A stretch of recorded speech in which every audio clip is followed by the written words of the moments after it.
So you guys don't believe in God?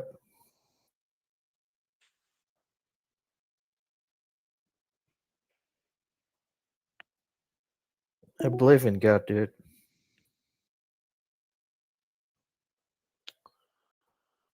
Every God. Yeah. That makes sense. When you believe in something, it's miracle.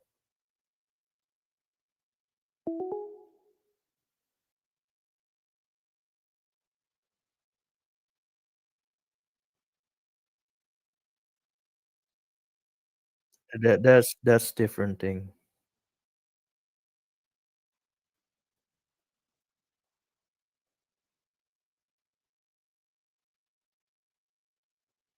Yeah, it could be.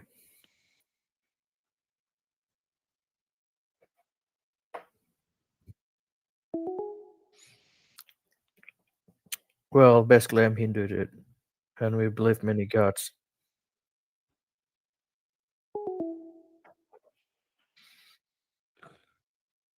Yeah. Yes, sir. That's a good thing. Why 0 cents? That's a good thing. 21. Can I ask you a question? Yes, sir. Since you have blind belief in just about every god mentioned already, if I were to make up a god right now and ask you, do you believe in this god? Would you No, say yes? no, no.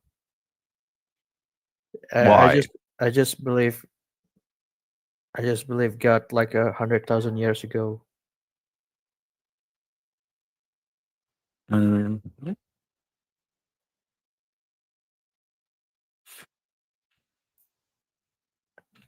I mean, I don't believe in new God. I like an old God. Yeah, yeah.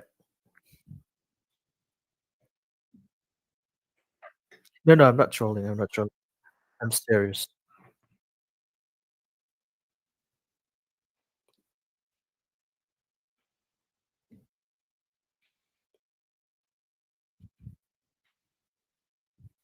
I'm serious because every God is unique, dude.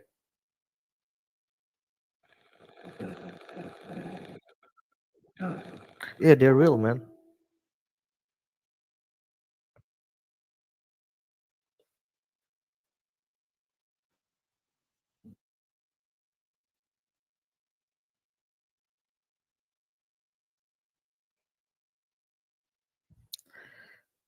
Well, it's depend on the people. And Muslim people says, yeah, and Muslim people says, oh, Allah is their only God, nothing else. Then which is right for them. oh, let's. Okay, 21. Can I give you one out right now? You say you believe in all the old gods, right? Yeah, Which gods beliefs do you believe in? it's a Brahma. Brahma is a Hindu god, basically. Okay. And what does that mean? Brahma is like a for Hindu is the highest god in the world. You get me?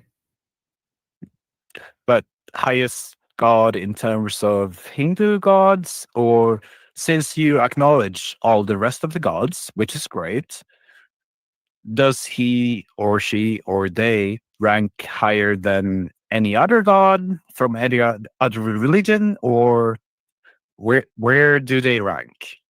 Just Hindu gods, or For me, Hindu god Brahma, okay, number one.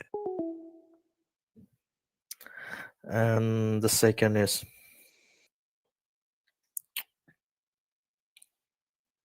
probably Jesus, and the third is probably Allah. Why? It's because every god is unique for me, dude. Nothing else.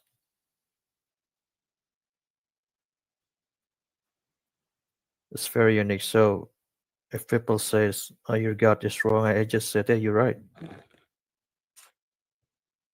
Maybe for other people I'm wrong, but for me it's right. That's fair. If it's true to you, enjoy. Yeah. Absolutely. Wow. Just never heard the ranking of a Hindu god, Jesus, and then Allah, third place. That's I an mean, interesting choice.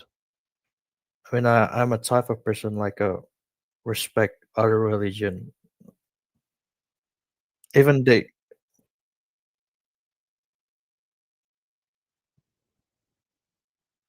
yeah, it sounds weird, but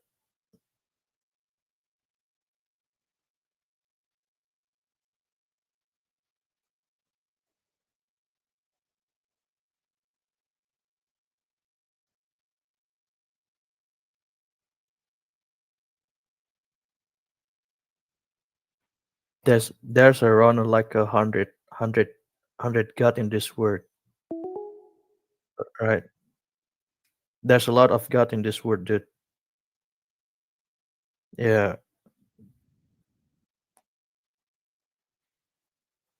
and then you can choose anyone you like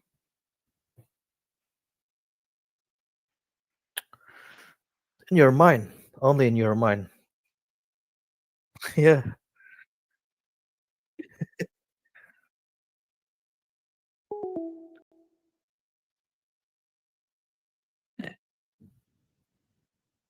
Well, it's just belief system, dude.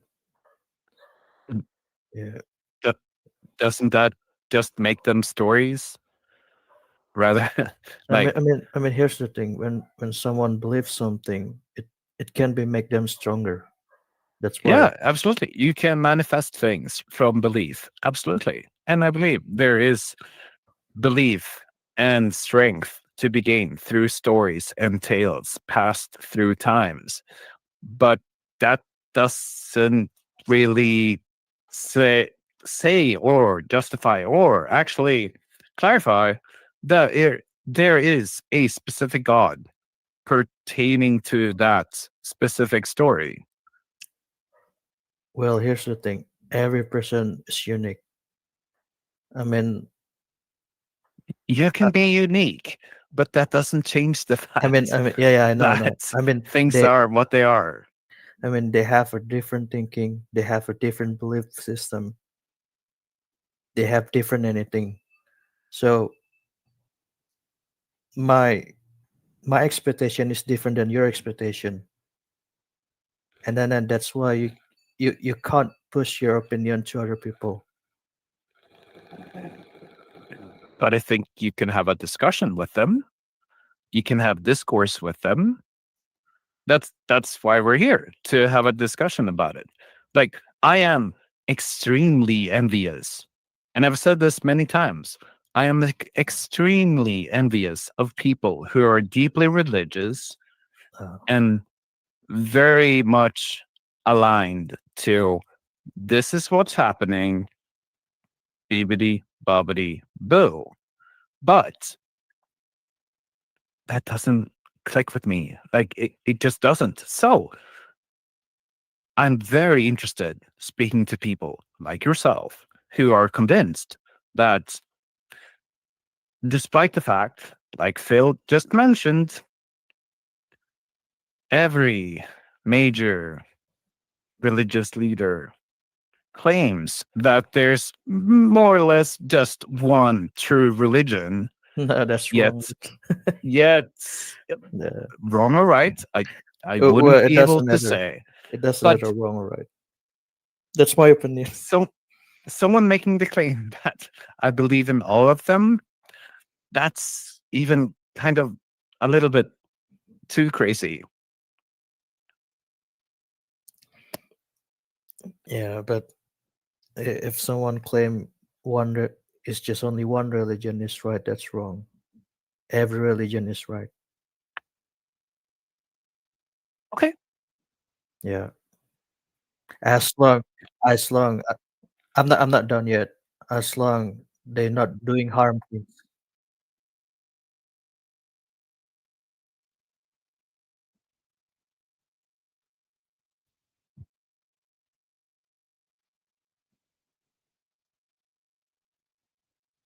No.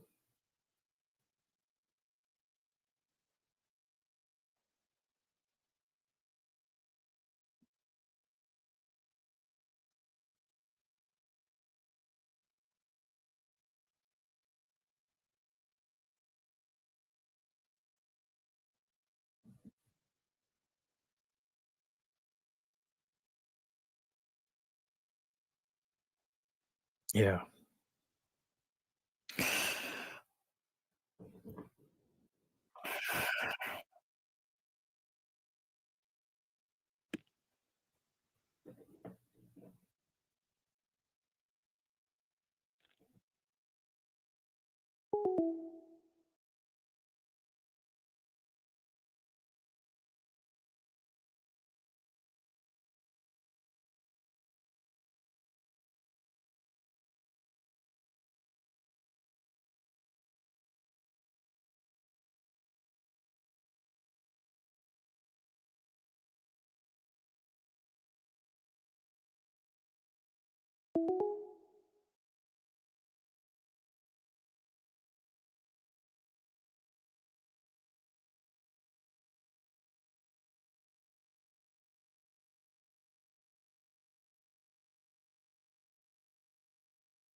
What's up?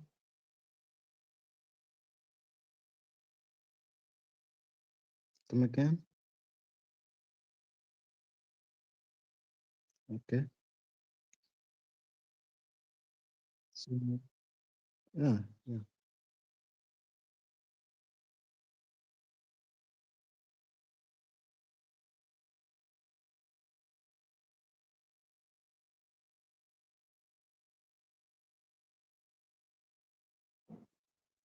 yeah, I saw.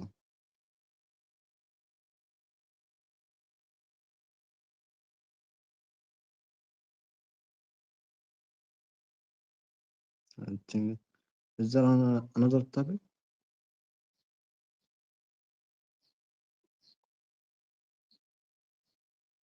No, I think, no.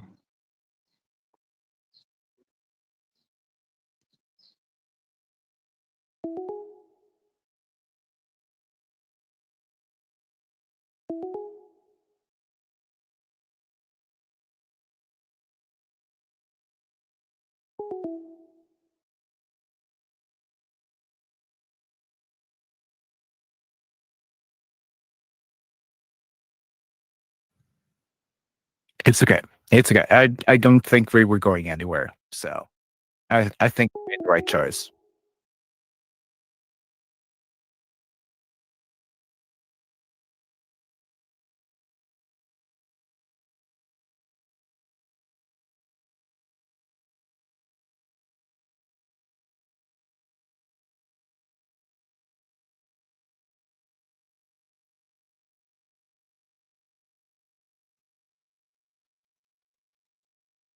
Oh,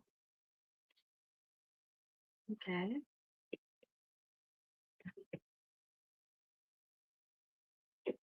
Yes, yeah, an open room without judgment and criticism.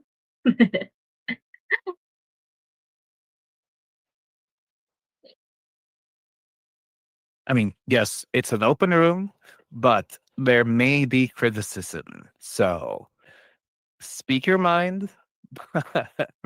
Maybe Oh, there's some pushback. mhm, But please feel free to share your thoughts and ideas.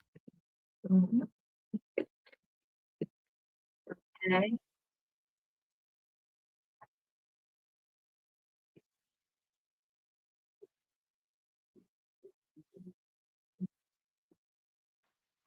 Mhm.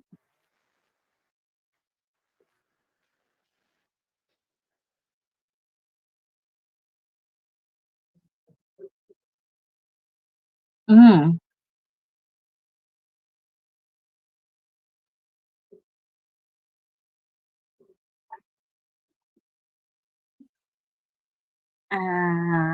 Okay. Actually, I don't want. I don't want to talk about it. I think I should leave instead. All right. Yeah, you too.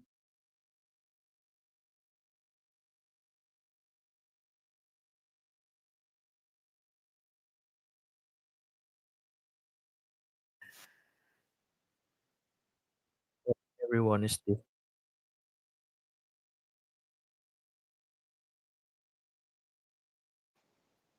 Yeah, I see that.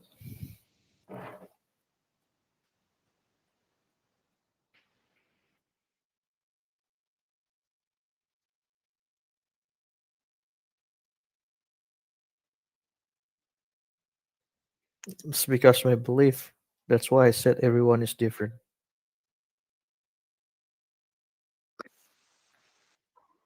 Yeah, it's not true for you. That's true for me.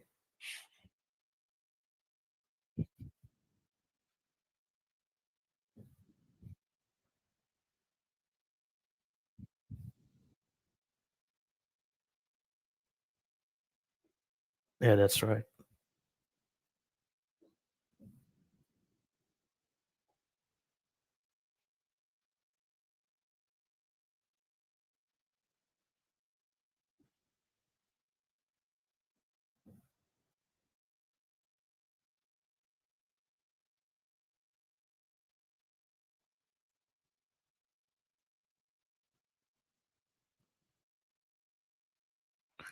Hey, what kind of discussion do you have with her?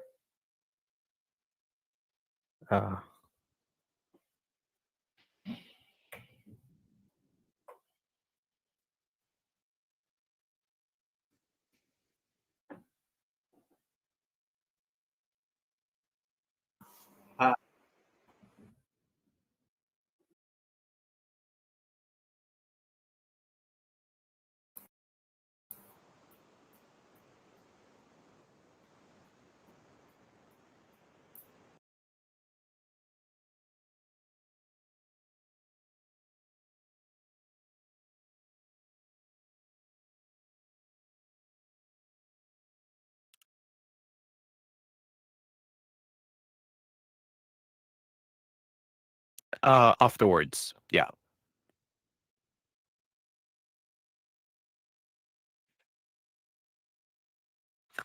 I do.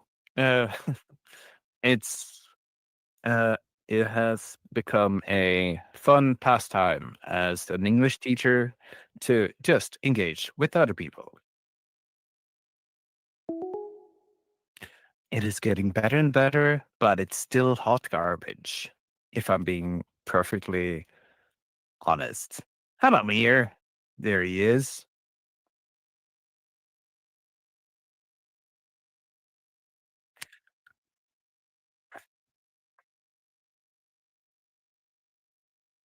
Uh, I've had a couple. I've had a couple which have been fun, but yeah.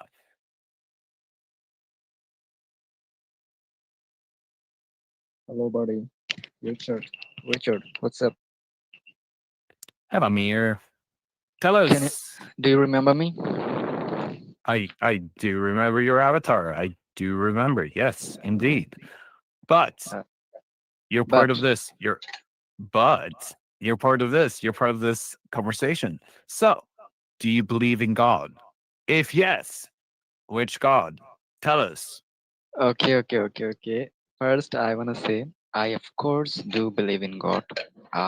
A Muslim, and I don't wanna argue with this because I can't answer your question. I hope. I think. Yeah. But yeah, go ahead, Phil.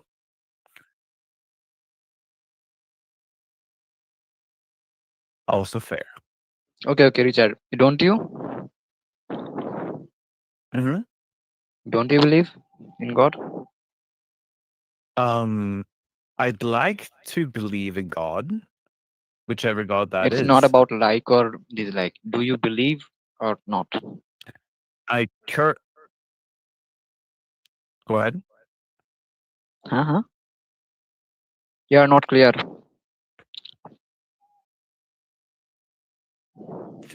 So no, It's clear. It's clear, dude.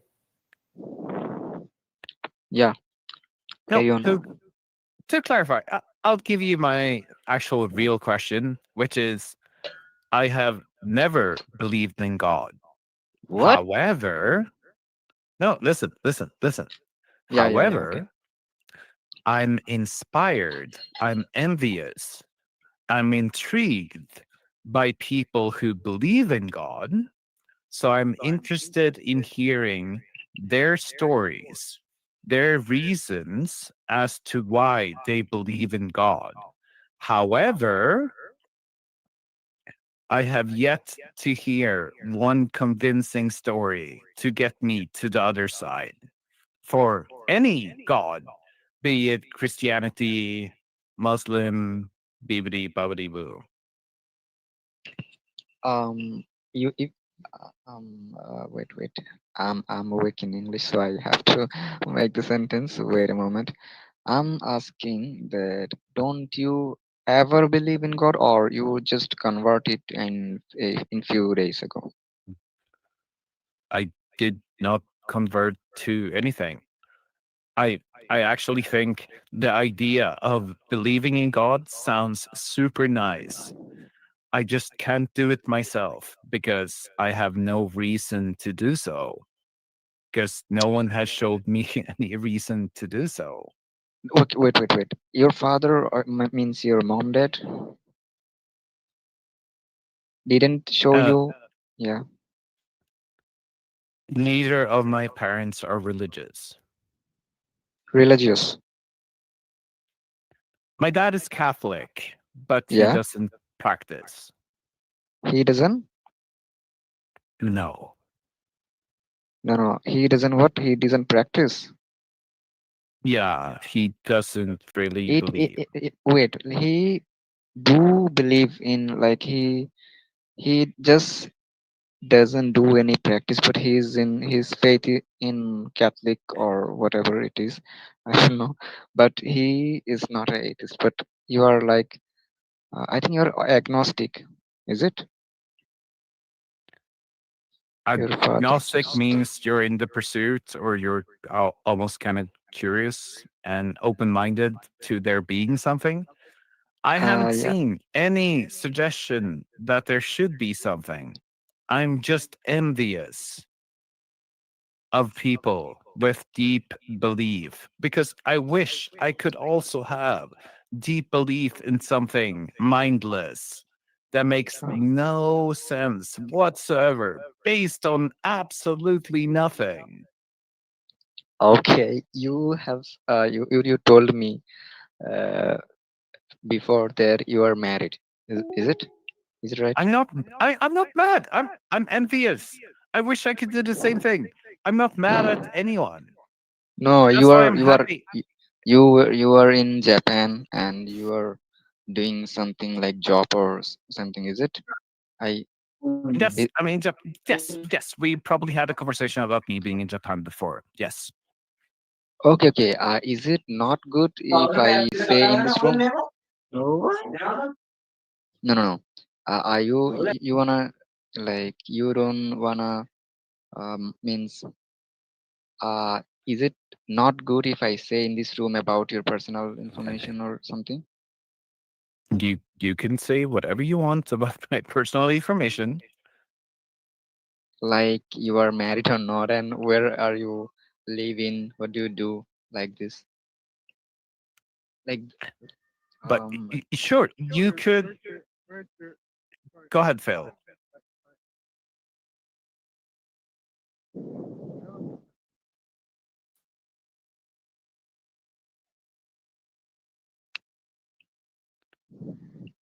I just wanted to ask, like, it also, yes, Phil, yes, you're absolutely correct.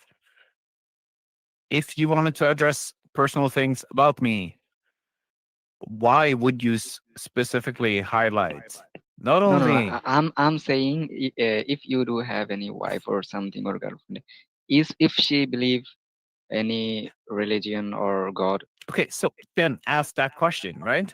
Don't ask about my location, where I live.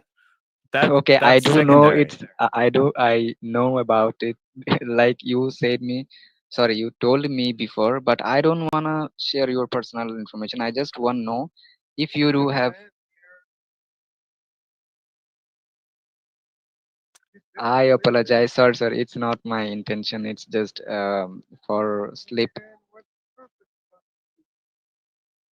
So Okay, okay, if okay. if your question was if my wife believes in religion or a god or something like that, no, Yeah, yeah, yeah. she's a non-believer. Yes, this was a Damn. very long around way of asking this question. Sorry, Phil. Okay.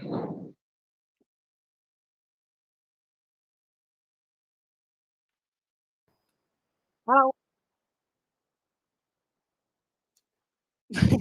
Yeah, I find it a bit weird. I find it a bit strange. Actually, it's my first time kind of doing this kind of stuff, so I might be a little bit nervous. Just a short introduction. My name is yes, Mark. I'm actually a Catholic as well, and I find it very interesting actually to converse with people on this ideology. So, do I believe in God? Yes, I do obviously do believe in God. Do I think if it's real? Uh, yeah, I would say it's definitely real because of the uh, quite strong arguments by Saint Thomas Aquinas as well. Like the fine tuning argument, I think I would say is rather convincing. Because I mean, like if the sun was a little bit, if the Earth was a little bit too close to the sun or a little bit too far from the sun, life would not sustain or develop. You know, we all be frozen or we burn up.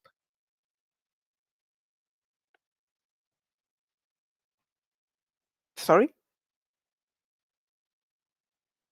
I mean, the specifics I'm not too sure about the specific, but if it's a little bit too near, we will burn up.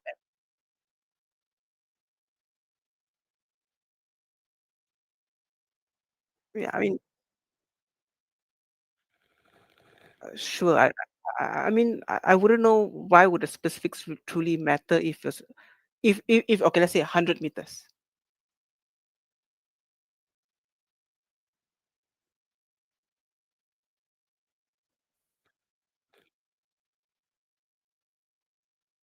Mm,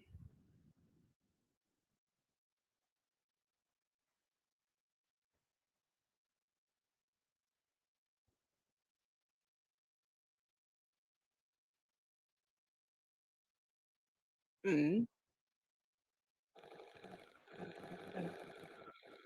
mm,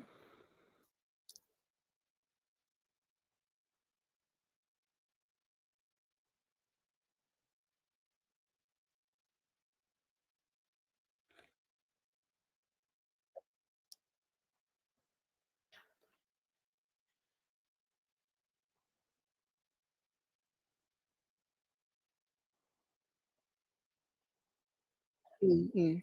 I do understand your where you're coming from as well, but if you look uh, in the sustainability of life as well on planet Earth, there's a lot of planets out there, a lot of universes out there, and so far humans or mankind has only found one planet that was able to sustain human life.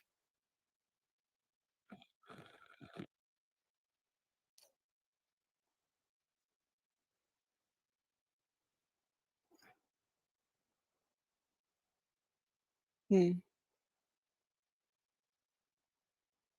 yeah,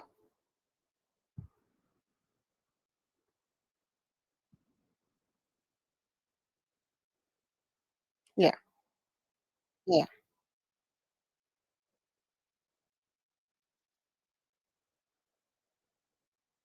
Mm-mm.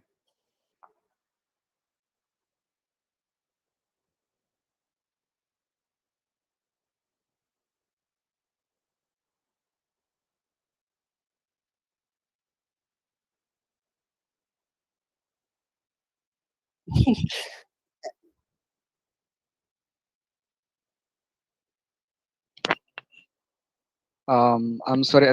I'm sorry. Pillow. Oh gosh. Pillow.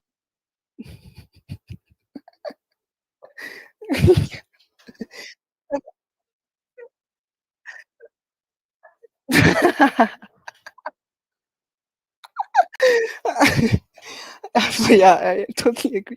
There was a little bit of no substance at all. Yeah, but yeah, I do find it very interesting actually. Just to touch on your point a little bit of, if all of this was just like a cosmic accident, if universe was just like a snap of a finger, just all of a sudden gases came together and boom, the Big Bang happened. Uh, I would to me why it sounds a bit bizarre if everything was a cosmic accident. If we all are a cosmic accident, then life would have utterly no meaning whatsoever. So then obviously we will fall into a nihilistic way of living.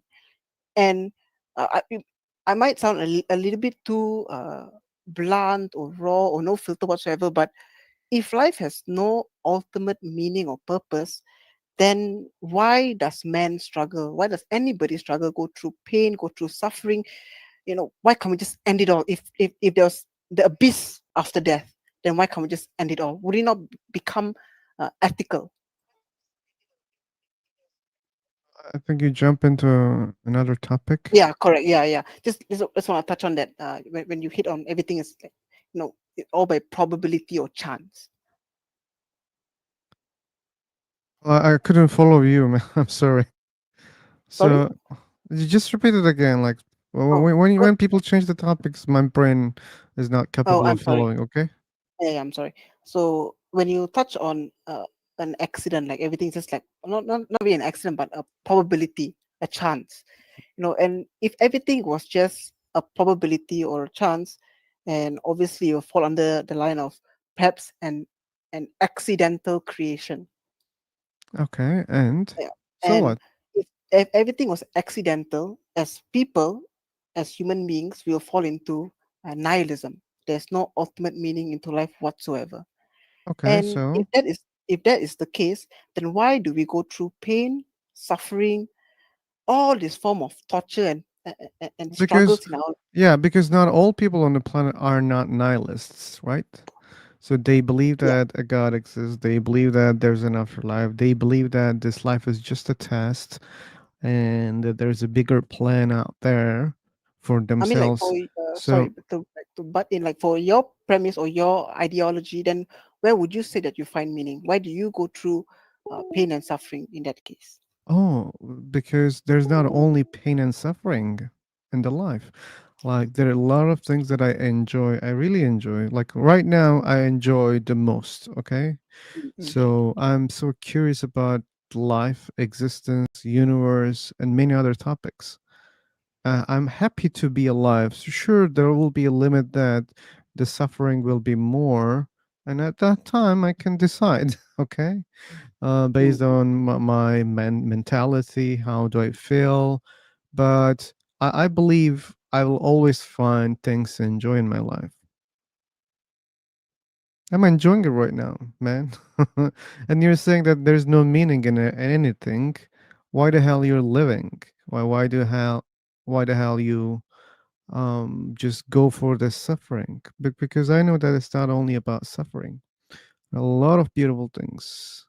I was enjoying the orange juice today and many other delicious things that I ate.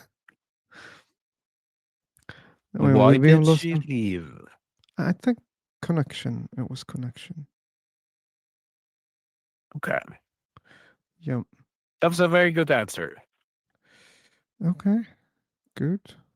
But by the way, I wasn't audible at all. Wow.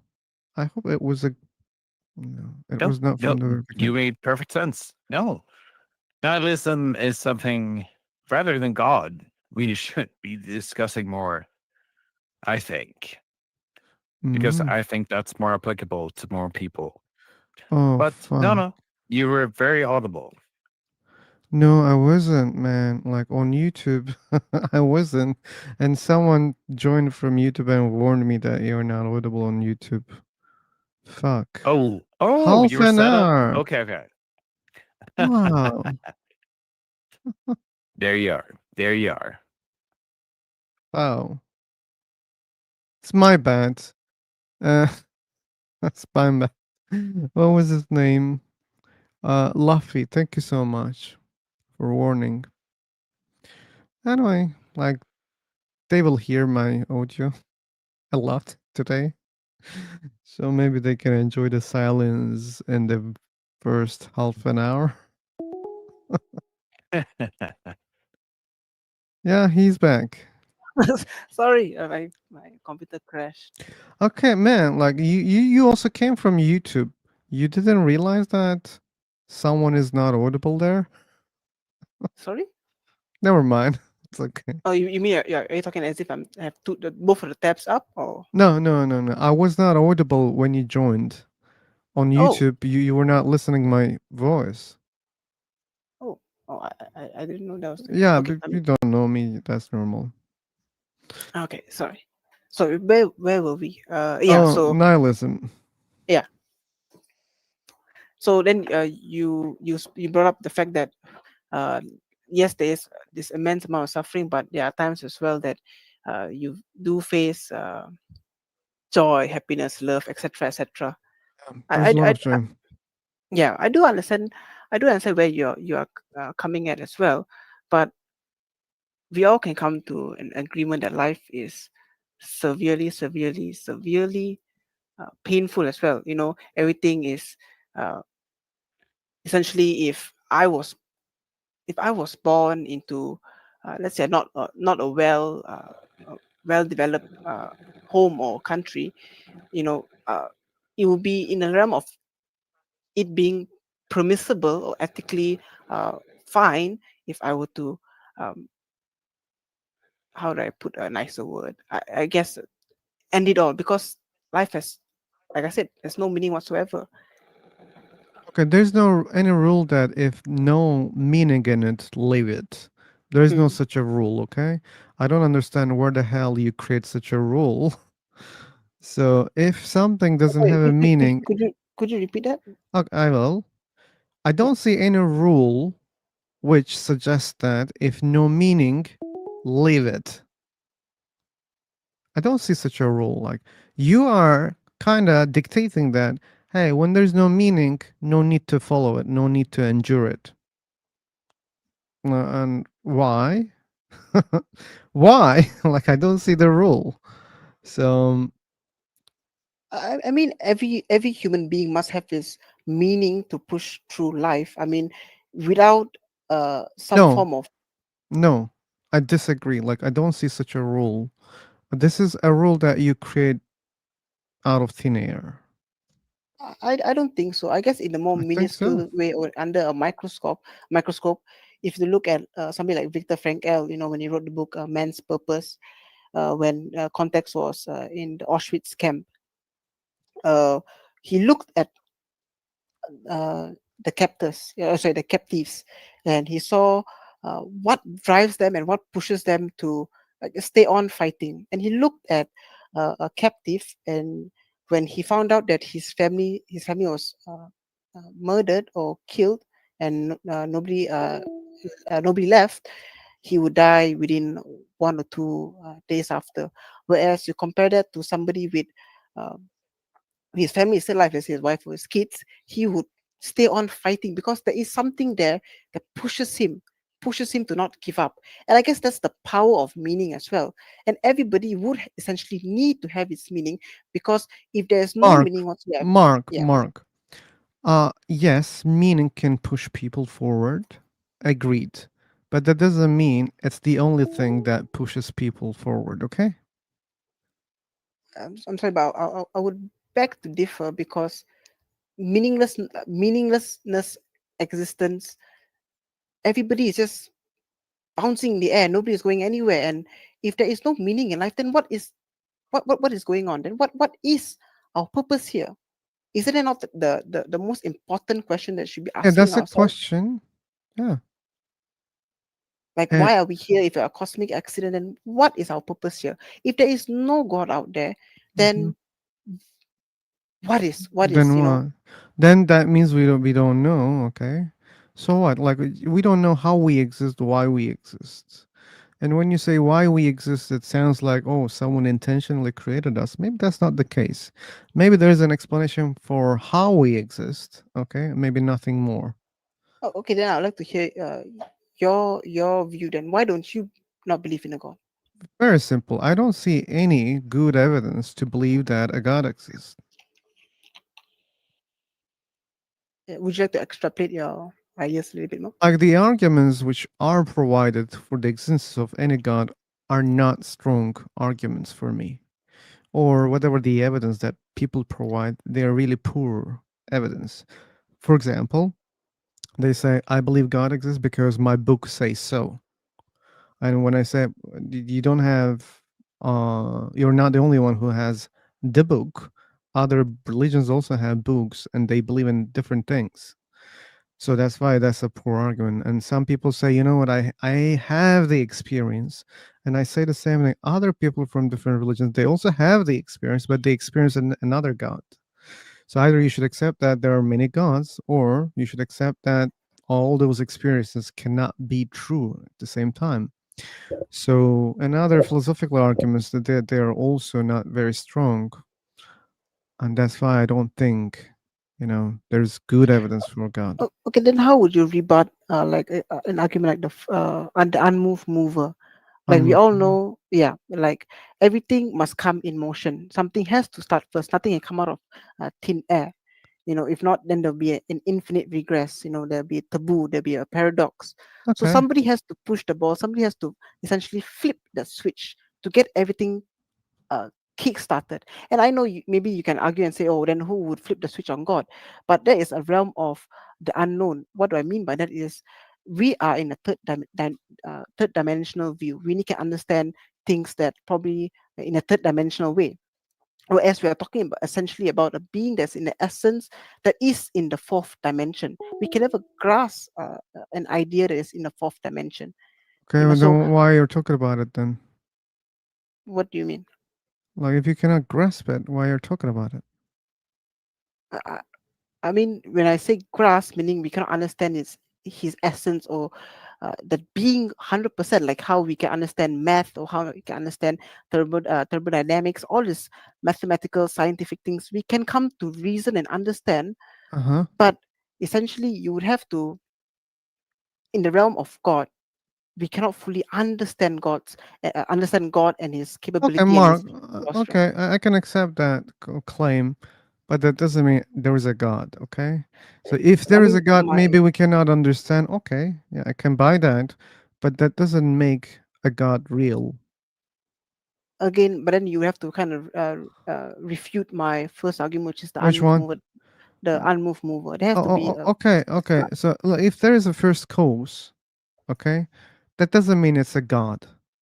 It means it's the first cause, and plus, why people just believe that there is one thing like that? Because when we observe things in the universe, there are always multiple causes. And if universe have cause, we should assume that probably it has multiple causes.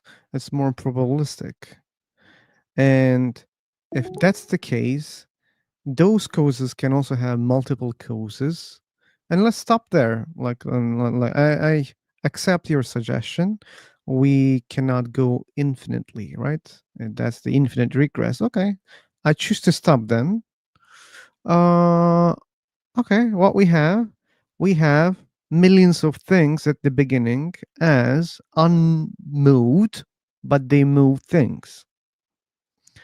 This is not a religion. Like, that's not any religion on this planet. Okay, your religion, your beliefs are way different than what I said right now. But it accepts that there must be initial point, and if there's one point, there can be multiple points. Like imagine a game like people run right the Olympic Games. yeah. Uh, when you look at the starting point, there are multiple humans. There are people, right? Not one person running. They start at the same time. Imagine like that. Maybe There are first causes, not first cause.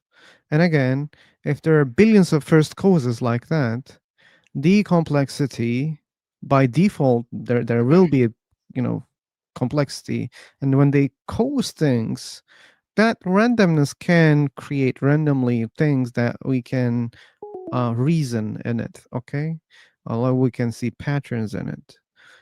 And those things, whatever they are at the beginning, they have features we don't know, and we cannot grasp how they work and why they exist in that way, but they just exist, and you don't even have to justify it. You must say that, oh, they're necessary, man. Come on, like they don't have any cause. They must exist. Okay, no problem. So whatever they are, they cause a lot of things, and so what? I'm actually a little bit confused with your with where you're going. This is because you use the analogy of, let's say, the what do you call it, Olympic runners. Everybody, I guess, a few runners have to run first, but it wouldn't necessarily indicate one person running first. But my premise is, even if there's one, two, three, I wouldn't know, Okay. billions, but something would have to flip a switch. Someone or something would have to kickstart this entire Big Bang or the existence of Oh, human. no, no. Again, let's imagine there were 5 billion things at the beginning which don't have a cause, and they flip coins, all of them. Okay, if you believe that someone must flip the coin, they all flip.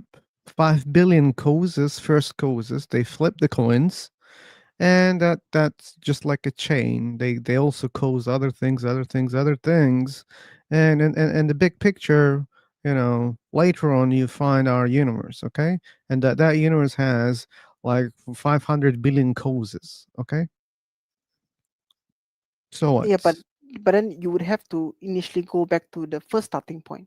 But there's no first I- starting point. Again, that there are 5 billion things at the starting point, and our universe is just combination of yeah, the okay, but multiple reactions if came you were to from those say, 5 billion first causes. if you were to say there's 5 billion things that are kickstarting the universe, essentially you are kind of alluding to something within that 5 billion things. Something is sentient and something is alive. To flip something is You know, it like can't. why reaction like needs intelligence? I don't understand that. So do you think that radioactive things they have intelligence? That's how they, activating, radiating. But in order to have something, if everything was a vacuum, there will be nothing there. I mean, obviously, when No, no one before, claimed that there was nothing there. Yeah, there were then the okay, first causes. We agreed on then that, right? okay, then let me ask you then. Then how do you think the universe came to be? I just explained. The 5 billion things No, no, flipping. no, no, not 5 billion things. Like they are the first causes, okay? After 5 billion causes, first causes, like I'm not sure what happened. They caused more things, maybe more and more and more and more, okay? And like I wish I could draw it to you, but like imagine 5 billion causes caused 10 billion things, okay? And those 10 billion things caused 100 billion things, okay? And imagine all those things causes are mixing each other on the way, okay? In every chain they mix each other, okay? So let's suppose like the chain goes like 10 billion times, okay? And one small part of that, chain allows the universe to exist. And when you look at the other parts of the chain, you may see different kind of universes, different kind of things. Maybe the existence works like that. I mean, it's a little bit very vague, or the idea is very It vague, is. and using like things like Occam's razor is a bit very improbable that this is the origins of the universe. Why? I mean, if you use Occam's razor, and if you I were to think you use believe, it. I think you use it in a really wrong way because the universe is too big and too complex, and you suggest that there is um, only one cause for it. I don't think it okay, then applies. if you look Occam's at, razor okay, here. if you look at your logic, why I brought up Occam's razor is you would choose to believe in 5 billion things that are causing another cause and a causing, and so it's a chain of causes. Whereas there has to be one cause, one unmoved mover to kickstart everything. And obviously Like, with our yeah, sorry. yeah, but that's not a possible option there. Like there are multiple options there, and you're saying like, based on what? You're saying that's the simplest explanation? I mean, it's the most probable one. I mean, the most I don't think I it's the would say most in the most probable. Like when we look at the complexity in the universe, I think like even if like there is no chain, okay, of causations prior to the universe, I think the most probable explanation is many creatures created the universe based on the complexity and diversity in the universe. But then when That's you say there are more many things that there are probably many things that created universe, are you not in a way alluding to essentially a creator then? like if you're gonna choose among those, okay, yeah, sure, I'm bringing creators here, but we don't have to. I just want to show you that you like Occam's razor doesn't work there. That's why I bring multiple creators, because if we're gonna choose creator option, multiple creators make more sense than one creator.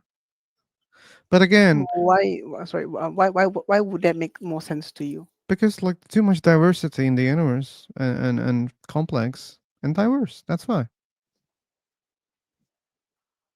I'm sorry, but I don't really follow along all too well. So okay, you know what? Let's go back a little bit. Let's go with the Big Bang.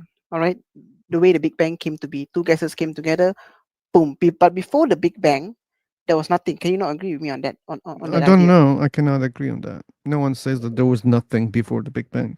What do you mean there was? You cannot agree on that. Okay, can you agree then that there was two gases that created the idea of the Big Two Bang, gases? hydrogen and helium, Really? and a few other gases, obviously. But I don't think that there was those two gases at the beginning. I mean, scientifically, this is a strong case because scientists has figured out that there were the gases of hydrogen and helium in space. Yeah, like So yeah, but it's after i- Big Bang. sorry, yeah. So you're telling me your logic is based off. What is your premise based off here? Even in scientific studies, they would need hydrogen and helium to create an immense, small, dense ball of fire to the point where it creates an explosion and boom, the whole universe came to be. Even an atheist or a theist can agree that Fuck, this man. is Like like this is making me tired. Let's accept. Okay, yeah, that's the case. And what's the point? so. Then, if you have two gases, goes back to my argument that there has this two has to come from somewhere. They would need they would essentially you need a person that flips the switch to kickstart everything Oh, okay. Well, like just because there's a chemical reaction, that doesn't mean someone did it. Why the hell I should assume that someone did it? because nothing cannot come from nothing. Oh, like that doesn't mean those came from nothing. Like that's a very false dichotomy. Do you understand that? Either Explain. someone did it or it came from nothing is a false dichotomy. Do you know what is a dichotomy? Yeah, you could explain. Like you're just presenting two options as if there's only two options, which is false. You can't say either someone did it or it came from nothing. You can't say that. I mean, when it comes to creation, there's obviously going to be two options here, and if there You is know, somebody that did it, and if there's somebody that did not did it, then you have to explain on who did it or where did it come from. no, I don't have to. Like, you're not able to explain. Also, you just assume that someone I did did. it. I can I'm. assume some causes caused it, not someone did it. I. I mean, for me, I'm not. I am not assuming because if I You look are all, assuming. how am I assuming? Like, but like simple. When you go outside, and if you like, or if you feel wetness on your face, like as if it's raining, you directly assume it's raining. Okay, but maybe That's not the case. Maybe someone is pouring water from the 10th floor. Okay. So we have two causes here. One is intentional, one is not. Just natural. Okay. It just rains. Rain doesn't care about your body. Like when it's raining, it doesn't think that, oh, I'm going to make this guy wet. But when someone is doing it, either he's doing it intentionally or it can even be by mistake. Maybe like the person didn't intend to make you wet, just poured the water. But still, like the causes, one cause is intelligent and the other cause is not intelligent. And when it comes to universe, we don't know even whether there was a cause or not. But let's assume there was a cause. We don't know how many causes. We don't know their properties. Maybe they were intelligent. Maybe they were not intelligent. We don't know that. Okay, I mean, I just find it a little bit difficult to grasp the idea of the billions of causes causing another cause, and Why not? what do you mean? Why not? Like there can't like there are already multiple causes for things in the universe, right? So this is how causation works. The starting point of the universe. The How do you think the starting world? point of the How universe, you don't see beyond the universe. So how can you assume that there was only one thing beyond the universe as a how cause? can I know? Is You cannot scientific people know. have You don't know that. no scientists have figured it out. They don't, they never say There has God did it. no. I'm not arguing on that. What I'm You're arguing saying about is what? scientists have figured out that the cause of the universe was the gases coming together and creating a fireball. I still think that it's false, but anyway, like even if we accept that what you're saying is true, two gases caused the explosion. Okay, so what? What does that mean? I mean, obviously, then we'll go back to to my premise of something would have to flip the switch. Something like yeah, two gases flipped the switch. Yeah, the two gases were existing, and Mm, they no, I caused mean, a if reaction. you're using the unmoved mover argument, something would have to put those gases there. If everything was a vacuum, Oh, okay. Like you are the one who's creating the infinite regress problem. Do you realize that? how am I? I By already have assuming that something must have a cause, you are I already refuted this infinite regress by saying that we cannot you are understand no, you cause are and creating the effect. problem yourself. Like this is what believers do. Believers always tell me that, hey, don't ask who created that, who created that. Oh, and when I say why, because they say, oh, there will be an infinite regress. That's why we should start from a starting point. And I say, okay, let's do it. Let's say that Big Bang is the first thing that exists. I mean, like now you believe that it was two gases. Okay, let's believe that two gases are the things which doesn't have any cause. They just exist as a first cause. Okay, because you believe that there must be first cause. Okay, and their first causes, two atoms. Okay, they're the first causes, nothing beyond, no any cause for those things, and they moved everything. Why you don't believe in that? Why I find it hard to believe in a bit of a bizarre idea is you're alluding Bizarre to. idea. Yeah, I would say it's a bit of a Oh, and yours is not different than this one. You just make it one step further, and you say, "Wait, wait, wait! This one is the first mover." Oh, really? Okay. Why should I mm, accept your um assumption? Because I can assume endless things, right? I could assume that like the cause of the universe is not the first one; it's the second thing. Okay, there's one prior cause to that thing. That's how it works. You will say, "Oh, no, no, no, no. There's only one cause for the universe." I How do you mean, if know you use that? the You realm, just believe in that. if you use logic, No if you logic use says that. No logic suggests that. suggest what?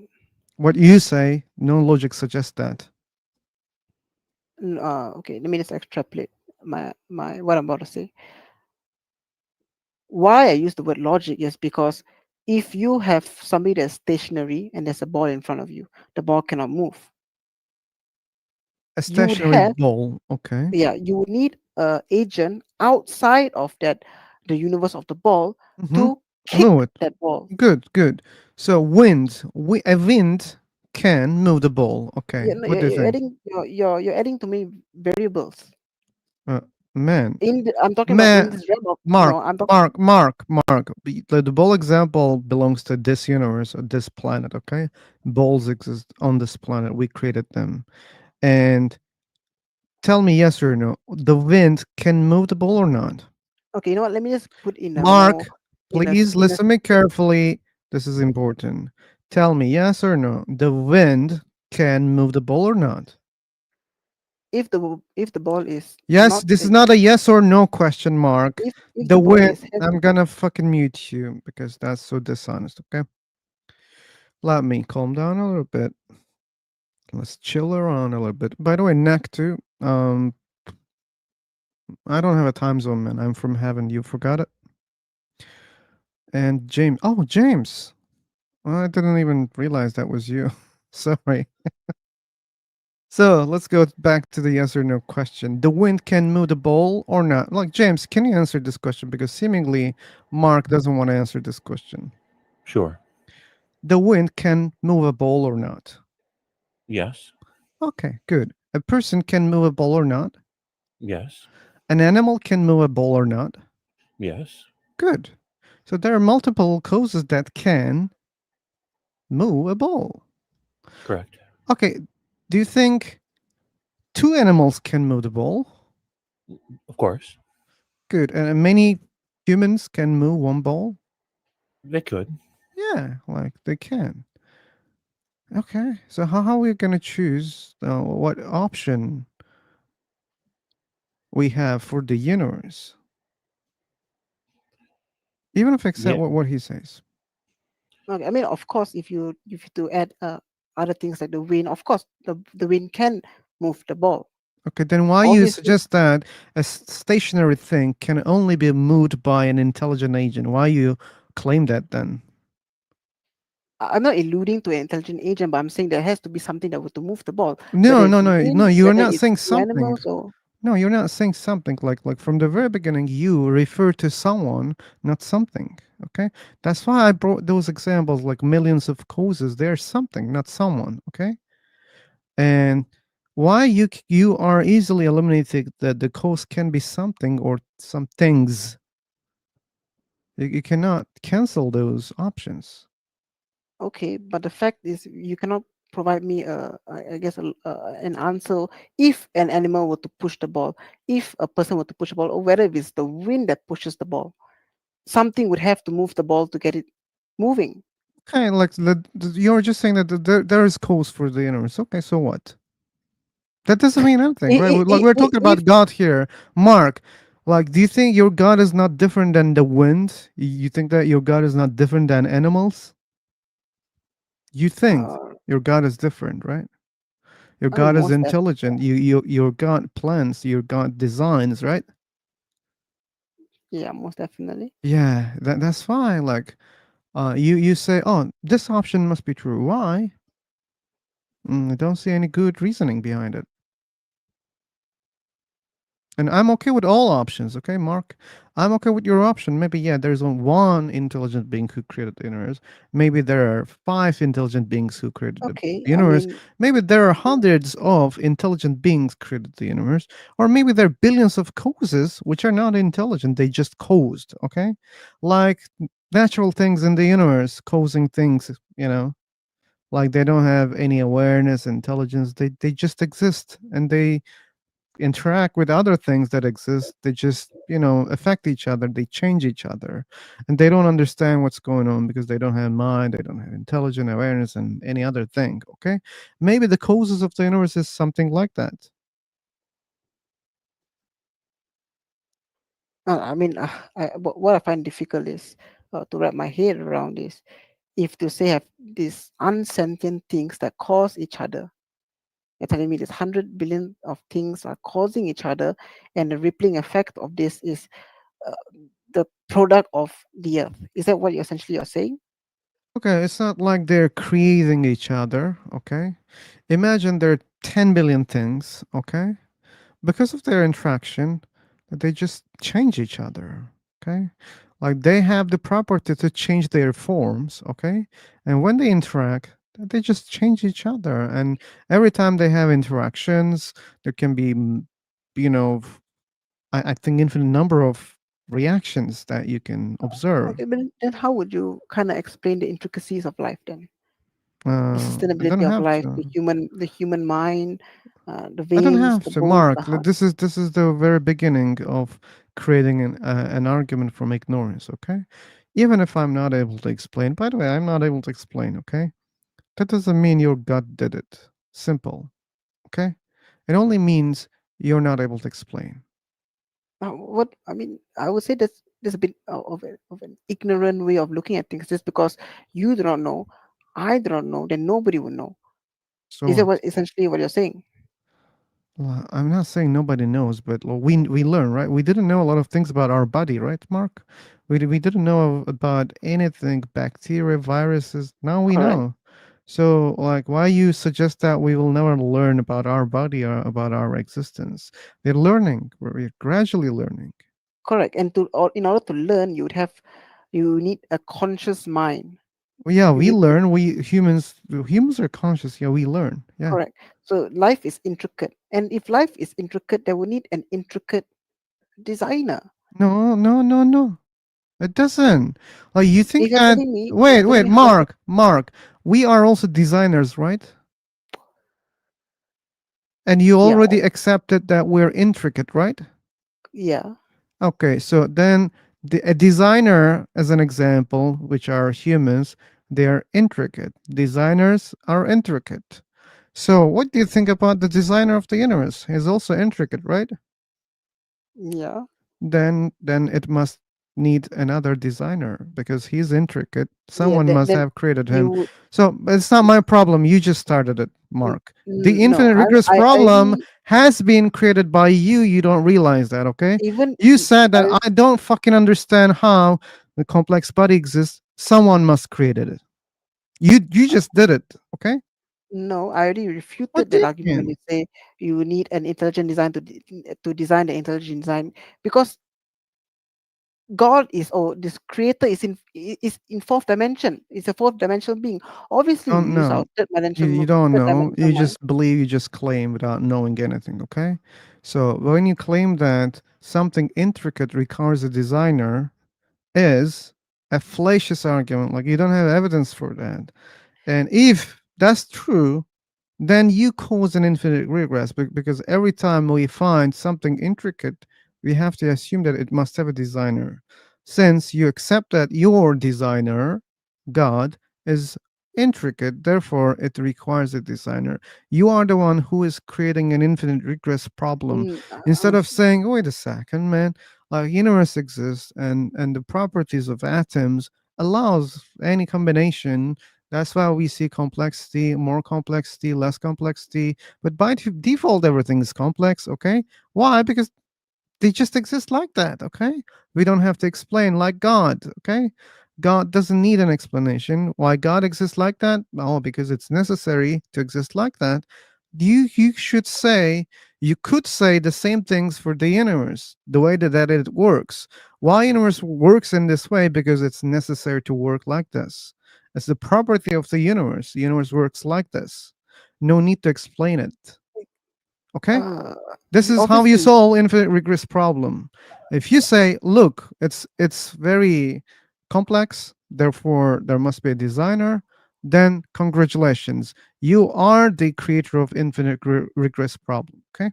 again, I mean, I already have refuted this infinite regress argument No, you when didn't. I You created. yes, no, You created. when I, I'm showing you how you I created, man. when I told you because we are in the realm of time. Obviously, we are limited by our time, but there has to be somebody outside of time to do Somebody. to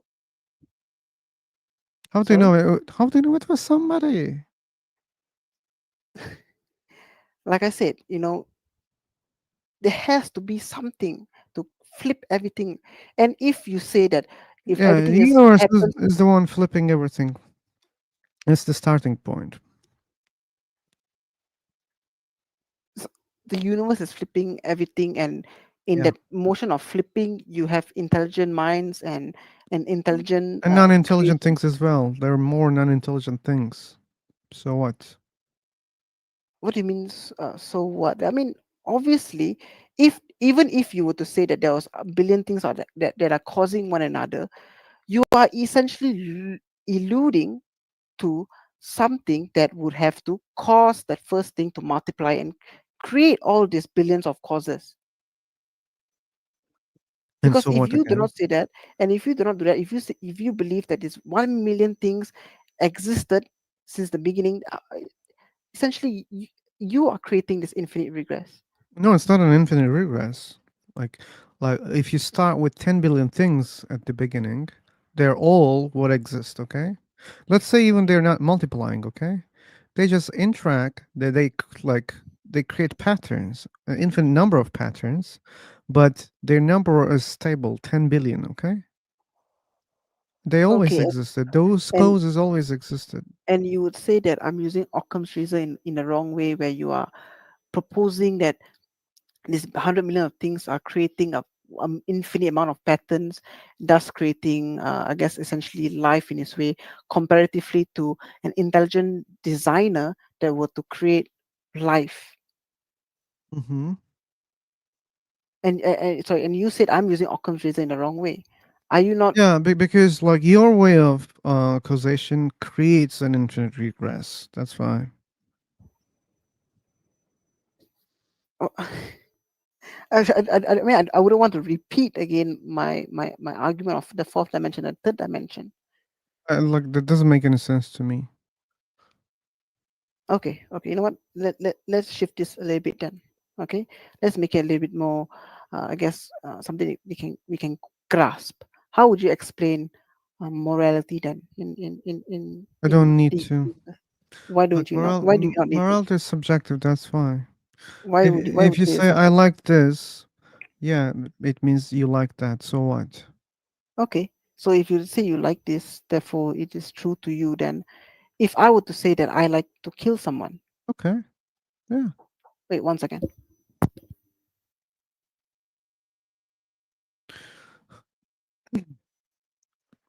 Sorry, if you were to say that, therefore if I were to if I like something, therefore it has to be true to me. So if I No like one said to, it's true. No one said it's true. Okay. okay, so let's say I When like I said to it's true that you like it, okay, I didn't say your behavior is true. Okay.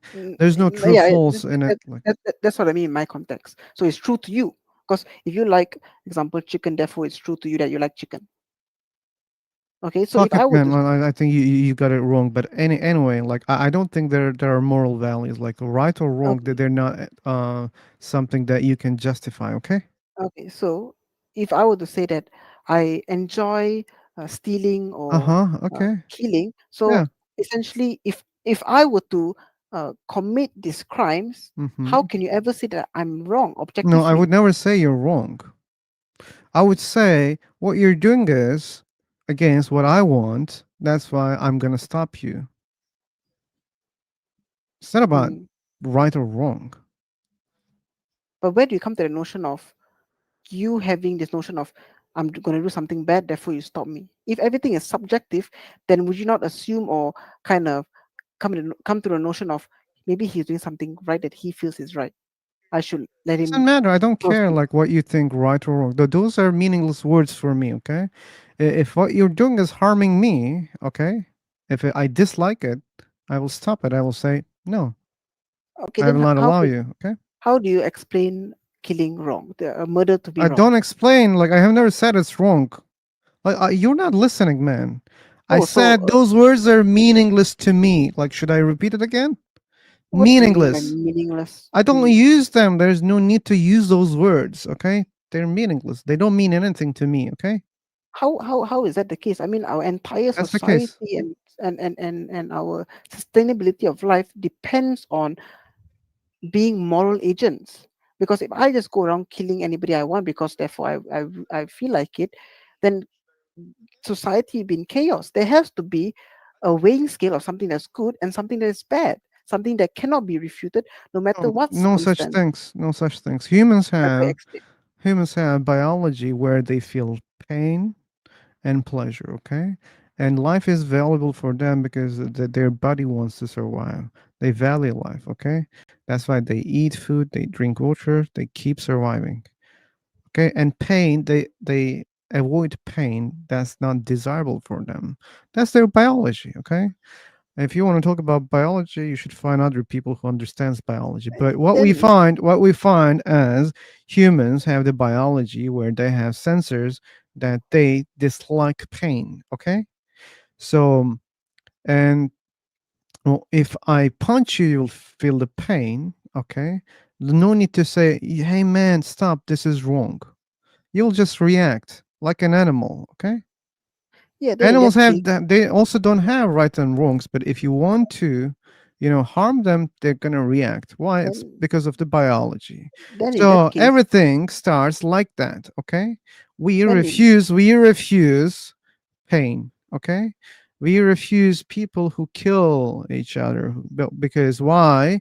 If you choose to live in a society, knowing that there's such people in a society increases the risk of you being killed by someone. That's why you say, hey, let's don't allow such people. Let's punish those people. So people created rules based on their biology, okay? there are a lot of things that people do that is nice that does harm their body. Can you not agree to that? There are things that people do that is nice that will end up killing them. Smoking is a good example. So what? So what that would refute your entire argument of therefore you feel pain. If you feel pain, then we come up with this structure They of don't feel pain when they're smoking. That they yeah. So enjoy. but yeah, and they enjoy doing something that Yeah, that's what I said. nicotine. That they dislike the things that they get pain. They like the things Correct. that So gives them pleasure. So yeah. smoking gives So them yeah. pleasure. So correct. Yeah, smoking does give them pleasure, but it ultimately can kill that person. Yeah, people don't think logically all the time. They go with their emotions. Correct. And if you were Yeah, to go by correct. your if you were to go by emotions, would Uh-huh. you not say that society be in chaos?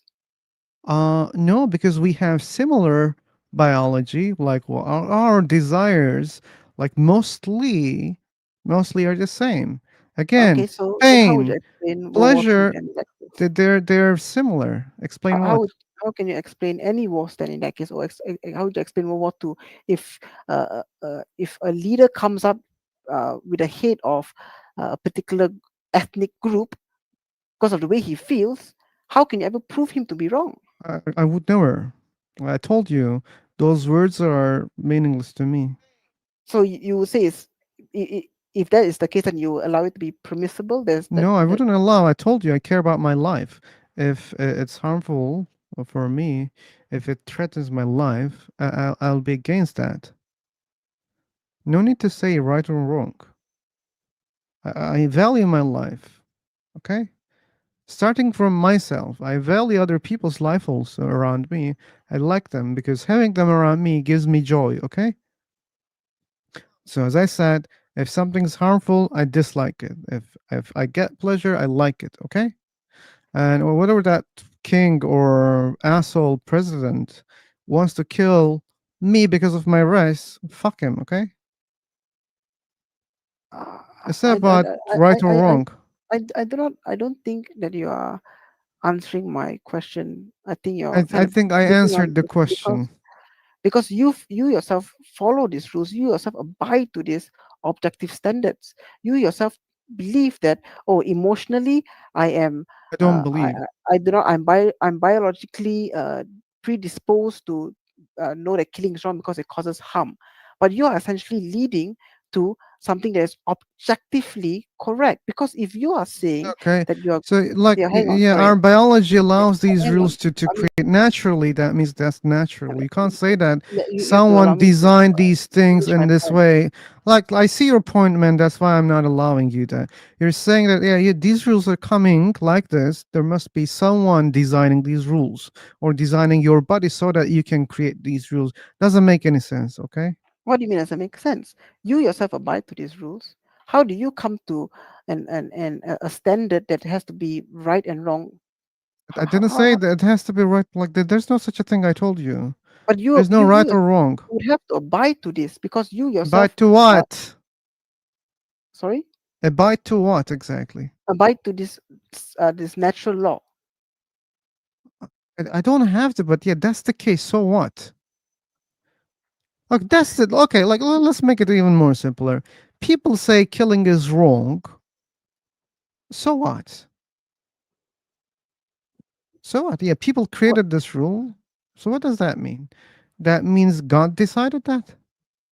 Okay, if you want to break it down a little bit more, okay. Do you think what happened, whatever My Hitler fucking did God. was wrong? Hey, Mark. No, We I would have like you to these answer my rules. question. No, Would you like, like me to answer? Can oh you my answer to fucking me? God. No, I'm not Do you gonna. think I'm, whatever Hitler did? you're making me. I'm fucking so tired because of you, man. Let me rest a little bit, okay? I'm so tired. Uh, And on the seventh argument, he rested. that was a good one. Okay. So what he says basically, we have these rules. It seems objective. Okay. It seems objective, and I explained because we have the same biology. That's why it's normal to find these objective rules that we created. Okay. So what? This is the question mark. So what? Sorry, I went to use the loo. Could you? Okay. We find ourselves as creatures that says killing is wrong. Okay. But And where I do you? explained that, and oh my fucking God, Mark, Mark, like my patience is over. You should understand that, okay? You don't understand that, but it's better if you understand if you want to keep the conversation, okay? So we have these biological features which led us to say, hey, don't kill each other. Okay. Then, so what? Oh, no. Okay. So if you to say we are predisposed to know killing is wrong, if somebody would, and how do you get the cases of people murdering each other, wars, thievery? How do you ever justify this then in that case? Because we are I predisposed, just, and if you to say we are predisposed, you are essentially leading to something has to be objectively right and wrong. no, it doesn't mean. Why you not say that? Like saying right or wrong doesn't make any sense. That those are very fluffy words. Like they're empty. Like they don't have like solid meanings in it. Like what does it mean right? Tell me. Tell What do me you what mean? does it mean? Oh, Tell me something I would say, like if something is right, that it cannot be refuted by the opposing view. Something has to be intrinsically correct. Example: 1 + 1 is 2. That is an intrinsic, objective standard that we all abide to. And the same thing when it I comes to think morality like as well. okay, I think you are mixing true and false with right and wrong. How is that the case? Like the true and false, we use them in mathematics, right? And how and why can't mathematics be used to extrapolate the idea of morality? Uh because it doesn't have something that we can justify. What do you mean? I mean, if our reality is founded on something that's mathematically or sorry, something fundamental as 1 + 1 is 2, why wouldn't our morality be founded on something as such as well? Okay, but like, what's that thing? Like, What do you mean? right and wrong, they're not mathematical. In morality, they're not mathematical. How is that? Because I mean, if you're looking into Show me how it's the mathematical need, then.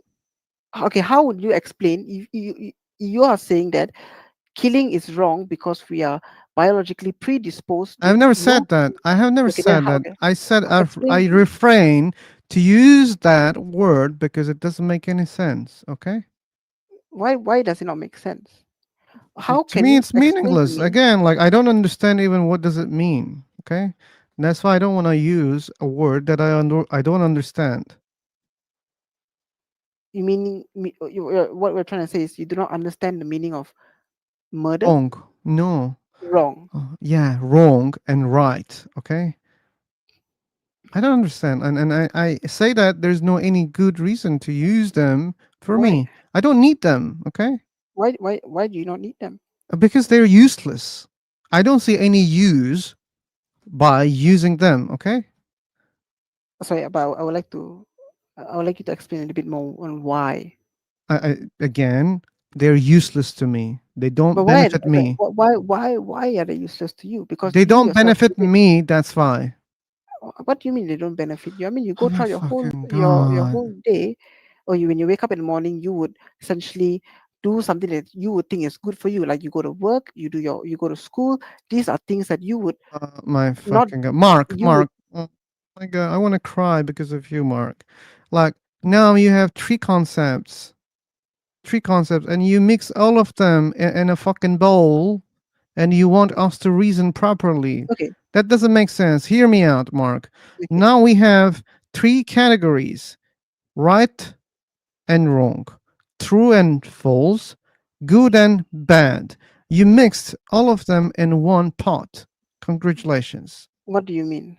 I I need to know mean, more. you bring different concepts, categories, and you think that they're interchangeable. They use them randomly.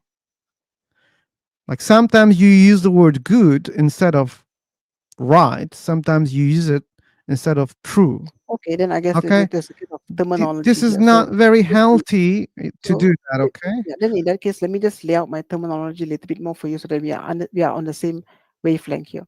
What I mean by good is something that's objectively right.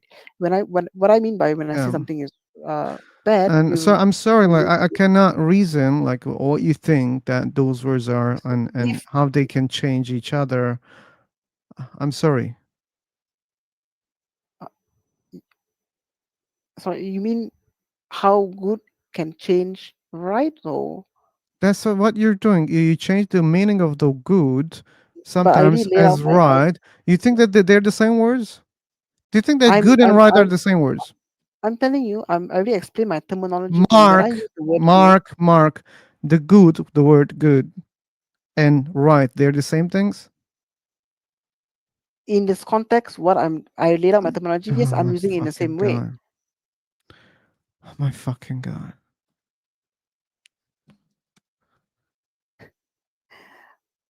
If you, I give you another example. Okay, if you're a little kid, you do not want to go to school, but a parent, could you not agree to me that if the kid does not go to school, it is something that is not right That's not something right. or something Now bad? you're saying right and bad. Mark, okay, period.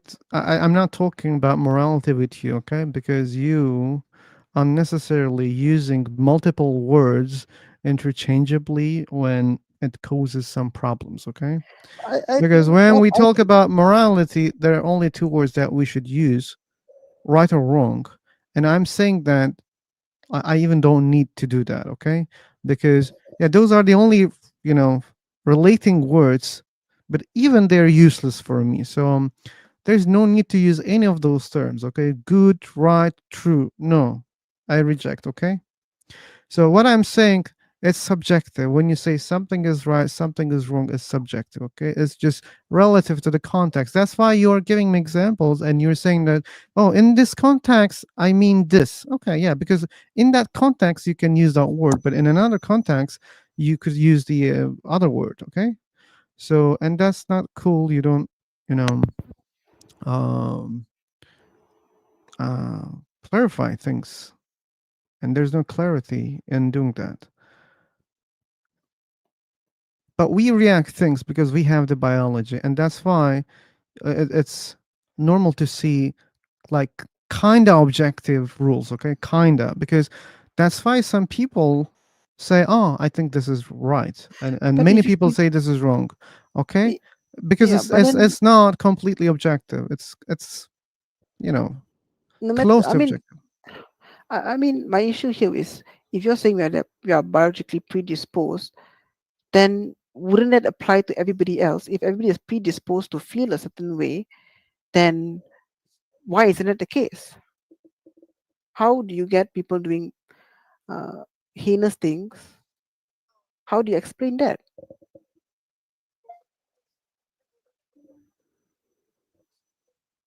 Explain what? Why do people do heinous things if you're biologically predisposed to Why function. we have biology? Yeah, you have to explain how we have this biology. Okay, and that's again creating argument from your ignorance. You don't know how human biology works in this way.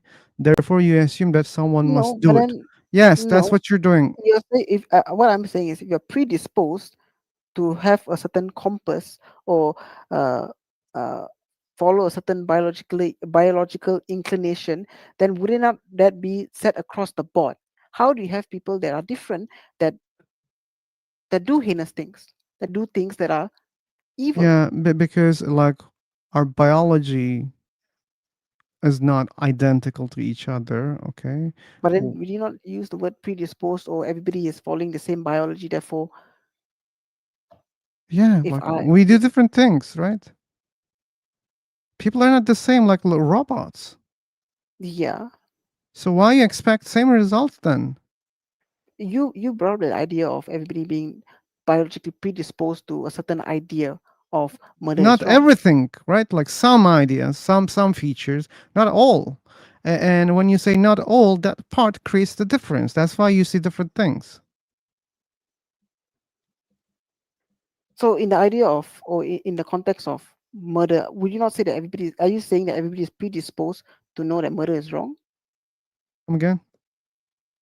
Then in this context, would you not say that if everybody is predisposed to know that murder is wrong?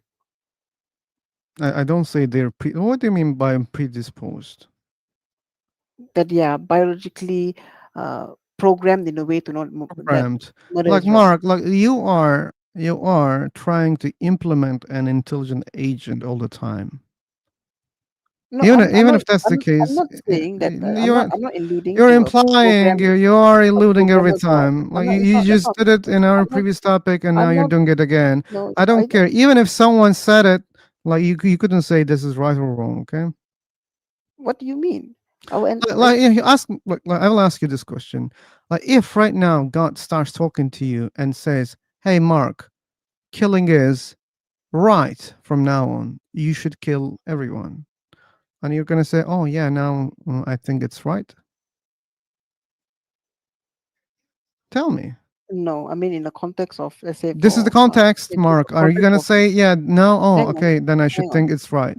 hang on. I mean we have to look at the personalization of the God that I believe in, which is obviously is a Christian God. Okay, And if yeah. the Christian God comes up to me and tells me that killing is wrong, I would obviously come to the conclusion that something is not right here. Oh, really? Why? Like you're What do God you mean now why? saying to you that no, but wait a second, Mark. I changed my mind. It is it is okay to kill people. Okay. No, because we No, why? understand. Why? You Hang on, know what hang is on, right, what is wrong better than your hang on, God? hang on. We know the identity and the personalization of our God through His words. And you're telling me that another thing comes in and refutes what uh, our God has predisposed or laid Not out to us. something else. Your God is coming to you and saying that, okay? I will come to the conclusion that that is not my God How do you know that?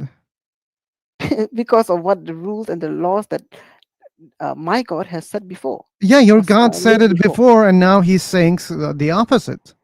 No, no, no, What do you no. mean? No, no, no. Like you see, like you understand the problem No, that you're having.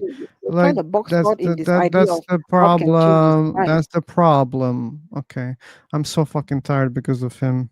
How many times should I say it? So you see, like he believes something is right and wrong because his God said so. And if his God says, okay, from now on, this is right, killing is right, he says, no, that means he's the one who's deciding what is right and wrong, not his God. He is Right. deciding that. If you follow what your God said, then you should follow whatever he says. If he says, rape your mom, you should do that, okay? You can't say, hey, God, you know what? That's wrong. You can't say that. Because your rights and wrongs depend on your God, what your God thinks so, say so. That's why it's subjective. Even if your God says so, it's subjective. That's what your God thinks, okay? And those are just opinions, okay?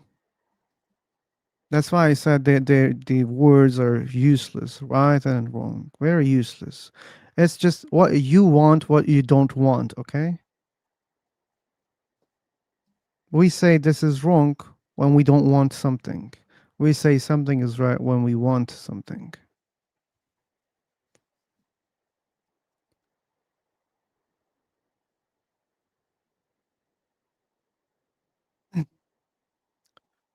Okay.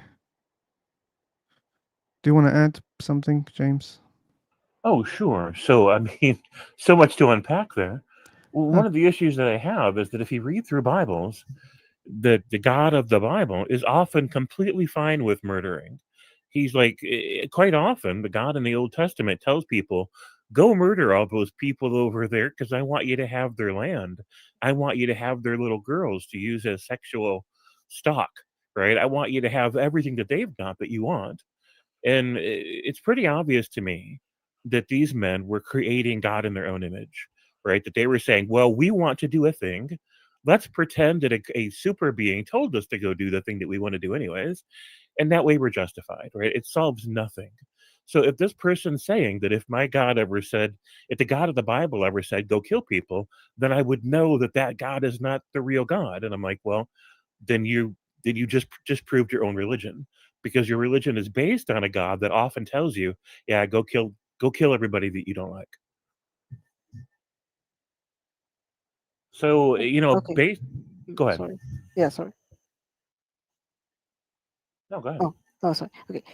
I mean, you have thrown a lot of opinions of God commanding people to kill No. a. There's no opinions here. I read the book. That's what it says. That's not my Okay, and opinion. okay, when you said even uh, enslaving sleeping with women, could you give me the context of where do you see of the Bible passage of God being allowing it to be permissible to sleep with underage women? Oh, okay. So if you understand the context, right? So we have passages that talk about conquest that say, go to this city. So you need to give me a Bible passage. Uh, I don't have the exact passage. You should know, right? You're a Christian. You should know that all these passages are in Yeah, but there. I know that for it to be a fact that God does not allow it to be permissible. Well, here's something you need to understand that back in the Judaic Hebrew religious culture, a girl was considered to be a woman when she started menstruating. That's when Correct. she's a woman, right? And so at what age do girls begin menstruating? Around, I would say, 14 to 16. Some start as early as 11 or 12. It depends on the girl, right? So, but even Mm, 14 years old, but, like yeah, we know today that a 14-year-old cannot give true consent, right? They don't understand themselves well enough to be able to, or the risks, or anything well enough to be able to give true consent. And yet, in that culture, grown men could purchase a wife from the father of a girl as soon as she starts menstruating. So he's purchasing a child bride, and the child bride has absolutely no say in whether or not she gets purchased as a wife or not, right? yeah, And then yeah. but Sorry. this and then we have all the times where the Hebrews were told by their God to go do a conquest, to go take the land and kill the people and enslave the people. This is just common knowledge. Well, if you read these passages, it talks about taking all the all the girls, right? All the girls who've not yet known a man. In other words, all the virgin girls as spoils of war, as plunder of war. And then so many of them were to go to the high priest, so many of them were to go to the soldiers, right? And so these girls had absolutely no say in what was going to happen to them. And their God, according to the stories in Bibles, God was commanding his people to go do those things. And so today we recognize these things as abhorrent, right? They're disgusting to us. They're vile to us. We when we see people behaving in that way today, we go, "Oh, that's just horrible, man. We wish people wouldn't behave that way." But as you said, if the God of the Bible, or if any God was commanding people to do things that you know in your heart are wrong, then you would conclude that that's not you, that's not the real God. But my point is, every single thing that you hold to today about sexual morality and about violence and about killing people, there, the God of the Bible constantly violates these ideas and tells humans to violate those ideas. And so we have to ask ourselves, well, how come that changed? How come the God of the Bible changed his moral views and values? And the answer is because humans create God in their own image. Humans evolved. Humans change their ideas about what's considered to be right and wrong. And when that happens, they go back and reinvent God so that God agrees with them every single time. Okay, I mean, a lot of things to unpack there as well. So when you say that we go and the Christians or the sorry, not the Christians, but the Jews during that time follows the laws of their God or God in this context, to go and enslave and to capture women as their prize. You would have to give me context, because when I read the Bible, there is no permissible. God does not make it permissible for us to go and enslave women and essentially sleep with them. And even if the menstruation is an indication for us to or it's the green light that to know that this woman has matured, the Bible also says that we should allow it some time to pass to make sure that it is the case. Wait, to make sure what's the case?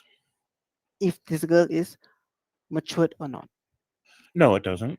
It says that you're supposed to wait 1 month before the man can sleep with can use that woman for that young girl for sex. They have to wait 1 month. It doesn't say wait 1 month to test her maturity.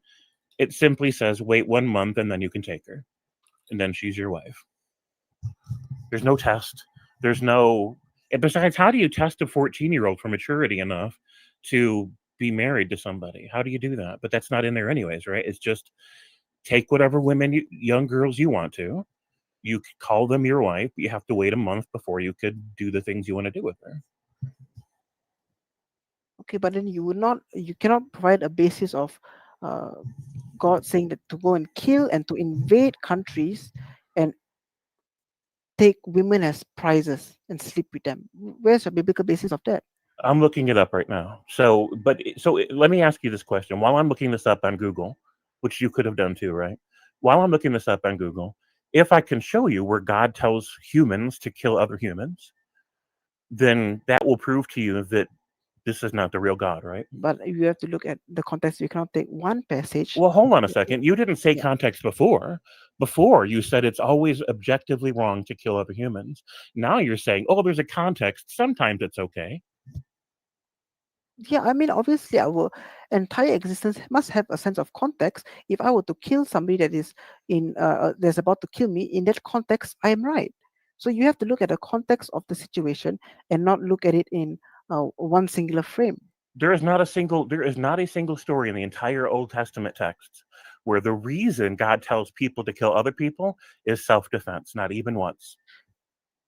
Again, but you have to bring up some biblical passages on God blatantly as a of an identity of a warmonger and going in and to killing people out of his own drive or the juice for war and bloodshed.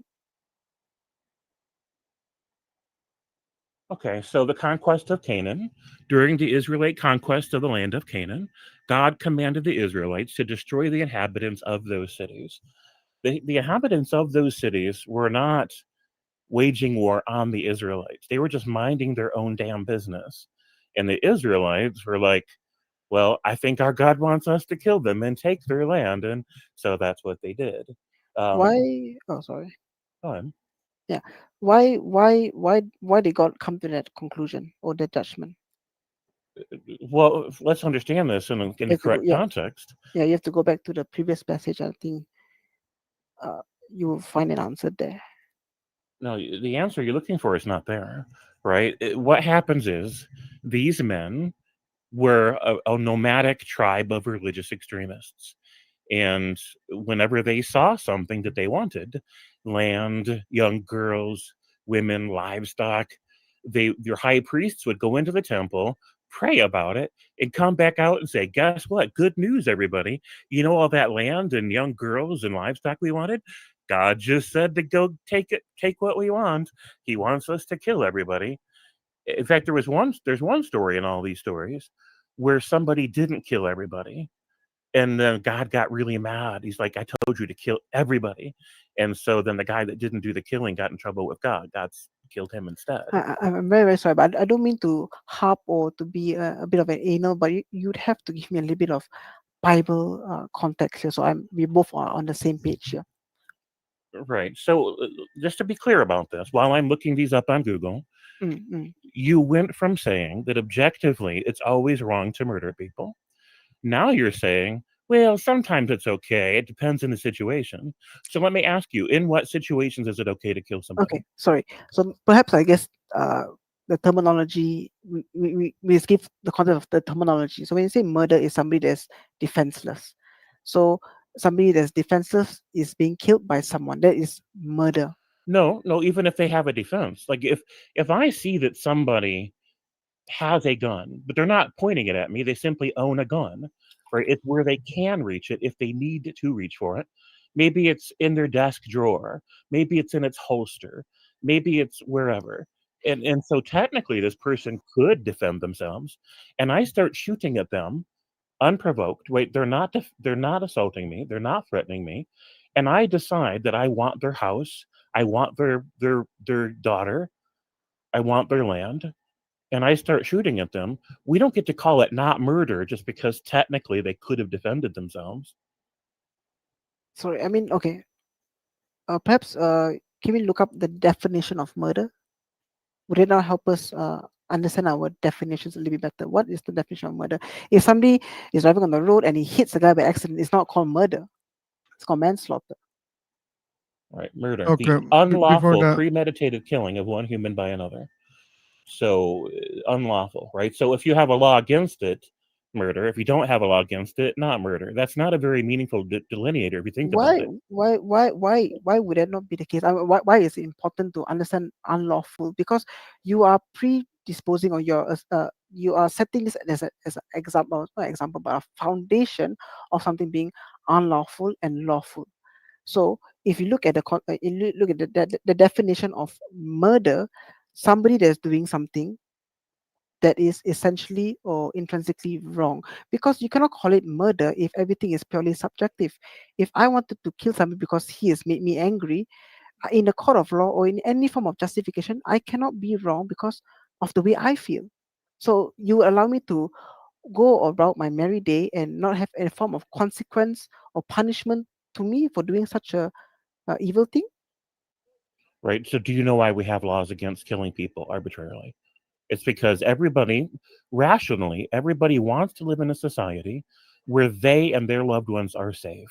If we have a society where there's no laws against killing anybody that you want to kill, then nobody is safe in that society.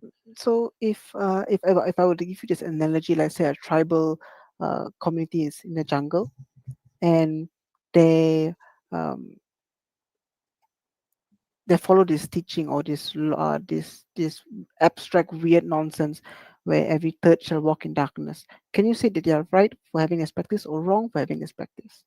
So sorry, every third shall walk in darkness, or they gouge out the eyes of the third born. I couldn't understand everything you were saying. Here's the thing: right and James, wrong. James. Go ahead. Okay, like better not to get drowned in definitions, and we should always focus on how this conversation proves that God exists. That's the title. So, and Mark, you shouldn't bring other red herrings. Well, why you don't focus on what he said? Like I'm he sorry, but said, it's in a society, he means the societies that we have right now, the common ones. People want to live and safely. That's why they have rules. Why you just change and it went back to some tribes in Amazon or because somewhere? if you believe in a utilitarianism context, you can have other communities that have vastly different um, utilitarian beliefs. So if Okay. you have another society out there that believes Mm-hmm. in waging war, how can you come to a mutual understanding or a mutual conclusion that uh, killing is wrong or war is bad, murder You is wrong? don't. That's what we said. You don't come to that conclusion that those words are meaningless. You just decide how to live, okay? In a society. So these societies are really big. You like billions of people now they want to live in a society safely, okay? And some tribes, some little communities, yeah, they might want something else, okay? But no one is justified here. Like just big communities or small ones, they just agree on something. That's all. No right and wrong. Anyway, but Okay, yeah. please always like think that how this topic proves a God exists. Okay, James, Okay, sorry. Mike's yours. I got a head off now, but I just want to say I enjoyed talking to, I think it was James. I think insightful and nice to talk to you guys. Mhm. I always end with I guess with this point. Why I brought up the case of morality is because if our society and our laws subscribe to something that is objective, is something that's absolutely true, that would have to indicate that there has to be an objectively true standard that we follow by, and therefore there has to be an objective rule setter. We would have to abide to this, because if you do not abide to these standards or laws, or if anybody can kill anybody for the way they feel, uh, you will almostly have a society that is in chaos. So morality has to have some form of objectivity to them, no matter on how you feel, or no matter on how a particular tribe or party of people feel. We have to always come to the conclusion that killing is wrong, because if you do not, like I said, everything will be uh, society cannot function or maintain. And just to be able to function, you don't need objective rules or objective things, okay? If there are rules and if people are able to protect the rules, then no chaos, okay? It's about how you protect the rules that you have created. It doesn't matter like those rules are justified or not. If you can protect them, if you're powerful enough to protect your rules, then you prevent chaos, okay? Yeah, I'm so sorry, but can I have a That's how last it works. perhaps That's James to always say worked something like this, okay? to my argument, because I don't know. I feel there's not much substance from what you're giving me. So I would like perhaps James, you could say something. Then after that, I will head off. I'll make I'm you head off earlier. right, sure. You tired me a lot. I did find the passages I was referring to, but they're gone now, so we could talk about it next time. Maybe next Um, time.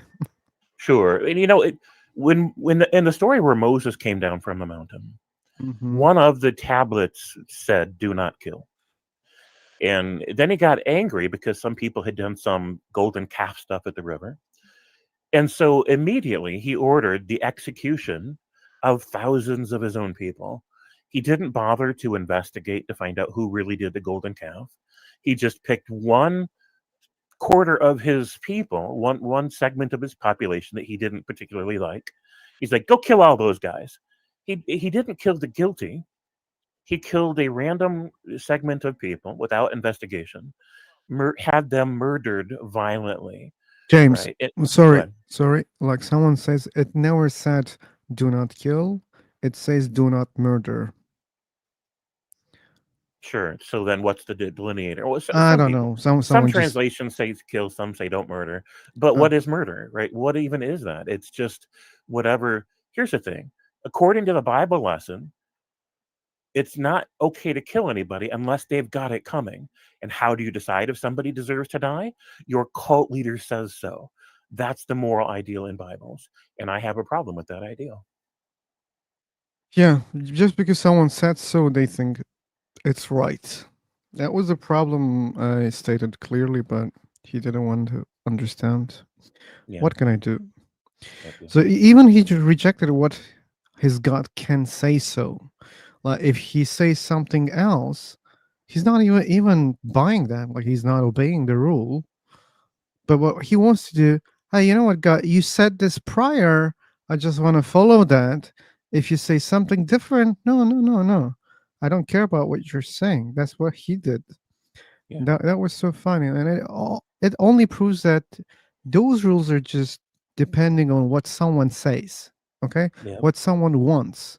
What we want to live safely in a society. That's why we create such kind of rules. And if some Right. people will come and say, "Hey, no, no, no, no, we don't care about what you want. This is what we want," and seemingly it is against what you want, so that there is a conflict. What does that mean? War, right? That's why there are fucking wars all the time, right? From the Right. very beginning. So that shows that there's no fucking standards, clear ones or objective ones. No, it Right. works always based on what people want, what majorities, what strong people want. If you're Right. able to say your own rules, then you'll create a healthy society, or like the way that he said, not chaotic, because he was afraid of chaos if no objective rules. No, you don't need the ones. Right. Like traffic rules, are they the same in every country? No. No. But if in my country I protect those rules that I created for my traffic, then it will be okay. There won't be chaos. But if I protect my rules, if like I, make it in the best efficient way, or if, for example, in my country, like passing when on the red light, well, let's suppose you're supposed to pay $100. Okay, just imaginary number. Sure. Imagine a millionaire cares about what he's doing on traffic if he's Right. just gonna pay $100. So you can fix such kind of problems, then you will have better traffic, right? Right. And other traffic rules in different countries, you don't have to obey them, right? You don't have to follow them. If something works, if you can improve it, if you can protect it, if it's efficient, useful for your society, then go with it. That's what we do, at least. Yeah. It's logical Right. to do. Anyway, I'll refresh the room. Um, so, James, you know how to join, or Yeah. you'll get the link. Oh, okay. Yeah. Very. Very good. Okay, you'll get the link on YouTube. Jumping in seconds.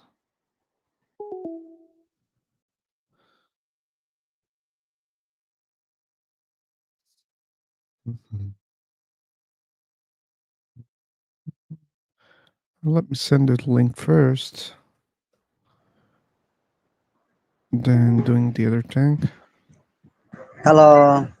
Hello. Oh, hi. Hello. Hi. Hello. How are you? I'm okay. How about you? I'm glad to hear that. Yeah, pretty good as well. Cool. Oh, you joined from YouTube. No, Oh, okay.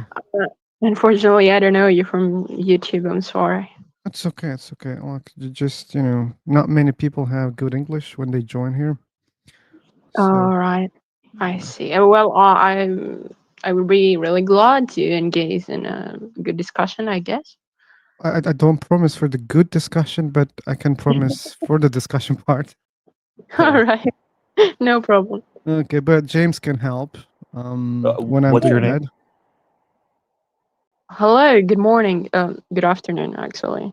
Yeah. Good morning. Sassy. So, what's your name?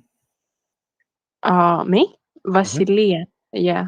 Sorry, I've made it sword. Yeah. Mm-hmm. Yeah. Okay. So here's the link for James' channel also. Oh yeah. This Thank is you. James. Let me share it again on YouTube. Not All many right. people there are, but I'm gonna find you, I guess. Subscribe, probably. okay. Nice. So you have like YouTube channels, both of you. Yeah, both of us. Yeah. Mm. Two YouTubers, yeah. Oh, that's great. Well, for me, I'm not that interested in this kind of stuff. Like, I'm just a teenager. Um, I'm from Greece, if you know, in Europe, and I'm in high school. Yeah, so nothing special. That would be a really big shame for the people who talk about philosophy and they don't know Greece. Shame on them. Indeed. Oh, but I really like your profile name, Philosopher. Twisting. Yeah. Anyway, For me, though, these days actually I started reading about philosophy and Stoicism because I've met someone from Brazil and he was like really into philosophy. And I was like, he's Brazilian and he knows about my country's history, Stoicism, and I didn't know about it. So I bought some books like Plato, Seneca, and others, and I'll start reading them. Or Marcus Aurelius. Yeah. so is there anyone who wants to answer our questions here? Which says, topic, do you believe in God? If yes, which God? Do you think this God is real? If yes, why? James, I just subbed to your channel for your information. Awesome. Thank you so much for that. Yeah, Nectu. It was Nectu. Yeah. Hey man, I've just checked one of your live. It was 5 hours. You were just talking alone for 5 hours. I was like, fuck, this man has a fucking stamina. Who 5 hours. whose You. channel was that? Oh It yeah, was me. you. I have to stop myself at 5 hours because I can go 12 without thinking about it. No surprise because when I saw that, like I was like, wow, okay. Yeah, yeah. If you don't Sweet. mind me asking, like, what kind of topics do you discuss in your channels? So usually at my channel we talk about religious issues. So we challenge common things that are said by either Christian groups or Islamic groups. But also we talk about philosophy, we talk about morality, we talk about current events in the public arena or the political arena and how that relates to our lived experience.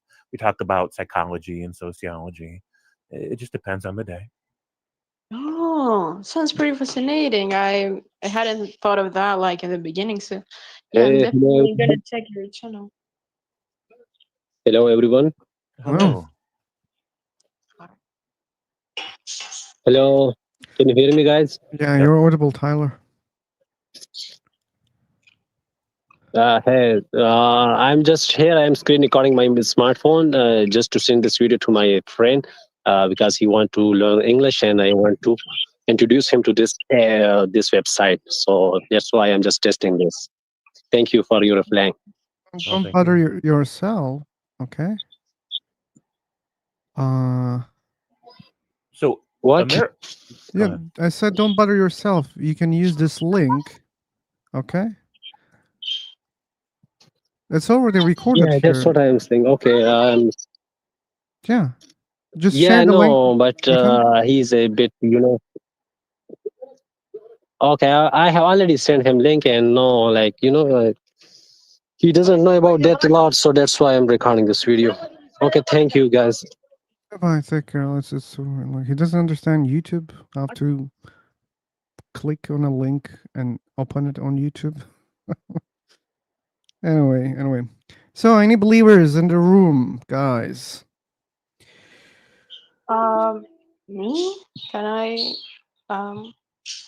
answer to your questions that you offered before? Or you want to answer those questions? Yeah, why not? Uh, I mean, if you don't mind, of course. I think I may mind. You said you're a teenager, right? Under 18? Yeah, but I'm really interested in those type of conversations because I'm trying a bit to find myself, discover it, especially regarding religion. And I would like, if you don't mind, of course, to participate. So YouTube doesn't have any age restriction considerations Oh, for that, but I think some platforms do have age restrictions. oh, well, that's the vibe that I got from other YouTubers. That's why I'm also concerned, James. But if you're certain about that, then maybe yeah, we can engage. Yeah, YouTube's fine with it. Okay, good then. Okay, we took permission from James. Yeah, there you go. Oh, okay. So you believe God exists? Yeah. Uh, Well, I was born and raised in a Christian environment. And, it hit me when I just joined in this website and I've met so many Muslims who were asking me, like, why are you Christian? What's your beliefs? And actually, I didn't have any answer. I was just saying, you know what? I grew up in Greece. The main religion is Orthodox Christianity. And that's how I taught to, live and believe like. But then I started searching for other religions as well, and I got more interested in Islam. I also had many Muslim friends, and eventually I've converted. I took the Shahada. I don't know if you know from those stuff. Now I'm not really practicing it. I've neglected it, but All right, so you're Muslim currently. pardon? You're Muslim currently? I mean, I'm not that like in the beginning, I was doing the 5 prayers and trying to fulfill all the necessities of being a Muslim. But now I'm kind of distant from both sides, both Christianity and Islam. I'm trying to, each day I'm learning something new. Like the other day, I was reading about the story of Prophet Muhammad, peace be upon him. And yeah, All right. I'm kind of uncertain, I doubt. But I even went to a mosque. I was curious, and I found one in my neighborhood. But there was a hijabi girl, and eventually she told me that I have to go there with my parents because I'm not considered Muslim if I haven't done it officially. But I cannot understand that. Like, isn't it between me and God if I've converted or not? It depends on the religious cultural paradigm. Some people would say it depends, and some people would say it's fine. Oh, okay, I see. Just like Christianity, there's different understandings of Islam from one population to another. So it really just depends on the regional variation. So I don't know. But what are your thoughts about these moral issues? Regarding, Well, the things that we were talking about, you said you wanted to comment on some of it. yeah, well, I'm still uncertain. Like, I don't know what I want to believe in because, once I was talking with another person and he was telling me that he was born Christian, but eventually, and I have this point of view on my mind as well because my psychologist is the same. He believes he's become kind of distanced, like he is not declared as Christian, but he is religious. But he believes that a lot of religious systems are using fear in order to make people afraid of God. And he asked me that simple question, like, why should we be afraid of God? Doesn't God want us to love him instead of being afraid of him? Sometimes fear, I see it as respect as well, but I don't know. I've seen in Islam, for example, there are dire consequences if you convert, like even death. Um, and they did that, I guess, in order to make people hesitant about converting into another religion. But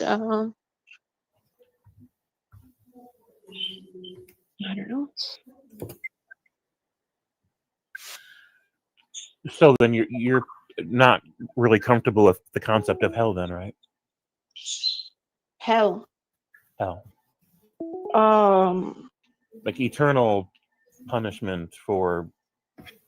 Yeah. Well, that idea scares me a lot because, you know, it's the fear that you don't know what is gonna happen. I mean,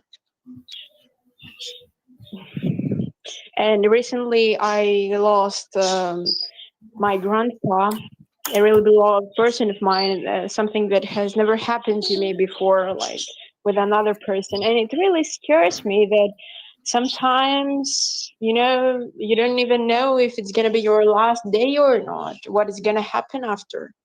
Yeah. But yeah, in my mind, that concept like heaven or hell exists. It sounds like a good story. But I was reading recently a book called Inferno by Alighieri. Maybe you've heard. And he's talking. There are three chapters. First, hell, then division comedy, and heaven. And about hell, he explains it as there are 9 stages. The first is limbo. That means like there are people who never meant to meet Jesus, who didn't meet Jesus. The second circle is lust. The third, gluttony. Fourth, greed. Then wrath, heresy, violence, fraud. There are many, and in each circle there is a punishment. In the last one, um, you know, it's trickery, and it's for people who betrayed those who trusted them, and it's really, you know, terrifying because at the very center is Satan. Papa, you gotta read it sometime. Maybe now I'm talking a lot and yeah, extending my speech, but yeah. Oh, oh.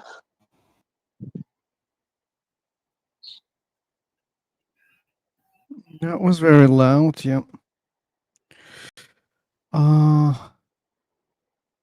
Miscreate. If you want to play something that's not I'm right now. sorry guys. I'm sorry for.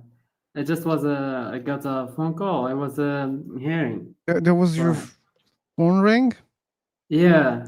Fuck man, you can scare a lot of people. Many people told me this. Yeah. Okay. Sorry Yeah, guys. it was heavy metal. What's You're so happening now? happy. What's happening? Anyway, like we have specific topic, miscreate. Yeah, I think about religion. Not specifically. Like Wait. I mostly like to talk about God, not religions.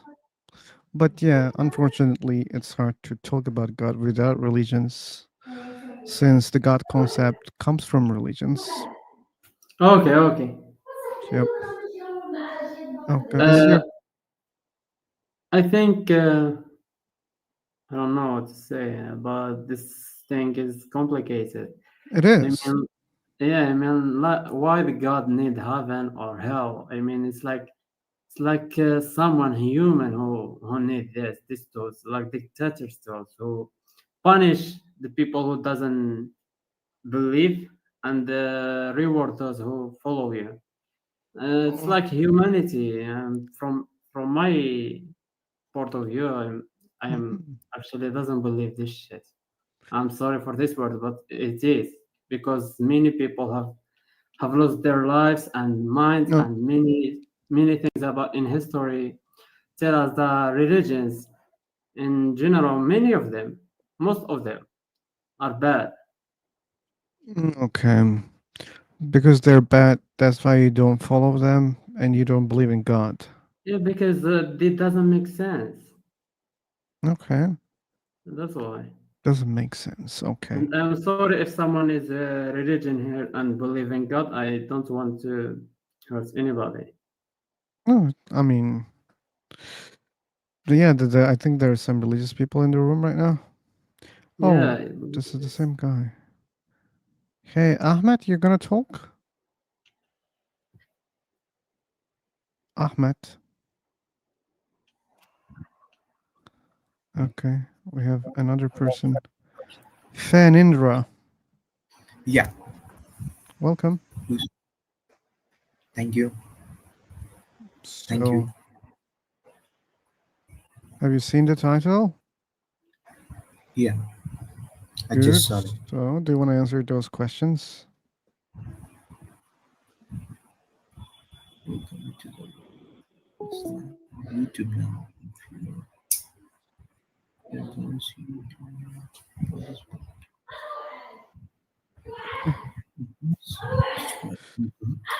Oh, okay. You did it instead of me. Good.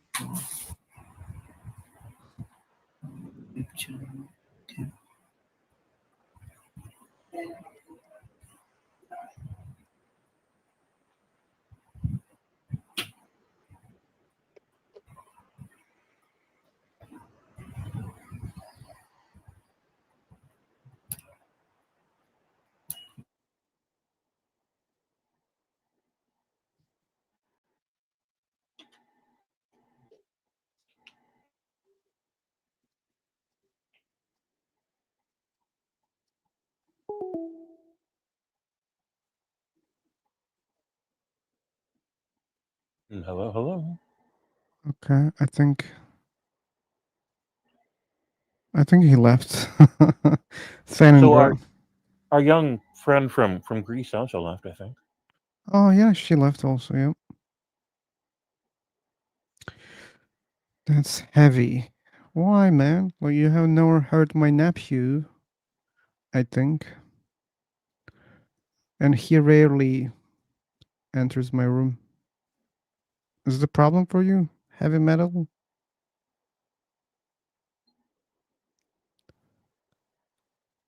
Bow, bow, Well, bow, while they bow. wait to respond, earlier we had American Hero 1776 say that Mm-hmm. um, uh, well, they said a lot of things honestly, and it's interesting because they didn't try to join the stream to talk about their perspectives. Um, I lost the comment that I was looking for.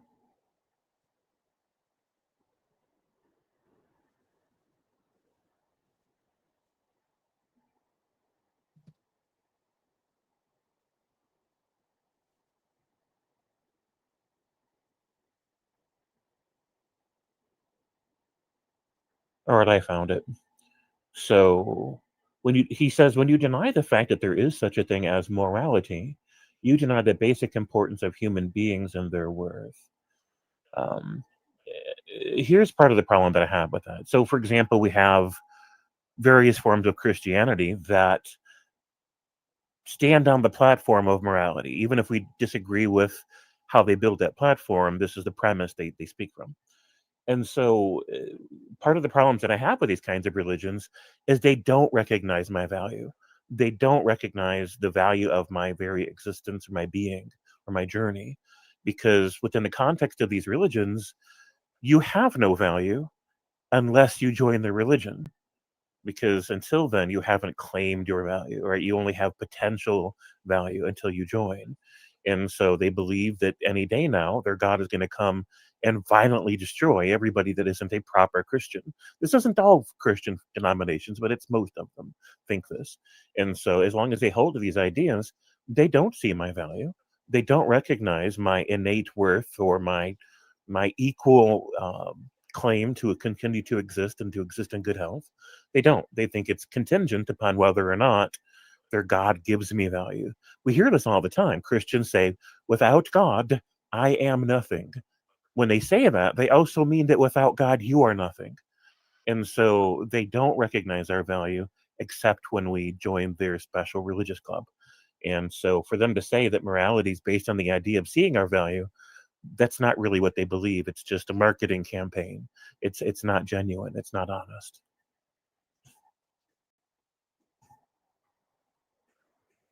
He also continued to say that the people in the Old Testament, the Canaanites, were people like you. He's talking to me and you, I think, who denied truth within every context. And I'm like, man, what a bold thing to say, right? I acknowledge the truth that pineapples exist, right? It's a truth. Gravity exists. The planet exists. There are many truths that we can agree upon existing. And we don't deny truth at every context. We struggle towards truth as best as we can. And so this is typical religion thinking, right? That they just think that they've got the monopoly on truth, and only people that agree with their religion even care about truth. And I just think that's quite a bold claim for them to make.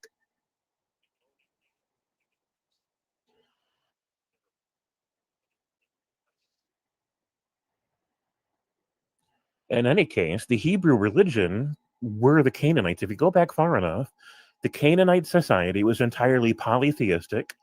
Part of their society broke away and later became the Hebrews. When they became the Hebrews, they created a fictional story to give themselves identity in the world, a fake history, a false history of their history and of human history and of cosmic history. They just made stuff up around the campfire to give themselves a reassuring sense of identity that separates them from all other humanity. And so this is the reason why the biblical stories are so anti-Canaan, because they came from the Canaanites and those emotional wounds hadn't healed.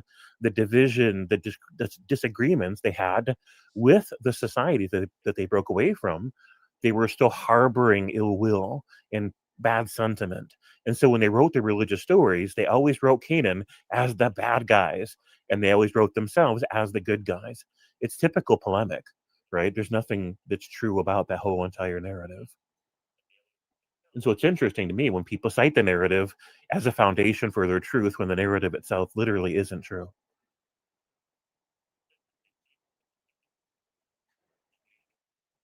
Well, thank you, Nick, too.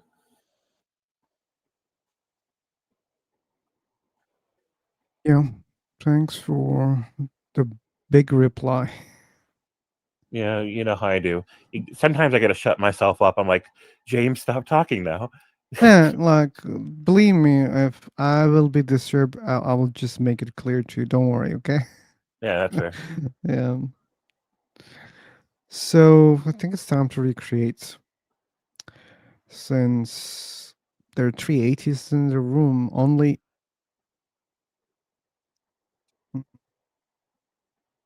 I hope we can find believers. So, jumping. Jumping, jumping.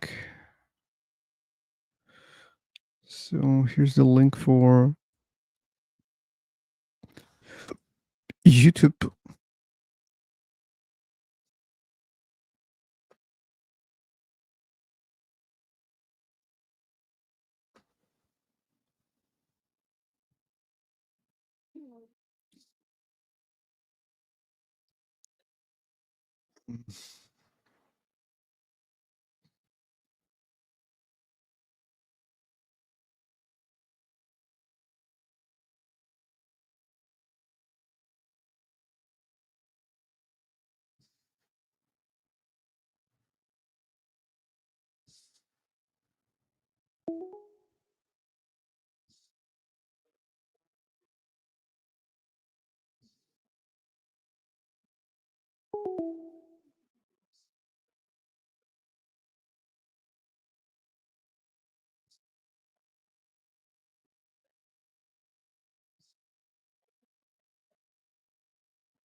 I'm confused. It looks like people keep joining and then immediately dropping back out again.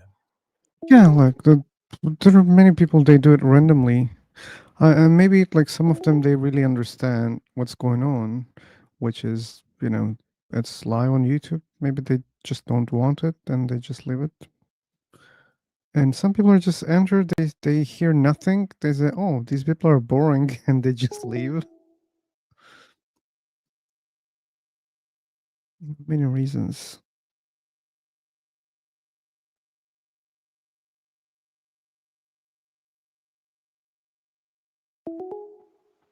While we're sorting that out, VibeCon says that there's. I'm not sure what VibeCon is citing about the minors. I know YouTube doesn't have that rule, or at least unless they just now adopted it, they have never had that rule. But I know there are some platforms that do, or they a certain age or accompanied by an adult. So I'm not sure.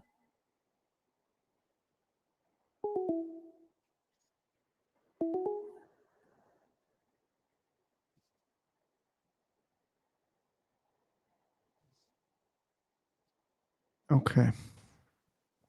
I was just checking something.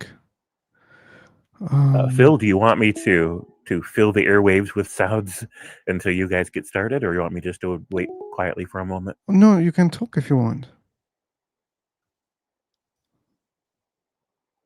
Yeah, you can talk till someone, engages. You can do that. This is not my thing, right? I don't like to talk by myself. Like, that's not my thing. But seemingly you like it, and you can do it. And I think I have lost you. Are you there? Oh, I was talking and talking and talking. Sorry, James. I think only YouTube was able to hear me. Oh, okay. So Ah. I always turn the YouTube tab off, the sound, so that I don't hear an echo, and so I didn't even hear you talking. I'm sorry. That's logical. No. Sure, you should mute the YouTube if you're here. So I was saying it's okay if you want to just talk, but I just was telling you while I was muted that it's not my thing to talk by myself, okay? Yeah. I just don't like it, but seemingly you like it, and you can do it if you want. I could do it for hours. I know that. Crazy. There's great evidence for that. Yeah, appreciate you. Right. So in the meantime, the topic today is why do you believe that a God exists? And we've had a couple of attempts so far today. One person said that the existence of objective morality is evidence that an objective moral lawgiver exists. But when pressed on the issue, they couldn't define what their objective standards for morality were. They initially, for example, they were always against killing other humans. And this they thought was an objective moral state for humanity. But then when I pointed out that even Bibles don't adhere to that idea, they all of a sudden abandoned their moral position. And at that point forward, they didn't know how to define their moral structure when it came to killing. It was nebulous. It was conditional. It was depending on context. Sometimes it's okay to kill people. Sometimes it's not. And they couldn't give us a formula for an alleged objective standard. They couldn't give us one. And so they ultimately had to abandon that position because they didn't know how to define it or defend it. That was a good summary. Thanks again. Yeah. James. Well, I've got a lot of people in here now. I'm going to shut up and give these people a chance to talk. No. Like you can do it till they want to talk, and you can understand that they interrupt or they raise their hand, because sometimes people want to talk like you, and when they see other people, they say, "Oh, maybe I should mute myself because there are other people." But that doesn't mean they want to talk. Maybe they want to listen. maybe they liked you. So is this the debate between the God and the believers and non-believers, right? Yeah, it is. And what's like your stance? Like you guys believe in God or like you guys don't believe in? We don't. Okay. And you have any like argument for that? Like it is like objectively true, like it's not, I mean, it's proven like there's no God. Okay, my position is not there's no God. My position is I don't believe a God exists. So when you don't believe in something, you don't have to justify it. You don't have to prove it. You don't have to believe. It's like saying, "Hey man, I don't have money." Like, I don't have it, man. So like you can only show your empty pocket, right?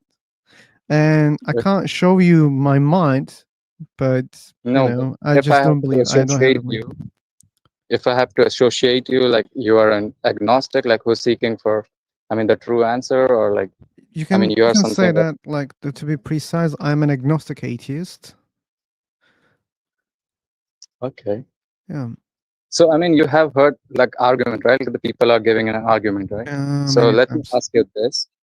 So what are the standards, like, you know, what are the evidence, right? Like you need evidence, right? Like the proper evidence to believe in God. So A what good kind one. of evidence like you're seeking for? Good. That's a very good question. I like it, and I like to answer it.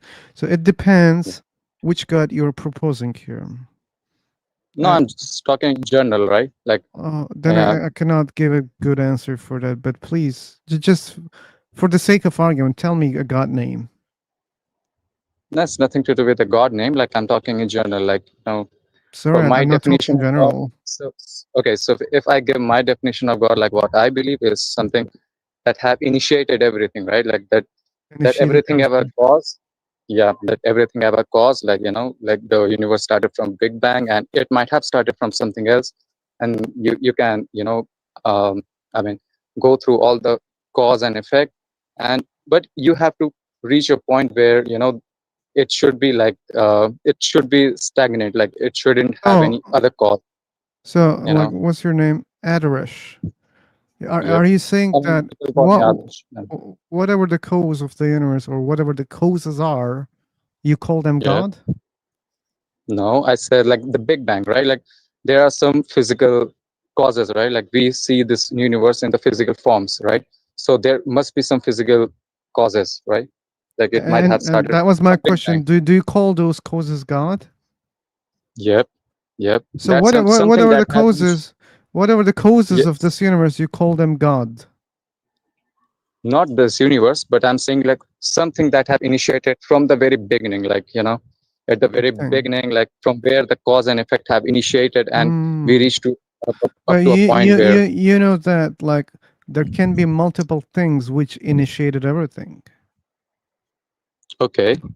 Like But there should just be something, because right? Like there should be something, right? okay, Even it might be so argued. that was my question. So whatever the causes are, doesn't matter for Yep. you, right? You call them gods? That's my question. Yep. Yep. Something that have initiated everything. I mean, yep. That's something have initiated Yeah, when everything you say at something, do you understand that it can be some things in plural form? Maybe there's not one thing initiated everything. Maybe there were a no, lot of I things believe and I they believe it's God. initiated. No, I'm Oh naming my it as a God. God, Hey, like because you man, don't believe. Be Wait, wait, wait, wait. patient, be patient. Be patient, man. So if there are causes of this universe or everything, those causes might be multiple. Maybe there are many causes at the beginning and they initiated everything. And whatever they are, without caring what they are exactly, just because they initiated everything, just because they were in the first place, that's why you want to call them God? Yes or no?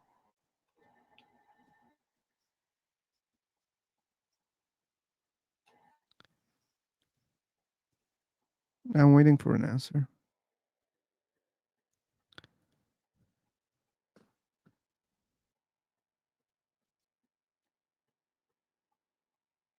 Okay, he doesn't want to answer, but here's the problem that he's creating. He doesn't care what is the cause, what can be the causes. He just want to say, like, I want to call them God. And we can speculate about the causes of the universe and we can create, infinite number of options as a cause, possible cause. So which one is God? All of them are gods according to his definition, but that's a very vague definition because he doesn't care what is the cause, what are the causes, and doesn't matter. You can't say that infinite number of things you call all of them God. Every possible cause is a god for you, for the universe, and that's useless. I don't understand why you're doing that. That's why I said it depends on what you mean by God.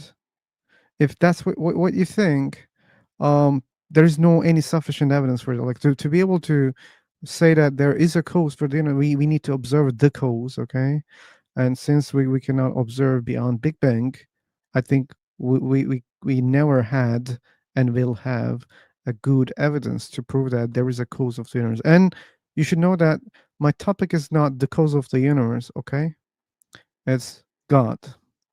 No, And that's why I'm asking, like, what kind of evidence you're seeking for? Like that's that's why my I initial said question. what kind of God you believe in, and I learned that the God that you Mhm. believe in is vague, very vague, because it can be anything. It can be in any No, numbers. So that's why I can't answer your question I properly. said But even I said that did it. God are I did it. multiple. Even if your God was so ambiguous, I really answered your question. I said No, I if said the there are cause of not the multiple gods. universe. There's just one God through which everything have initiated, and eventually we came, up to this point, like where the life is there, and we have your own experience and everything. Whatever we see in this Earth and every other planet. So, yep, this is the final thing we have. But there might be some point which have initiated it, and that is God at the very beginning. I think you don't Someone have understand initiated. Adarsh. Like whatever the initiators are can be multiple. You don't No, know no, that. there is initiate. No, not initiators. There is one single How initiator. do you know that there is only one single initiator? How do you know that? So, do you think there are multiple initiator? So you're asking me question, or you're not answering the question. How do you know that there is only one initiator? Yeah, for sure, there is one How initiator. I do you mean, know that? This is it, your claim again. Why are you repeating your claim? Just tell me, why do you think that there's only one initiator? Don't repeat yourself. I mean, because this is the God. Because this is He's God? a God. Yeah, because he's a God. Like the God is. Yeah, because this is my belief that there is only one God Ah. exists. So, Oh, so you already have a belief that there must be only one cause of the universe. And where this belief yeah. comes from? What do you mean? Where this come from? I mean, there are multiple like reason for like the cause of this universe. Like Big Bang is only one reason, right? Like the Big Bang is the only reason like the universe came into existence. So yeah, before that there should be a singular reason for that too. How do you know that there should be a singular reason of Big Bang? No, Big Bang is the single reason for this cause of this universe, right? Oh, so Big Bang is a god for you? No, I said Big Okay, Bang then is why are you not the talking God, about but Big before, Bang? Then why are you talking about the singularity of the Big Bang, or as a because you cause for said singularity? because we are talking about the universe, how this universe came to the existence. So before that, I have No, to go that's not my topic. scientifically. As I said, like we don't know how I universe didn't say came into no. I know existence. that's not How a do you topic. know? No. I know that's not a topic, but I'm trying to make you This guy is understand. So also tiring this me like universe. the other guy. Like I don't understand. Is it so hard? No, I don't think it's so hard to engage with the questions properly. How they know that there is only one cause of this universe? And his answer was because I believe so. That's circular reasoning. Others, you should know that. You don't have any justification. You don't have any proof for that. You only believe that the cause must be one. Period. No good evidence for that. You didn't present anything. You're saying it must be like that. Why? Because I believe so. That's circular, okay? Okay. Okay, so even if we believe there are multiple reasons, okay, so we go through this argument. If there are multiple reasons for this cause of this universe, so yeah, so we go through that argument. Now there should be some reason, right? Like there should be some reason who have initiated like the cycle of this cause and effect, and eventually we reach to the point where the universe exists, right? And that reason might be multiple for sure. I mean, for sake of this argument. Your God is multiple or one?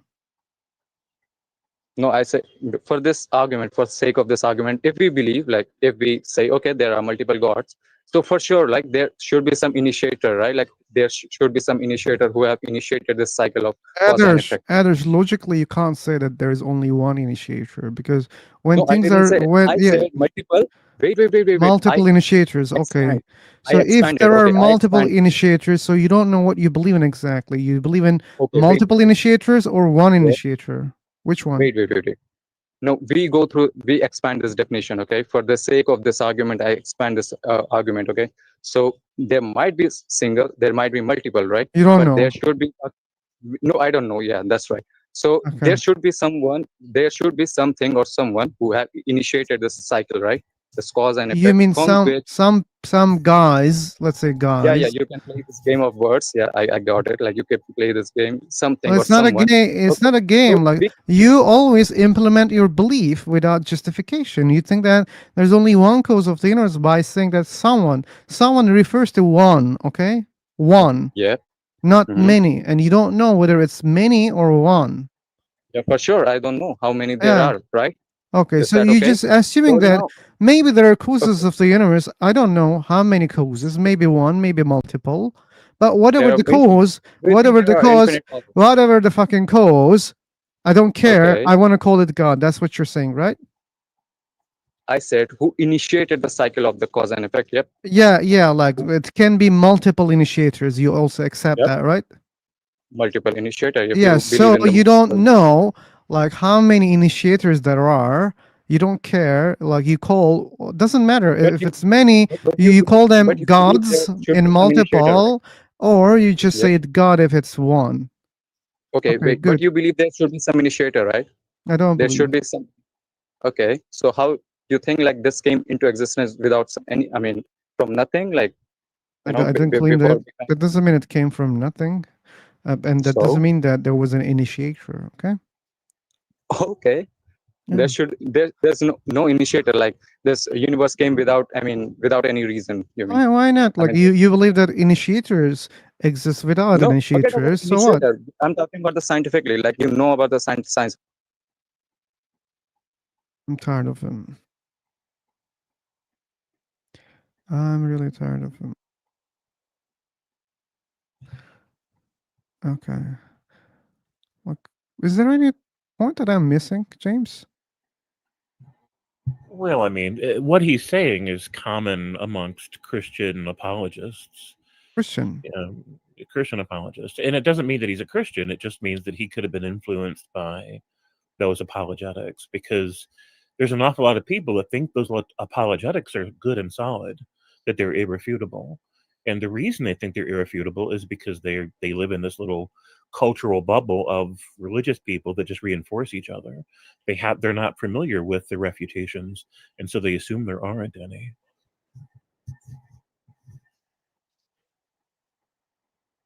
But I would point out as an example, not even just to cite science, ancient Stoics had their own cosmology and their own theology. They believed that the universe was self sustaining, self ordering, has always existed, and that the self ordering nature of the universe manifests in planets and animals and people, etc., eventually, and that eventually wears itself out. And then all of those energies recombine, and then the universe begins anew to create planets and suns and people and animals and logic and ethics and things like that. The self-ordering, self-intelligent, um, as a property, as an emergent property of a self-existing universe that just keeps recycling itself over and over again.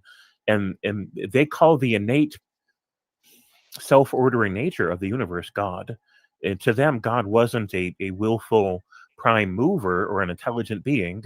It was simply that the state of the self-ordering nature of the universe and how it manifests in various forms of intellect and ethics and virtue. And so here is an example of how it's possible to have something that you call God and have it not be a prime mover, have it not be something external to the universe, have it be something that it doesn't. So in that model, there's no need for a prime mover because there's not a true beginning to the universe. The energies of the universe in that model always have existed and always will exist and just continue to reorder themselves. That's it. And so this is just an example of how the assumptions that these religious people are making are very limited assumptions. They're not the only options on the table. They're just the only options of possibilities that they're familiar with, or that they're willing to think about. Someone says that you can't prove the universe is eternal. That's a Sure. ridiculous assumption. So I'm not trying to prove anything. I'm talking about ancient Stoic cosmology and theology. I'm not talking about mine. I'm not a Stoic. Right? I'm not assuming that the universe always existed. I happen to suspect strongly that the energies that this universe exists as, consists and subsists of energies. It's made of energies. I think they have always existed, and it's just ever-changing forms. And so, but I don't know that for sure. Nobody knows, right? These are all just ideas that appeal to our intuitions. That's all. I think that's one of the prime differences between me and a religious person is that they assert things as fact. It can only be this way. Whereas I am willing to just humor different possibilities and discuss them in a humble, objective way to say, these are the possibilities, and none of us really know the answer.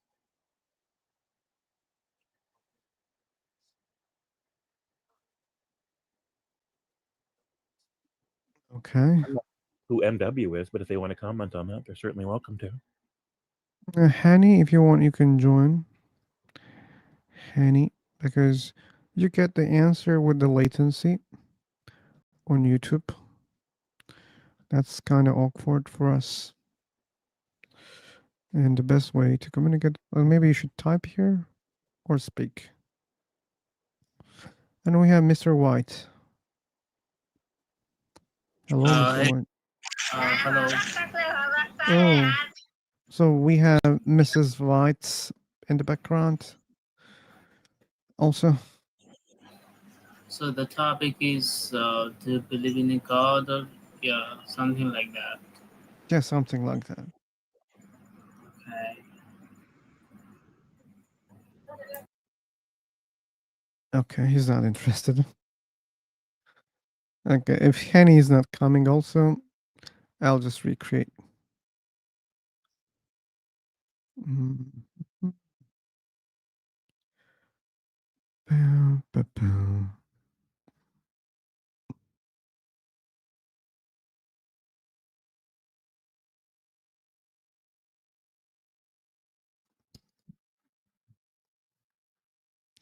So if you don't define me or God, how can I say this could be good evidence for me to believe in your God? I was trying to get there, but the guy was so stubborn that he was picturing a very vague concept of God.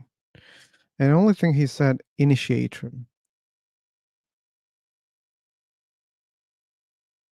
God is initiator. Right.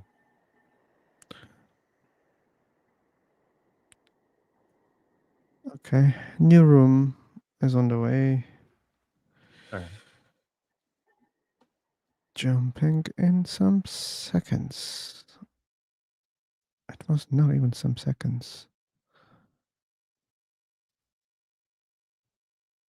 Okay, let's first share the link. This is the new one. So.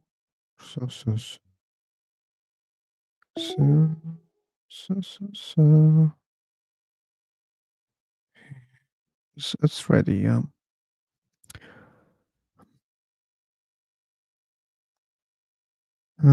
My trolls will never give up, James. The ones that I blocked here, they keep disturbing on YouTube. Hello. Hello. How are you? I'm okay. How about you? I'm fine. Where are you from? I'm from heaven. You from? Heaven. Heaven. Okay, nice, nice, nice, nice place. Yeah, it is. I am from Tamil Nadu. Okay. What do you do? I wait for people to engage with my topics. Oh, okay, okay.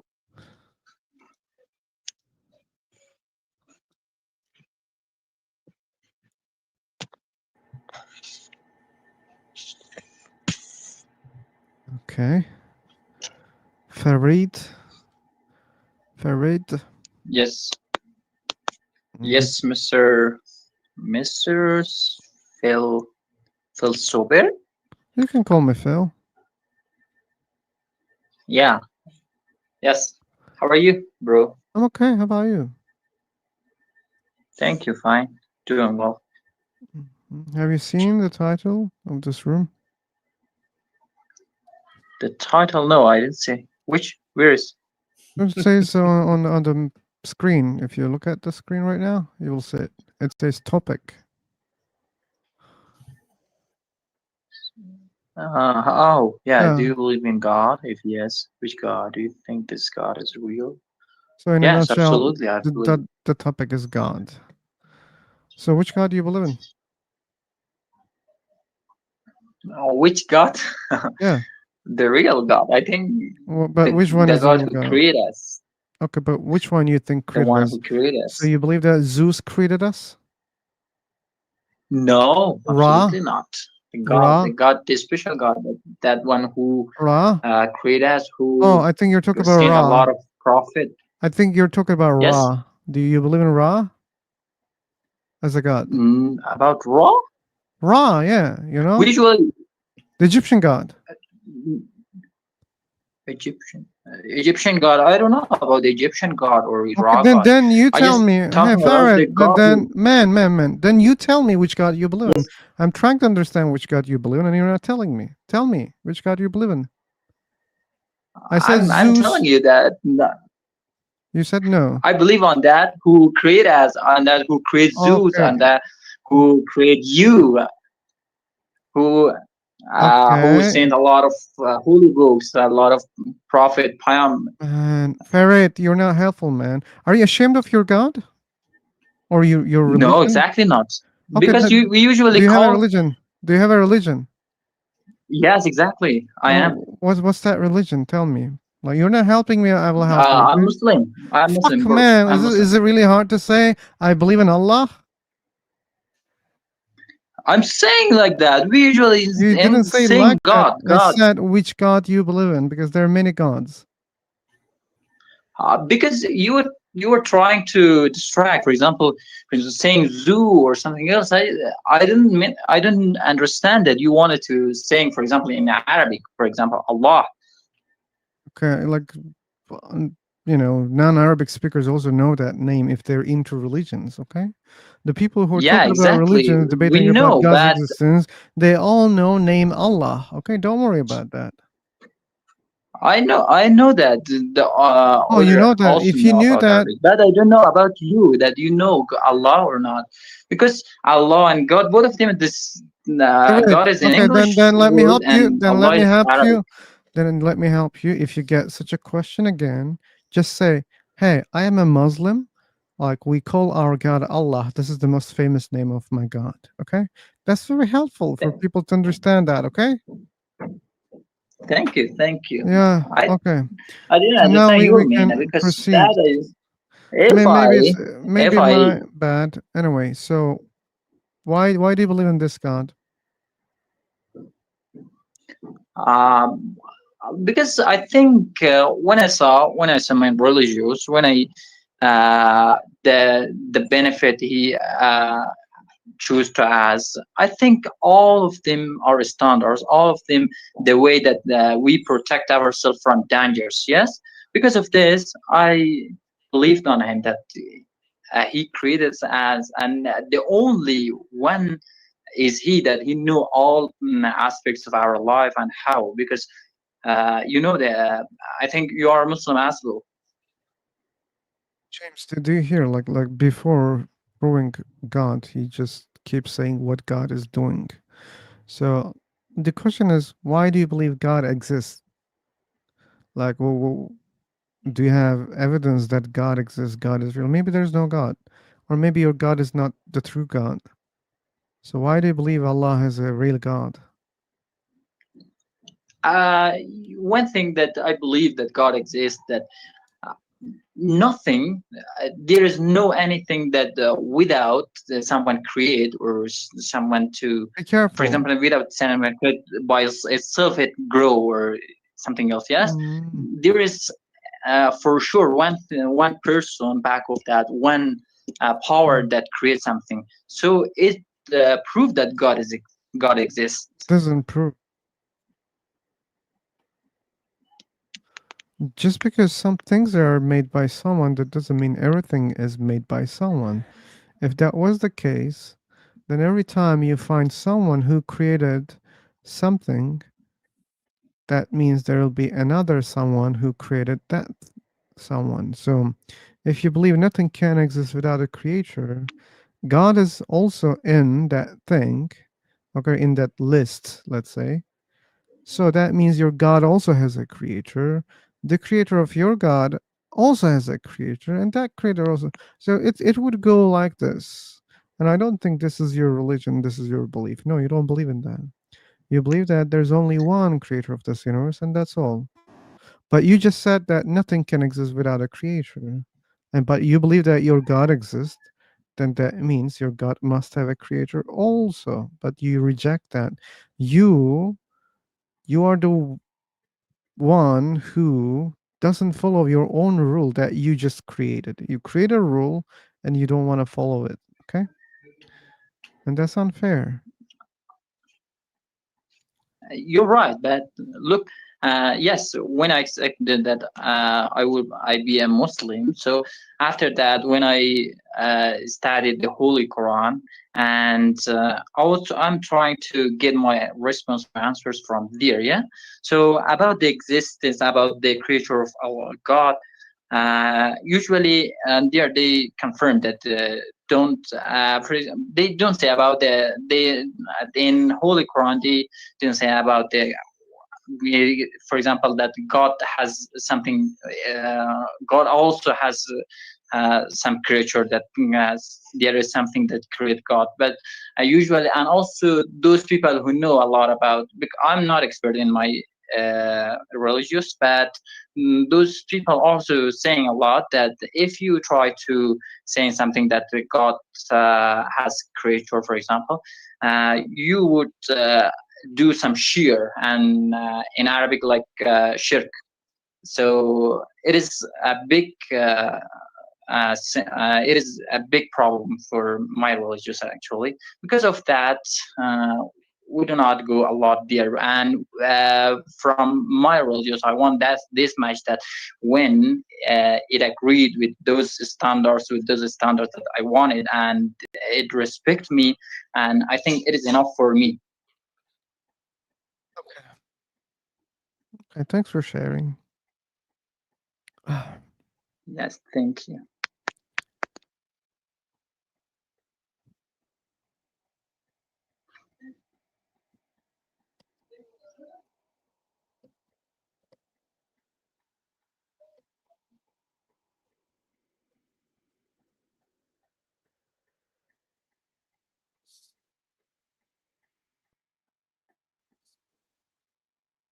So we don't have other believers.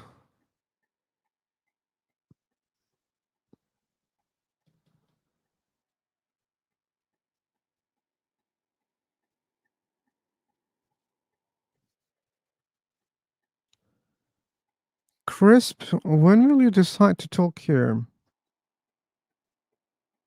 Chris says we all know about Ra. Yeah. Ra. Crisp is here for a long time, and thanks for being here again, Crisp. Yeah,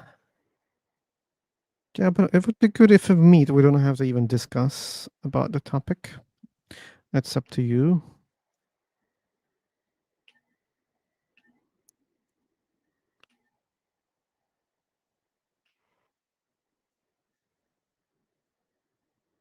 Your bestie is not here yet. Yeah, sorry, go on. No, saying if I understood correctly, he's admitting that he is violating his own precept, right? The idea is anything complicated or anything at all that exists in reality must have had a causer, must have had a creator. But then they exempt their own God from that condition, right? Yeah. So they violate their own premise, and it's paradoxical. But we're not saying that there's no creator entity. We're saying, how do you know? Like, what are you basing this on? And I hear a lot of just circular reasoning. I know it's true because I know it's true, or it needs to be true because I say it needs to be true. And that's just really not helpful. It just really doesn't get us anywhere. Yeah, and if you can create exceptions, then we can also do that. Like, universe exists by itself. Doesn't matter came from nothing or created itself. Like, how ridiculous it sounds, you have to accept that it exists and no cause. But they don't accept that. They say something cannot come from nothing. Okay. Except their God. Except their God. Oh, but let's be fair. They explain that, but the universe doesn't exist always. My God exists always, so that's why they make the exception, right? No, but they don't know that the universe doesn't exist always. They're assuming it. Well, that they're gonna bring Big Bang theory, right? Yeah, but here's the thing. Sean Carroll, so who's on our side of the scientific fence, right? Yeah. A famous cosmologist. He had a debate with Dr. William Lane Craig, a famous Christian apologist, and this was several years ago. And Dr. William Lane Craig was citing the Border-Guth-Vilenkum paper about the Big Bang and the beginning of the universe. And so Dr. William Lane Craig misunderstood the papers. And so Sean Carroll had one of the authors of that scientific paper record a video segment where he explains the paper.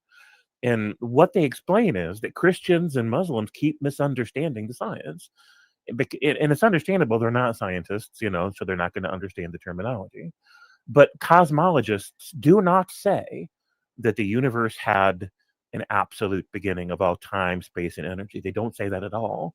Instead, Big Bang, as part of the cosmological model, posits the beginning of the creation of, or the expansion of, the known universe, the form that our universe has taken: planets, asteroids, moons, suns, everything else, right?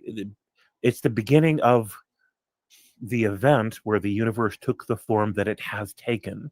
They're not talking about an absolute beginning to time, space, energy, whatever. They're not. That's not a thing.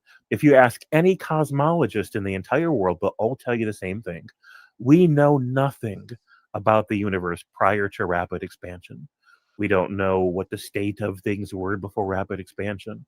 We don't know what caused rapid expansion. We don't know if the energies this universe consists of always existed or not. We don't know if time existed before that or not.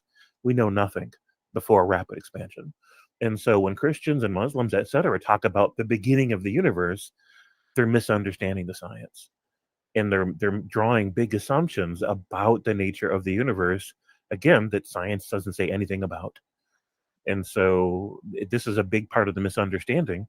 But these misunderstandings are circulated amongst Christians and amongst Muslims who want to create a justification for their theological views and values.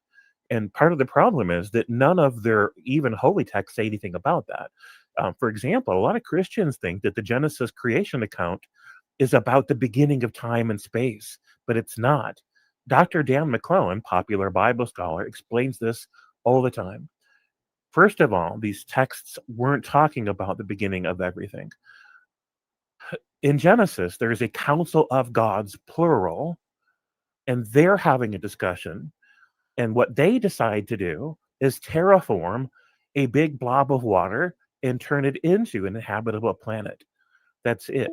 When they talk about creating the earth, they're just talking about creating the earth. They're talking about terraforming a section of the cosmos. That's it. It is not the beginning of time. It is not the beginning of space. It is not the beginning of all creation.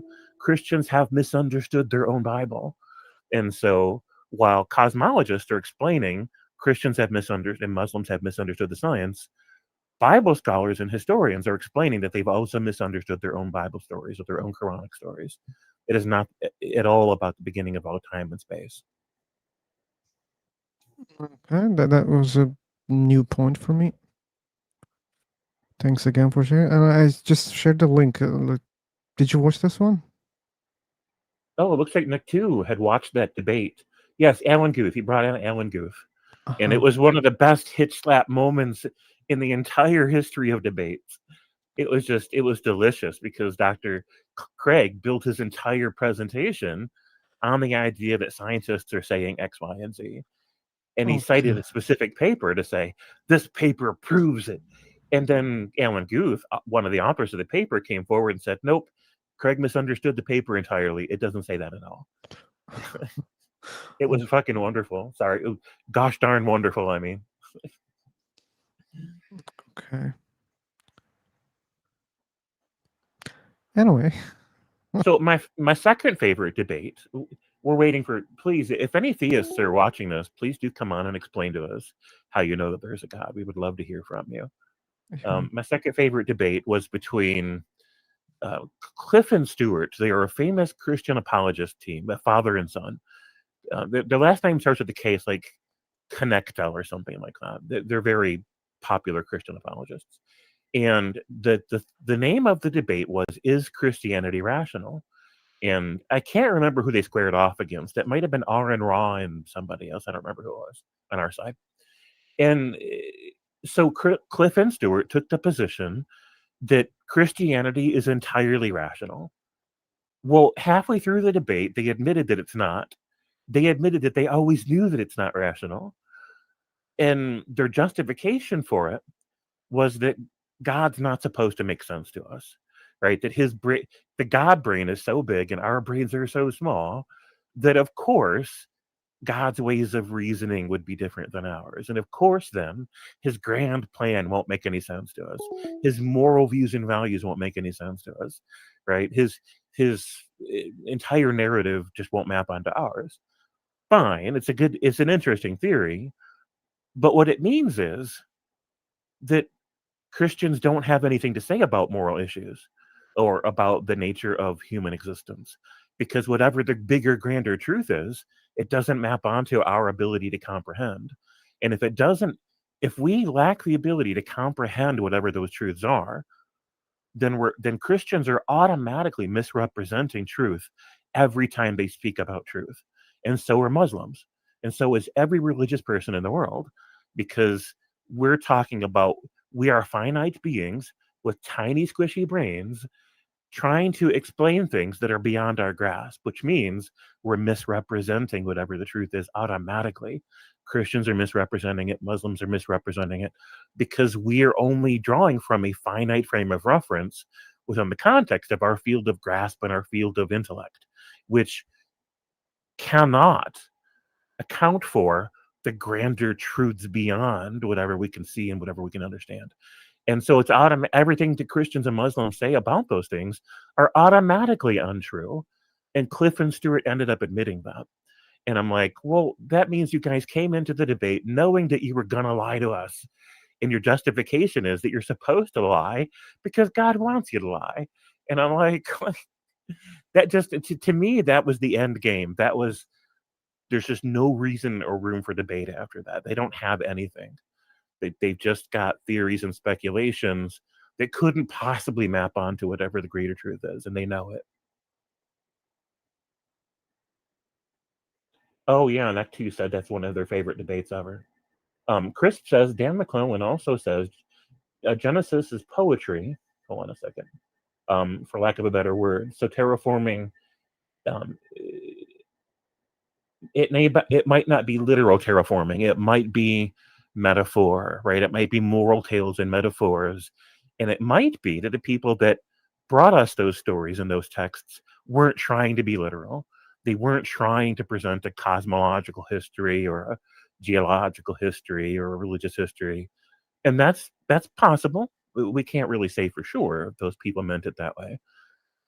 But what it means is that because so much of it has room for a metaphor and analogy, right, and stuff like that, it means that we can't really get truth from that. Because when you talk about metaphor, you're just talking about poetic language about the human experience, which is going to be subjective to each individual's experience. Oh, you referring to the debate with Sean Carroll and William Lane Craig? Oh yeah, that was. Oh yeah, I think it was on Modern Day Debates, Nick, too. I'd have to go find it. But it was my second favorite debate ever because they admitted that they came into the debate with the intention of lying because that's the necessity of their circumstance, because they can't possibly represent a truth that they can't grasp and that they can't account for. And that wouldn't make sense to us tiny little humans anyways. And the problem I have with that is, okay, look, besides the dishonesty, the problem I have with that is that if we say that whatever the greater truth is, we can't grasp it, we can't account for it, we can't understand it, right? What that means is that we have no framework for ruling out any other religions, right? If whatever the greater truth about morality and about life and existence, if it's beyond us, And if it's not going to map onto how we think and how we experience life, that means that we have no objective standard by which to evaluate anything in the context of gods, right? And so if a Hindu comes up to us and tells us something about gods, the Christian has no way to justify rejecting the Hindu theology. A Christian has no justification for rejecting Islamic theology or Wicca or anything else, and neither do the Muslims. Because if we don't, if whatever the truth is beyond our grasp and beyond our ability to account for it, then we can't rule anything out, right? And the Christian can't say that some other religion is false, and the Muslims can't say some other religion is false, because whatever the greater truth is, if it's not supposed to make sense to us, then anything goes. We can't rule anything in, we can't rule anything out, and it's all just arbitrary. It's all just instinct and intuition and subjective cultural experience. And people are entitled to those, but the problem is that people want to pretend that those things are some objective and verifiable truth, but they can't account for it. They can't justify why they think it's true. They just feel that it's true, which does absolutely nothing for me.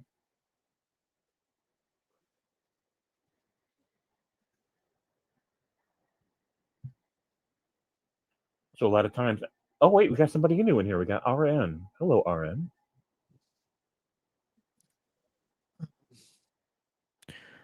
He could speak though. Well, I don't want them. I don't want them to feel like they can't talk. If they're here and they want to share something, I'd love to hear it. What, brother? Oh, I was looking at you live. I was there for 30 minutes. You're hard to hear. your audio is really I bad. was in live. I was in your live. You were watching on YouTube. Yeah, exactly. I was there for 30 minutes. You were doing debate with others. I was watching those debates. Yeah, when there are people, yeah, we are doing debate. Yeah. Like, I'm gonna subscribe you. What? I'm going to subscribe your YouTube channel. Okay, thank you, man. Yeah. I hope you enjoy. Yeah, brother, I'm enjoying a lot. But you muted others. That's where it was a misfortunate for others. I mean, Ravi, you should not have did you muted. hear? Did you hear when we said your audio is bad? Let me repeat. Your audio is really bad. That's why I cannot understand you sometimes.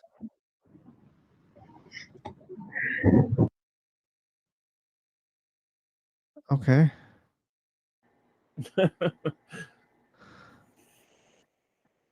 So Chris Yeah. said, Uh-huh. good. Oh yeah, James. Look. Okay, if you're gonna respond to YouTube chat, I will stay here maybe just 1 hour. Like hop in directly to StreamYard. Okay, I don't need to Yeah. share the screen. And I sent you the link. Assumingly, we will not have people today on Free for Talk to debate with, and we can answer YouTube chat. Ba-da-bum. Okay, you muted Darsh. Yeah, I mute a lot of people here. I even mute myself.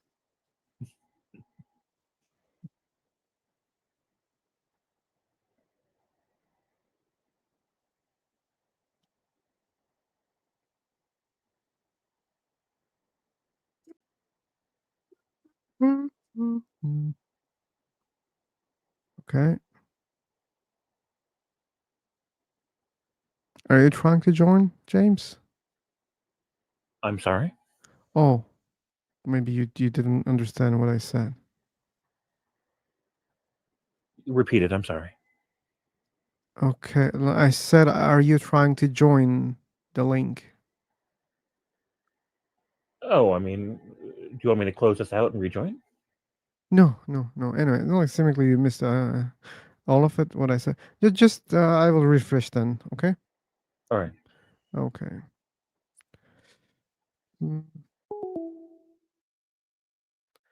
Yeah, there was probably some misunderstanding, lack of understanding, but anyway.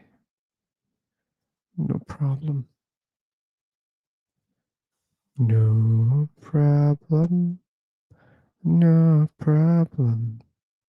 No problem. Da da da da da da da da da da da.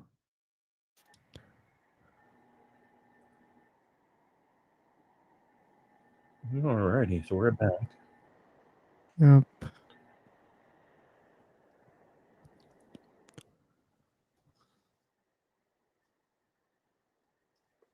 Okay.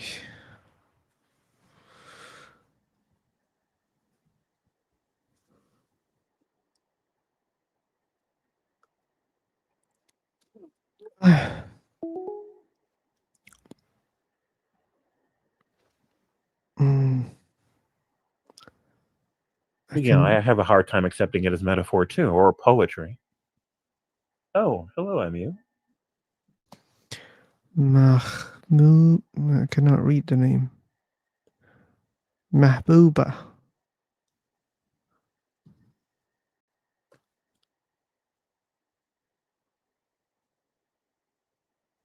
Seemingly someone who wants to discover the website.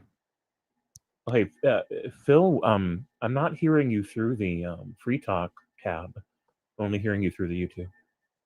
Okay. That's interesting.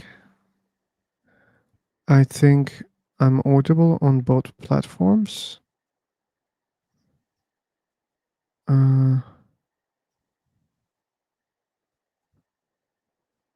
Hey, welcome. We're DNA. I'm fine. Thanks for asking. I hope you're also fine. Your sound is good now, just so you know. Oh, okay. Okay, if you solved the problem or it was solved without doing anything, that's okay. I'm going to go get something to drink, and I'll be right back. Go ahead. Okay, okay. Take your time. Rohit, Ayushi, Skyfall. We have a specific topic, guys. Sorry that we don't have many topics here. It's about God's existence. Do you believe in God? If yes, which God? Do you think this God is real? If yes, why do you think so? This is our concept, and you should know that we are on YouTube right now. It's live.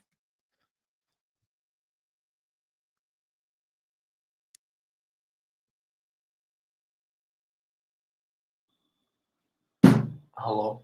Hello. Hi, how are you? Okay, that was the Skyfall that I heard the noise. Yeah, I am Skyfall. Oh, okay. Um, well, I have to use the right words because I don't know if I believe in something. I would describe myself as agnostic. Um, but there's maybe a chance that God exists. But the fact that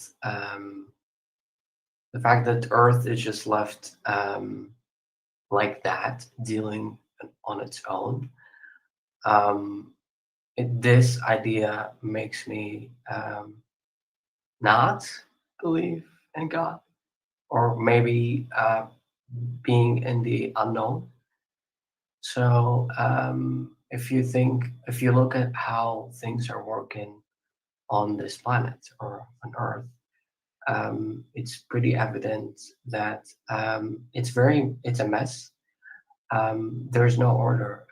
Well, nature is ordered, but the world is not. Fairness does not exist. There's no such a thing as justice, because everyone can get away with doing the bad things.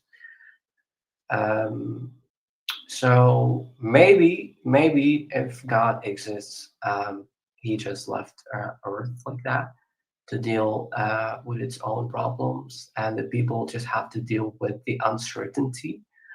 the uncertainty of events that happen just like that with no reason whatsoever. So in that case, if that is because which is something that is declined by many religions, they say that no, God is supervising Earth or something like that. Um, I do not think so, because if there is some kind of power that is trying to implement justice, it would have done it, but I don't see justice happening in the world. It's a mess, and that's one of the reasons why I do have doubts. But at the same time, because I am uncertain, the how the universe came to be. There are many theories supporting that, such as the Big Bang theory and so on and so forth, which has been proven. But what happened before that? I don't know that. So that is why I am in the unknown. But yeah, I would love to be convinced. I want to be convinced, but I'm finding it very hard for me to be convinced until now. Okay. Okay. Did too many repetitions, but anyway, it's okay. So, is there anyone who can convince him in the room? Because we are here to be convinced. We don't know any God exists or not, and we don't believe a God exists because we don't see good evidence for it.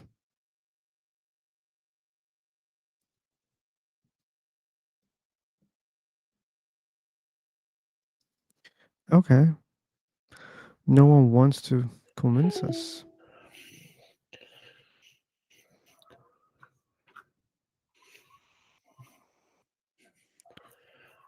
So did I miss anything good when I was gone? Nope, you didn't. We had fellow agnostic atheist. Oh, what's his name? Skyfall, yeah. Skyfall. Seemingly, he's another agnostic atheist here. And he wants to be convinced. And that's why we call for the people who wants to convince us. I must make a confession about that, though. What? I must make one confession about this. Oh, good. Good. It is not possible to convince me that a God exists. Oh, that's very honest, by the way. Yeah, and so the reason it's not possible to convince me that God exists is because that even if somebody were to convince me, for example, that there's a prime mover, that the universe had an intelligent designer, etc., even if they could do that, I still wouldn't be a theist in the moment, because to have a God means to have a reverent awe towards whatever the concept is. And I'm so unimpressed, right? If there's an intelligent being that designed our world, designed human beings, designed the ecosystem, etc., then I would be very critical of them. I'd say, well, you're not a God to me, because God is a crown of words. It is a reverent title to express a kind of sacred regard for something. And I'm not going to feel that way. I'm going to feel like, man, you're just kind of awful, right? Here you had a chance to make any universe you wanted, and you made this one. The hell's wrong with you, right? And so they wouldn't be a god to me. They would just be kind of an all-powerful asshole. It's not a god. So that's the good. Sorry, James. Like I'm a little bit confused. So then, what is a God for you in simple terms? Right. So the word God. See, that's the thing. God isn't a type of entity. It's not a. The definitions that people pack into God are just the definitions that they want, right? And it's like, at the end of the day, it's still a reverent regard for something. It's a crown of words. It is a title meant to bestow a certain amount of respect towards whoever or whatever they think did a thing. But I wouldn't feel that respect for whoever or whatever did the thing. I would be highly critical of them or it. Okay, And so it wouldn't be a God to me. mm, Like, for example, sun worshippers. Sun worshippers exist and the sun exists. So if a sun worshipper tells me, see that sun up in the sky, that's my God, I would say, okay, well, the sun exists. And so in that context, your God exists, but it's not a God to me because I don't have a worshipful regard for it. Right. I don't spend my days on my knees worshiping it. but James, like, don't you think you're making the word God as something that I choose that deserves to be worshipped? Whatever that thing is a God to me. Yeah. But Well, don't you think that this definition kind of very different than the general definition of God? Well, I think Because like and let's think about the Abrahamic concept, okay, which is familiar Sure. more to us, you and me. Sure. Yeah. So even Satan knows that a God exists, right? Sure, in the context of that theology, sure. Yeah, in the context. But Satan doesn't worship God, but still God is God to Satan. And if someone doesn't worship, and if what you observe, what you interact is the one that people claim, I don't think it matters that you think that it deserves to be worshipped or not to be able to call it God. If it's God, then it's God. If you don't worship, okay, that means you just don't worship it. But when you say, "Oh, you're not a God to me," that means you have your own specific definition of God, and I don't understand where did you derive this definition? Right. See, I don't think that Satan, in the context of that theology, would say that it's God anymore. I think that this particular angelic entity in the story thinks of the creator being, the father being, as a God or as the God, until this angelic being becomes disillusioned, until they start to realize that this father entity is full of crap, right? He's not really worthy of the regard that he's been given. I think at that moment, this angel would no longer think of that entity as a god or as the god. I think that they would say, "Well, you're still technically our dad because you made us, and you still have a lot of power." But I don't think Satan would continue to call him God after that. Still, James, like your own definition of God as someone who deserves to be worshipped. Well, no, somebody that has a reverent, the thing about worship is it's a slippery word, right? Because worship just means a reverent regard for something. I And don't it's understand what does that mean. Like you used it many times, but because of my English, what does that mean? Reverent regard of. so regard is however you feel about something, and reverent means to revere. It means that you have this romanticized, emotional um, response to the idea of something or someone, right? That it's just romantic language is all that is. Like even the word divine is just a romantic language, right? Somebody can say cake is divine. What they mean is that they feel like it's the sensory experience of the cake for them kind of makes them feel more alive. It brings them a special kind of joy which they want to talk about romantically to really to just really Yeah, celebrate the but experience. cake is cake in the end, right? Sure, cake is cake in the end. Yeah, so like just because you don't accept that the cake is divine, that doesn't mean cake is not a cake. Well, sure, but divine is just an emotional outburst. That's all that is. It's not. Mhm, yeah, It's yeah, not yeah, meaningful. Divine is not meaningful. yeah, but that's my critique upon what you said. So, like, if the definition of God is the creator, the almighty, let's say the all-powerful creator of everything, if there is someone like this, okay, and that deserves the title of God more than any other thing.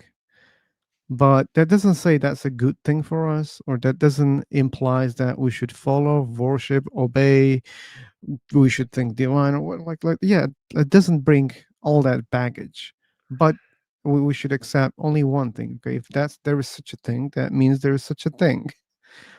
The rest of it, yeah, like arguable, like whether we should follow it or not. These are side points. But what would you call as a god? So far, I understood that you just say that if that thing, whatever something, deserve to be worshipped, I can call it God. Or maybe I'm wrong.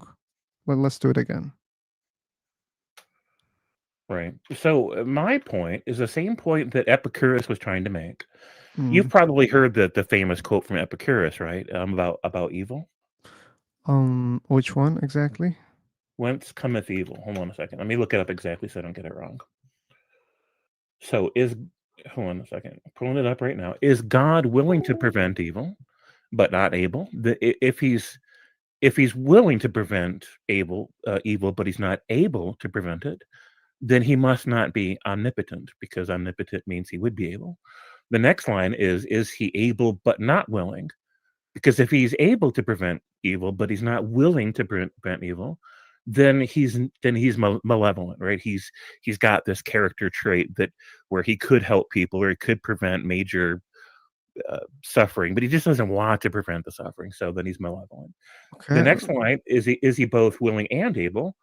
Because if he's both willing and able to prevent incredible amounts of tragedy, then how do you explain the existence of incredible amounts of tragedy? Because an entity that knows about it, can do something about it, wants to do something about it, but doesn't make any sense.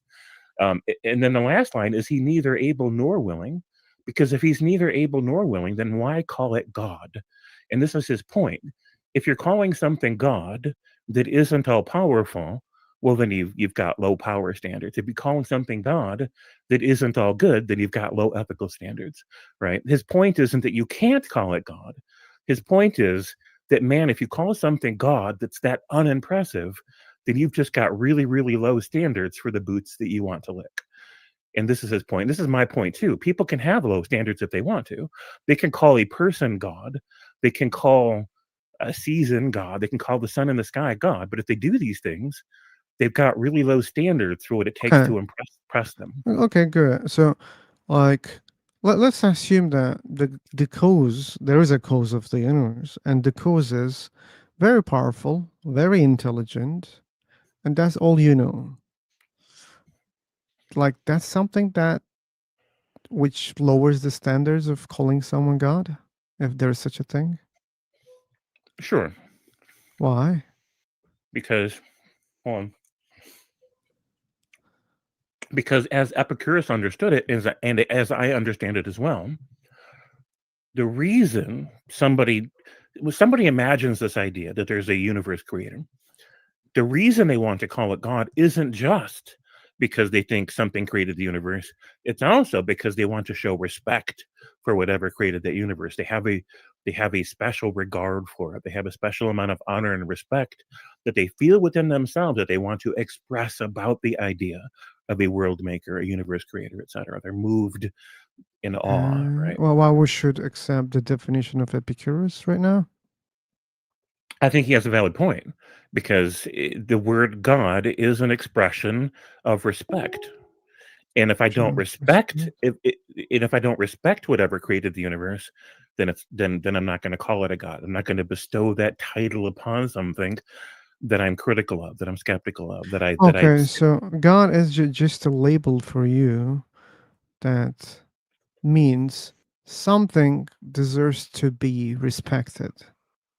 No, respected beyond the respect that we would afford to anything on our plane, right? We can show a lot of respect for other people.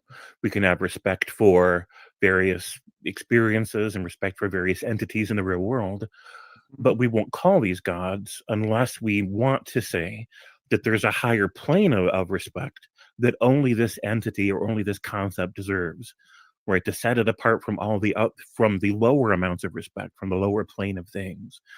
And so it's tiers of respect, right? And so you take the ultimate tier, and that's the God tier, and everything below that can have respect, but not as much respect, or not as much, because you don't feel as much awe about it. You're not as emotionally moved by it, etc. Okay, Now, well, I kind of understand. yeah.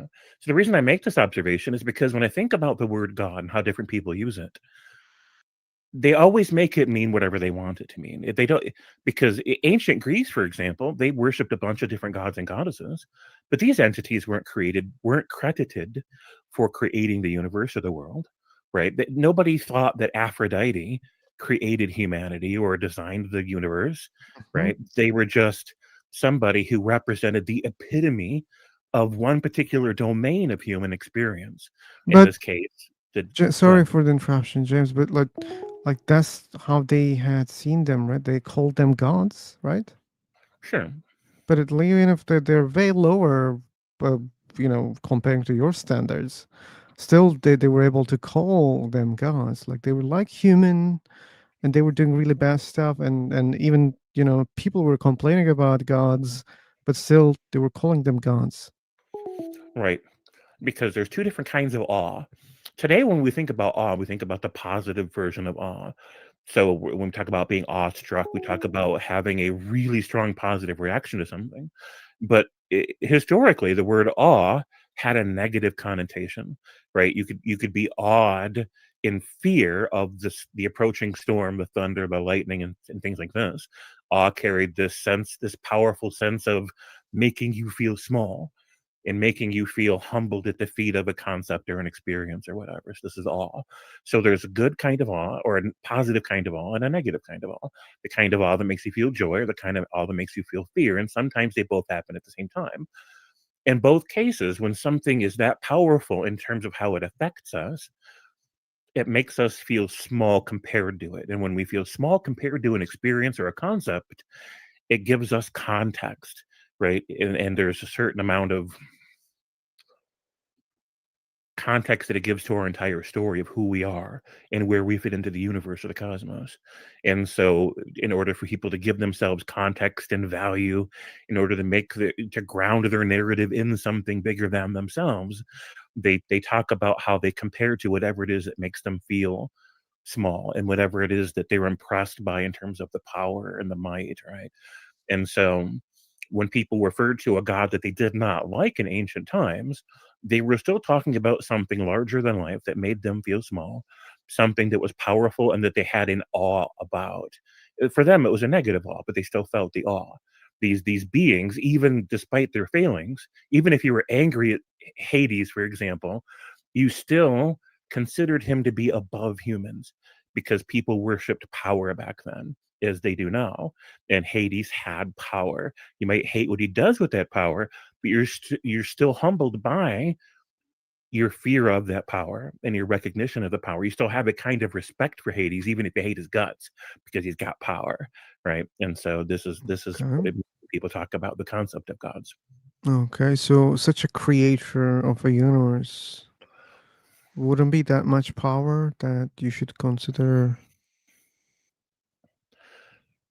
I'm not that impressed. I'm just not. It just doesn't matter to me how much power somebody has. I don't worship power. I don't grovel at power. I don't feel like power deserves respect. But often people in various cultures felt like power does merit respect. The power of station, the power of kings. Even if you don't like the king, there's still something about the royal seat itself that deserves at least some respect or at least some appreciation that where we think of them as being higher than us. Okay, but again, like it boils down to the same thing. If whatever that big thing is doesn't matter, if it doesn't deserve to be respected, then you don't want to call it God. I wouldn't, and I can't imagine anybody would unless they respected the power itself, even if they Mhm. don't respect the being. Okay. The reason I make this argument is because I've noticed that seems to be the common thread between all the different definitions of God. Which Even one when is somebody, common? the common thread is the awe, the respect for the power itself, and how that gives a frame of reference to identify our location in the universe. And so if somebody worships nature itself, they call that God. Well, they don't think nature is sentient as a sentient being, but the power and the grandeur and the beauty of nature as they perceive it gives them a sense of location, identity, and relevance, right? Because they have this lower station of power. They're vulnerable to that larger structure of But concept. I have to deal with because people can respect things that you don't respect, but they call it God. You don't call it God. So when they try to prove God exists, they try to prove their own God exists. And even if they prove such a thing exists, you're saying, "Oh yeah, now I know, I see that someone created everything. Someone sent a bunch of rules here, books here, even created an afterlife. I see all of that, but to me, it's not a God." Right. Well, somebody can prove the sun in the sky exists, and it's not a god to me, even if it's a god to them. It's the same Yeah, yeah, thing. yeah. So well, it's the same thing, right? So then, no any disagreement here. Even if someone proves that the universe has been created by an intelligent, powerful being who even interacted with humanity throughout the history, it's not a god for you. It's just some Right. sort of powerful Right. dictator. Right. Because I don't have the relationship that they have to the concept or to the entity. I Okay, have a different relationship. got it, got it. Hmm. Like that's the definition problem of God. So yeah, unfortunately, we have this problem. Like many religions define God in different way. People, like even as you see, non-believers have different standards to call something God. I don't have my own definition. I just look at what people claim and they call it God, and I say, okay, like right now I don't believe in that, but if you show me evidence, I will believe that that thing exists. And naming it is not a big problem for me. You can call it God, man. I can call it God too, if there is such a thing. It's okay. Sure. So what we can say more about this? What is he really saying? A scam? uh, I don't know. Right. So this was the quote here. I'm putting it in chat. I'm explaining what Epicurus meant with that quote. And I understand that some people might have room to wiggle and debate about the semantics of it. It doesn't matter to me. Semantics are not important, right? Because what really matters is what people mean when they use the words. And this is when we move past semantics to what the actual meaning of concepts that people are trying to express. Yeah. But in the end, like that's just his subjective opinion. Like, we shouldn't call him God because it cannot do this and do this. So it's kind of his own definition of God. Sure.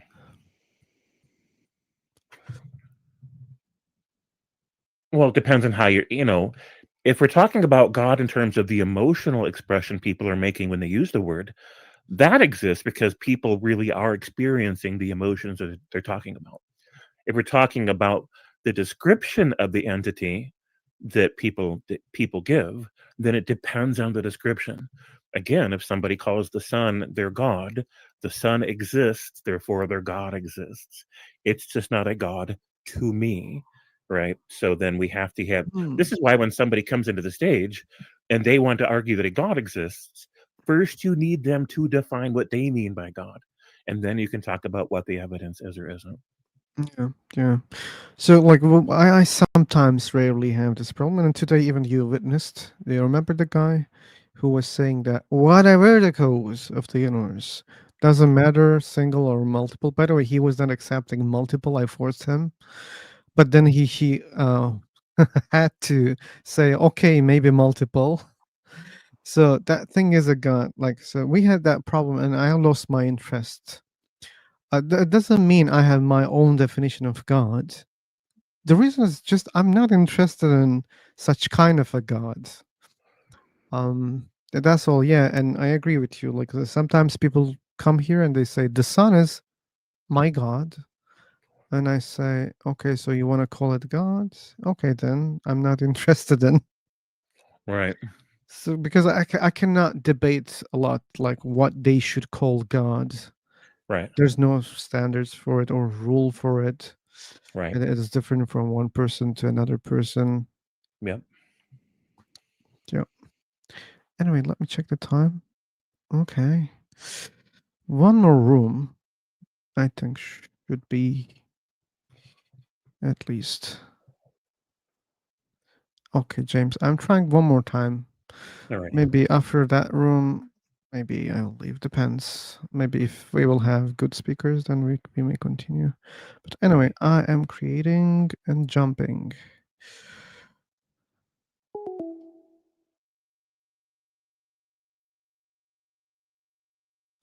First, share the link.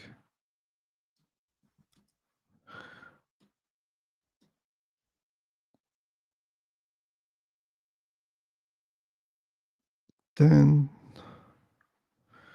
prepare the room for visitors.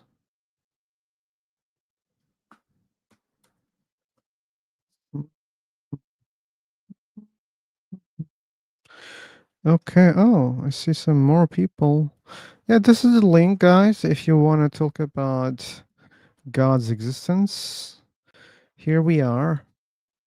Why do you believe a God exists? Why do you think it's real? If you think it's real,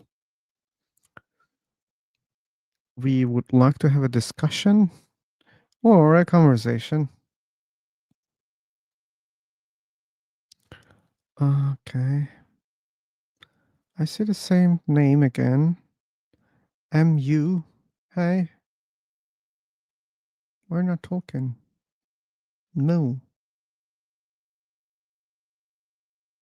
We have Arafat. Islam. Okay.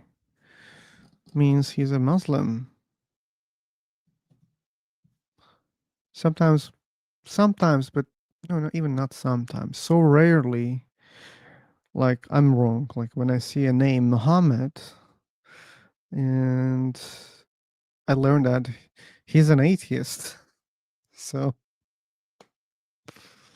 sometimes they're surprising me.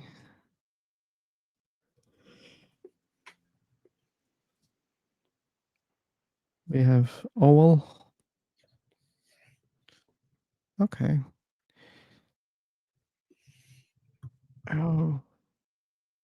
Oh. I think you could have a very good one with Martin. You know Martin? I'm not sure. Oh, okay. So you didn't meet. Like some of my followers, they don't like him, but I like him. Like it's good to talk to him. But I believe you could have like I don't know, 15 hours discussion. He also really likes to talk. Yeah. All right. We have Sohani. We have Zakaria Muhammad. Man, come in here. Come here. Come in here, Tyler. I Hello. come there. Hello. Hello. Hello. How are you? Hi. Well, how are you? Sorry. How are you?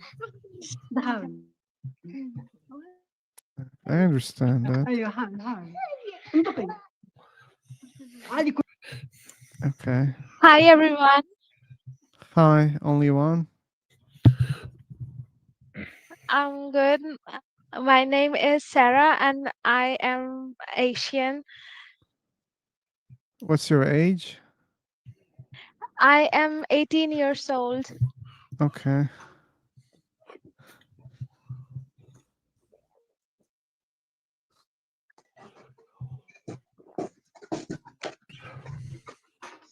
Can I Good provide my evening. views? On the topic, yes, you can. Okay, so I do believe in God. I don't like I do believe the humans have created their different God according to their culture. I don't believe in them, but I think there is a God, the creator, the power which we should worship, and we should treat like Jesus. And whereas we have other God as well, like Buddha, we should treat them as masters and also respect them, and those are the master which help us to connect with the God. Yeah, but why do you think there is such a God? That's the main topic. Okay, this is God is, yeah, they believe in God. um I am thinking. Okay, take your I'm time. actually very nervous because it's my first time. Okay. Take your time then. Yeah, yeah.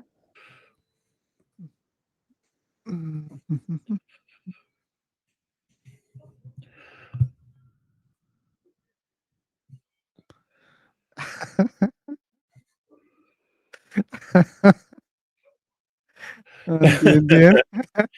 Yeah, I just now read that. That's hilarious.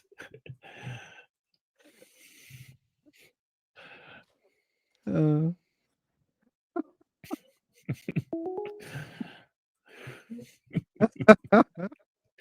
That's um, gonna have me giggling for the rest of the day, man. That's great.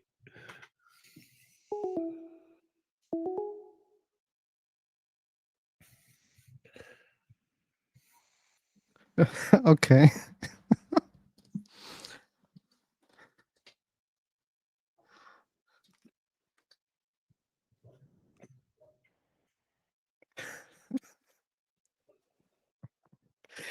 Hey. Max up, guys. Like it's not really cool to read an answer or have a conversation like this. It's better if you use the mic. Maybe we can keep, but I will immediately keep talking the one who wants to talk to the mic, so I can easily ignore you. You should know that. So typing is the second one, and I don't like to answer that much. So hey, Hi. MH. I hope you had seen the questions related to the only topic, which is God's existence. Yeah. Good. I believe in God. Okay, which God you believe in? I am Muslim, so I Okay. believe in Allah. Good, very good. That's good. I really like when people are so clear. Yeah. So why do you believe Allah exists? So it's because my culture, I believe in Muslim area country and my environment. So yeah, Allah is. Wait a second. But Wait a second. Hey, okay, MH. let me finish. Let me finish. Okay. How can I mute Okay. you? Okay. So James, is he breaking to you also? People are so defensive. Like he thinks that I'm just interrupting him, for. Yeah, I couldn't tell a thing he was saying. So he was breaking, right? Yeah, he was breaking badly. Okay. Hey, MH, your audio is really bad. It's breaking a lot. That's why you're being interrupted right now. Okay. I think it's some sort of an internet connection issue.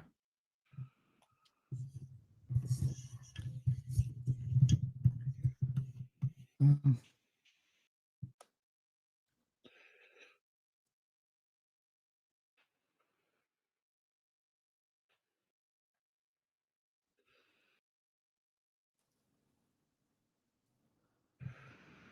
So I don't know if I'm saying their name right. So Sohani maybe says sorry guys, I'm not a native speaker. Seeing you all being so good in English is making me nervous to break that I came in here. Sorry. Right. So you don't need to be worried about it as long as we can tell what you mean. Like I could completely understand you as long as we can understand you. We would love to hear from you. Yeah. Yeah, sorry for this. You all are so fluent in it and speaking too fast. I thought that I would able to understand, but it is becoming so difficult. I understand you perfectly. Thank you so much. Yeah. Do you want to share your thoughts about why you think there's a God? Because the universe is very big. It is extending to eternity, so it is not possible. There is no power controlling it.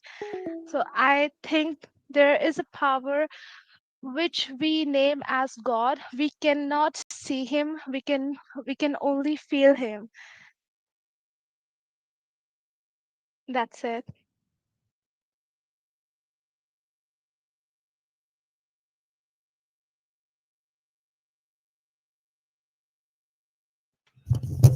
All right, I appreciate that. See, it just makes the most sense to you that there would be such a being. Intuitively, you just feel it, and it seems like the most likely explanation to you. Mm, I am trouble understanding you. Oh, Can sorry. So, can I?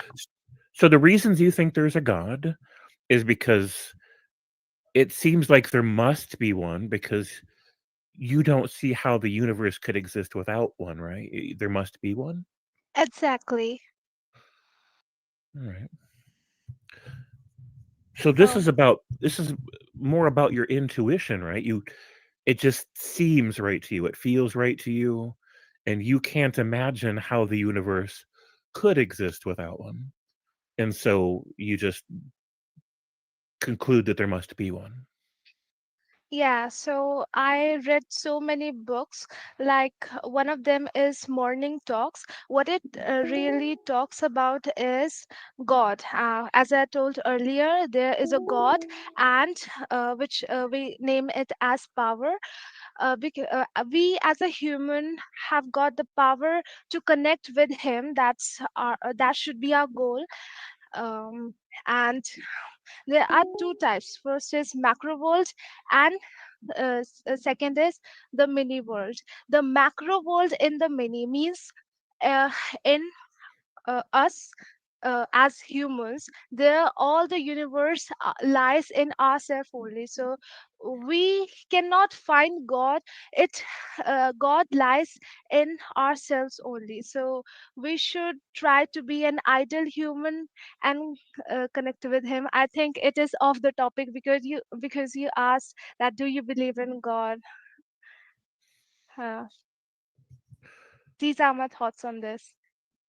Well, I appreciate that. Yeah, we want to know who believes in a God, how they define that God, and why they think it exists. These three things. And I think you've done a pretty good job of telling us that you do believe in a God. You've told us why you believe in a God. And we appreciate that you shared this with us.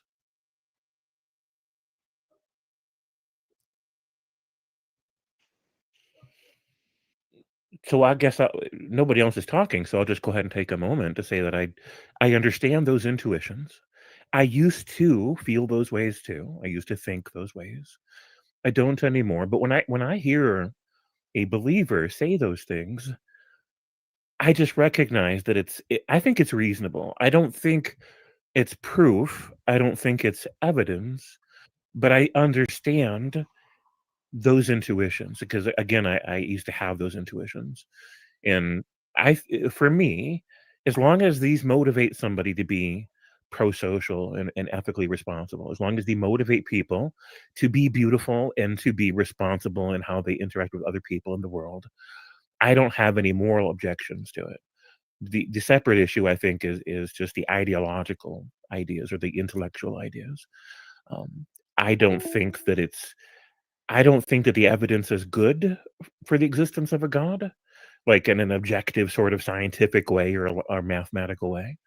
But I understand the intuition, and you know, I kind of think it's beautiful in a way, even though I don't agree with it. It doesn't map onto the way that I think now. I think there's some beauty in that, and I don't want to disrespect anybody for having these ideas, but in the context of this kind of a discussion, the challenge is still how can we be convinced of the necessity of such a being? And I don't think the science is there to support it. I think it's just an intuition.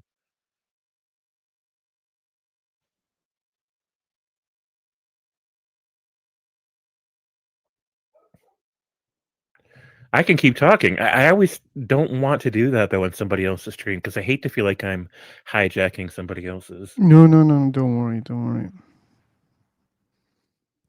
Thank you. I have basic solutions for that, James. Yeah, what are your thoughts on that, Phil? Yeah, the violent one is just kicking you, but the peaceful one is just leaving the room without telling you that, hey man, I'm gonna recreate the calm. Oh yeah. That's fair. Okay. So my thoughts on what exactly? I'm sorry, I missed some points that you're making. Well, I mean, I was just trying to paraphrase what she was saying, that it's it speaks to her intuition. She can't imagine such a complex and beautiful universe existing. Argument from ignorance, yeah. Well, I mean, it just, I think it also speaks to intuition, right? Yeah, Because, yeah. our experience of the world is that every time there's a complex structure, that there's something that generates the complexity, and that the something which generates the complexity is itself complex. And so, it looks like a world that was created. It feels like a world that was created. But my response to it is that I used to find those feelings adequate. I used to feel like, yeah, it looks created, it feels created. My intuition, appeals to these ideas, and so I just accept it. But now I feel like I need more. I need better evidence than that. I need someone to make a good argument for it. And Yeah. it's okay with me if somebody can't make a good argument for it, but that leaves me without it, right? I just don't know what to do with it. Yeah, exactly. And the important thing is when they apply the same thing for the things that they believe in, they will find themselves in an infinite loop where they will just struggle and they will create excuses, exceptions without any justification. For example, if you look at the universe, if you think that it's too complex, too beautiful, and your intuitions are someone must be behind that, but the one behind this must be also so complex, maybe so beautiful. That's mostly the way that people feel about God, right? God is so good, perfect, or blah blah. Then yeah, then apply the same thing. So you have another thing right now, which is also big, complex, beautiful. Then who created it? You have the same question, Right. or you should feel in the same way. If you're not feeling in the same way, that only tells me that you just have been indoctrinated in that way. That's all.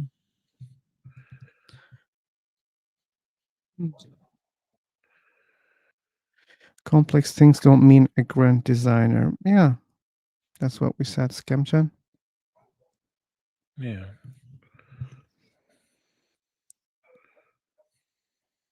Okay, and when was your last live, James? So I did a live stream yesterday and the day before, but the problem is I set those to private afterwards because we were talking about something I don't normally talk about.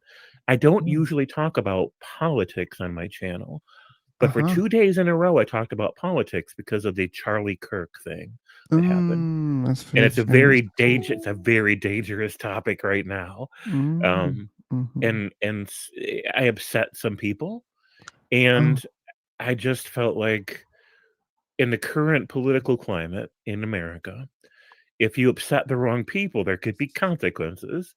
And I'm not trying to upset people. And so I'm like, we had the discussion. I said what I wanted to say.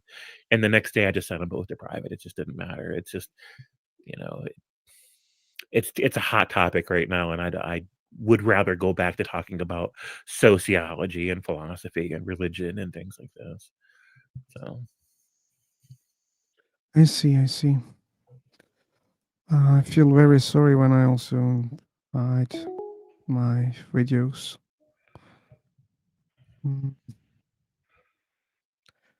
Okay. So I don't know which live is still up, like I don't know. Probably from a week ago. I think the last time 9 days ago, I'm checking right now. 9 days ago. There you go. That was probably the 5-hour stream. Oh yeah. Yes, 5 hours. I think my record is 13. I think that's my record. Ooh, okay. Wow. That's a big. Is it available? Let me see. Well, most of my videos are still set to private. I should release them. Like I've had some really good discussions with Derek Lambert from Mythvision, who's a friend of mine, and I've had some other great discussions with Christians and with Muslims in the past. I need to go back and reset those to public so people can see them. Yeah, man. Why are you hiding them? Well, at one point I turned my whole channel off because I was just so frustrated, and then when I turned it back on, I had to reset all of them to public again, and I got tired of hitting the buttons, and I just left. left them alone. Okay. But I'll go back and do that tonight. I'll go ahead and set them all back to public. Yeah, maybe there will be people, and I'm sure there will be people who will enjoy those videos. Yeah, some of them are good. Some of them, it's weird because sometimes I think I did a bad job, but when I go back and listen to myself, I'm like, hey, that was pretty good. But there's Oh. other times where I think I did a really good job, but when I go back and listen, I'm like, man, this stuff's crap. And what are you gonna do? But Yeah. there's a lot of people that can't get on a microphone and just talk. They're too shy, or they don't know what to say. Yeah. And so I try to remember to give myself credit that at least I don't have those particular problems. My problem is I don't know when to shut the hell up. Okay. Okay, like, well, before I was streaming, okay, I was on the same platform. I'm using another platform also. I was just having the same discussions, just without YouTube, okay? Yeah. Once there was an Indian guy who joined, and there was a background music, those relaxation, some music for meditation, okay? It was on the background. And the guy started talking, and normally I don't let people to speak even more than 1 minute or 2 minutes. So, and we just waited to, just test how long he can go without, stopping. Yeah. Like, it took 30 minutes. Like, we were just listening. And to me, it's so weird, James. Like, when people join, they start talking in a room that they joined. Okay, it's not a room that you created. If you create the room, if you keep talking, I can understand that. Okay, man, you just created the room, or you opened the live, you're going live and you're talking. Okay, sure. That's understandable. But when people are talking, when you join that place, when you start talking in their environment, and you never stop. I was just so surprised, and I was like, okay, maybe I should never let people to talk that much because we don't know when they can stop. Right. Right. But anyway, like he was bullshitting, so I think you To be deserve at least 2 hours without interruption. to be fair, bullshitting is a special kind of skill, and most people just aren't good at it. So. Yeah. Okay, good. Thanks for subscribing, Weird DNA. Oh, thank you so much, Weird DNA. So, and like, how do you get callers again? Maybe I didn't ask. Maybe I asked. Oh, I don't usually get callers. I beg Christian and Muslims to come in and talk to me. They just won't do it. Even Oh, when they show up in chat, I'm like, grab here's the link, come in and talk to me, and they just will not do it. okay. I don't know why. I see. I mean, I had some conversations in the past with Christians and Muslims, but it's rare, and I don't know what the trick is to getting them to come on. I don't know. Like, they joined here from YouTube, and when they joined, like, mostly, like, we had good ones, mostly. Yeah. But yeah, we're not getting always. So, yeah. Oh, wait a second. When you were talking about Big Bang thing, about, you know, Yeah. William Lane Craig and stuff, I sent this link, and you guys probably missed this one. Have you seen this one?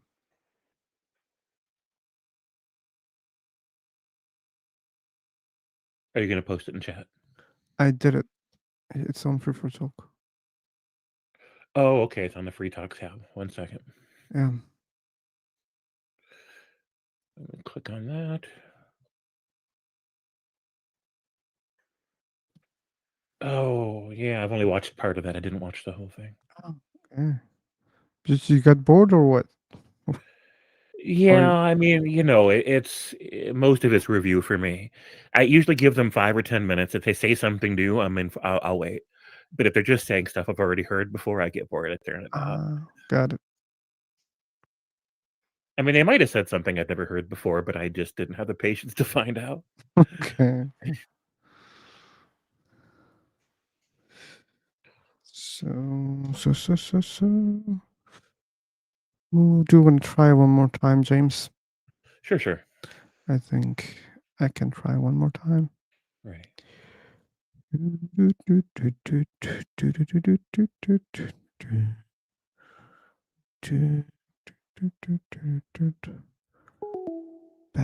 bam, bam, bam, bam.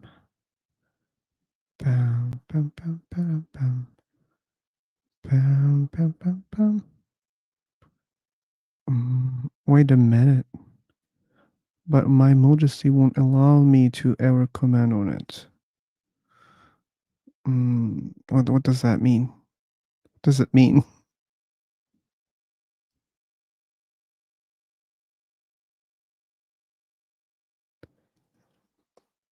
Pow, pow, pow, pow. I believe the Bible is filled with stories to push a narrative of fear. Okay. A man named Jesus actually said it's finished. Okay. Amchan and Crisp, they're besties. Oh, they are. They're friends. They love each other. Well, that's good. That reminds me of the Scrubs. You ever watch the Scrubs TV series? No. Oh, it's a brilliant. I mean, it's not running anymore. It's all reruns now. But they've got a musical bit from that show called Guy Love. I freaking love that song. But if you don't know the show, then that's fine. Yeah, I don't. We have Albert, badass. Nice. Okay.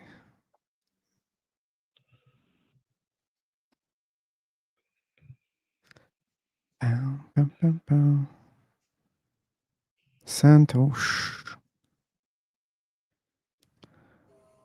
Believers, believers, believers.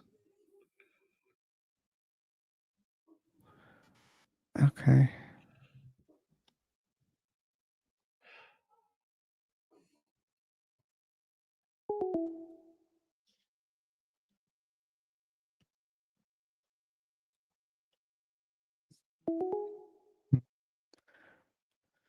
Reading.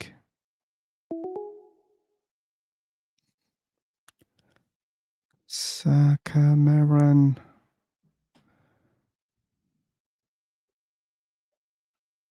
Okay. No Hello? believers. Oh. Hello? Hello. Hello? Okay. Hello, all of Hi, you. hi, all. Okay. Hi. Someone has a background noise. What? Someone has a background noise. Background noise. Yeah, That's me only. Sorry. that's you. Okay, maybe you can try to use magic mic here. Yeah. Just Okay, Magic mic is helping you to reduce the background noise. Okay, you can find it on applications here on this website. There's an icon next to the settings button, and you'll find it easily.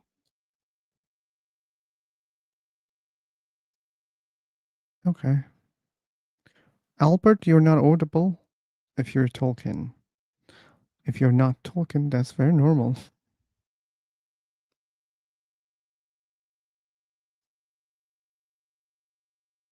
Okay. This guy luckily left because I was having really bad time while reading the name of him, her, whatever. Albert, Albert, Albert, Albert, Albert, Albert, Albert. Okay. Our Einstein, something with my mic. Yeah, maybe. Seemingly. Oh, we should take your word as true. I mean, sure, we could be suspicious. Maybe you just don't want to talk, but you're making a case that. Anyway, so Vasim, hey, welcome. Hello, guys. Hello, man. How's your day? Your audio is also muffled, and What? there's an echo. Your audio doesn't sound good. Now? Yeah, we have this problem always, unfortunately. Uh,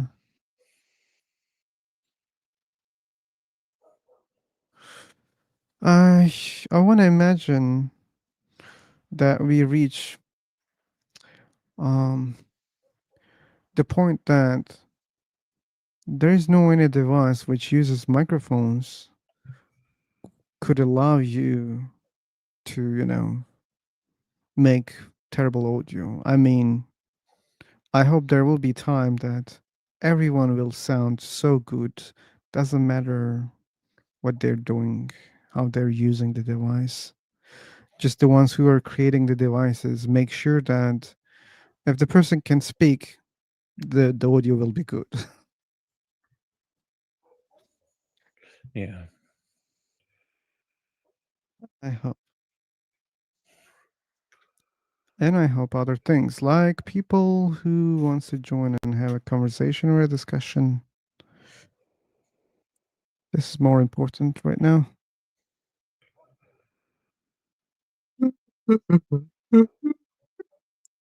I got some wireless mics. Oh, scam. You should know that many wireless ones they suck. Many of them. It's expensive to find good ones. Yeah. Even some good ones they don't work really good. Yeah, I always use wired mics for that reason. Yeah. Currently, my microphone is the King B2, and I really like it. King Beat. It sounds very good. And I have never heard that mic before. Let me check. It's heavy. It's like 5 pounds or some crap. It's a big Oh. thing.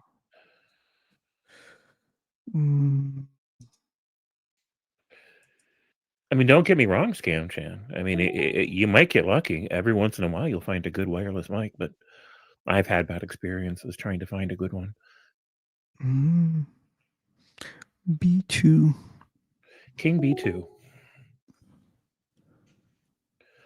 So Okay. the company's name is Neat, Neat, but technically they're owned by Turtle Beach. Okay, I see like B2 Pro. It's a different one. King B2. So King, space, and then the Roman numeral 2. So it's an II. Hello, guys. Hello. Finally, it Hello seems there. like I'm alive now. Okay, this one I think. King B2. Uh-huh. Okay, so you mean this one. Let me send the screenshot. Hello. Who's speaking? Yeah, what's me? Oh, Albert, you fixed the problem. Good. Okay, what do you think about our topic? What's up, guys? The topic is God's existence. Oh, really? I was just thinking yesterday and today about it. Um, Yeah. you was Yes, just doing what? You were just doing what? Excuse me. I don't hear you properly. I can hear echo. So you might still have the volume on on YouTube. Like, you have to turn that volume off. Many of them, they don't know about YouTube, James. Oh, okay. It's less likely that he has that problem. Oh, okay. Is this? I think this is better now. Ooh, wow. Good look. Like, are you an engineer or what? Yeah, I you am. sound good. Yeah. Every time you have a problem, you solve it. That's good.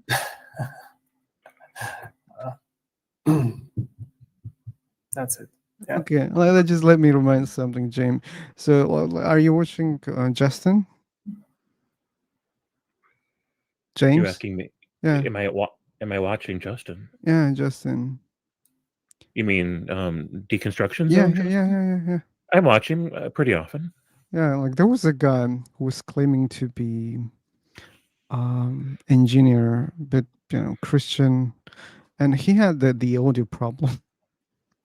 Oh yeah. And he was talking about like Big Bang and many other things. So, and I seen the comment, and I was like, "Fuck, Yeah. cannot even fix a mic." So, Right. and he's talking about these topics. But anyway, so Albert, since you have good audio right now, what do you think about God? Well, it's the God is great. I think. And, Okay. uh, And we which God you think is great? any it's Any? what we believe in, and we mostly think about God when it's when we're having a hard time. Okay. And like recently, all these events in the world, all all the recent happenings in the world is just they're scary, and they make me think of God more. Like the assassination of Charlie Kirk. Okay, that's not our topic, man. You should know Yeah, that. But I know. here's the thing: like you have a lot of concerns about what's going on all over the world, and you believe a God exists. I do. Why I your do. God doesn't solve those problems? So like you solved 2 problems so far in 2-3 minutes. Why your God doesn't solve all those problems for a long time? Because it's the God gives me a choice, right? And it's up to me which way what to do. So basically, Understand, but that's not the answer, man. Why God is not solving the problems that you see as a problem? because he's not supposed to. Not supposed to. Okay, Right? that's a good answer. That's what I believe in. Yeah. Mm-hmm. Yeah. Okay. Like, if God is not supposed to solve the problems, why you think about God when bad things happening? If it's not His job to solve, then why you think about God? Because he, well, the God gives me shows me the way to salvation, basically, and it's my job to save, to solve the problem. So. Oh. Okay. God doesn't solve the problem. He teaches you how to fish. Okay. Exactly. Yeah. Salvation from what? From anything, like from what we think the situation is, from the current problem that we're facing. All right. Yeah. So it's just it's the answer to the question, what should I do? And if I ask this question and addressing to the God, then I always will get an answer.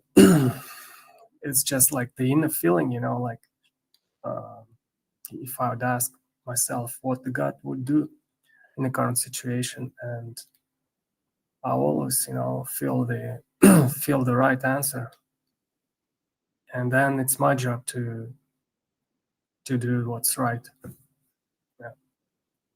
Okay, we got that part. So one more thing, and by the way, that's the main topic. Why do you believe that there is such a God?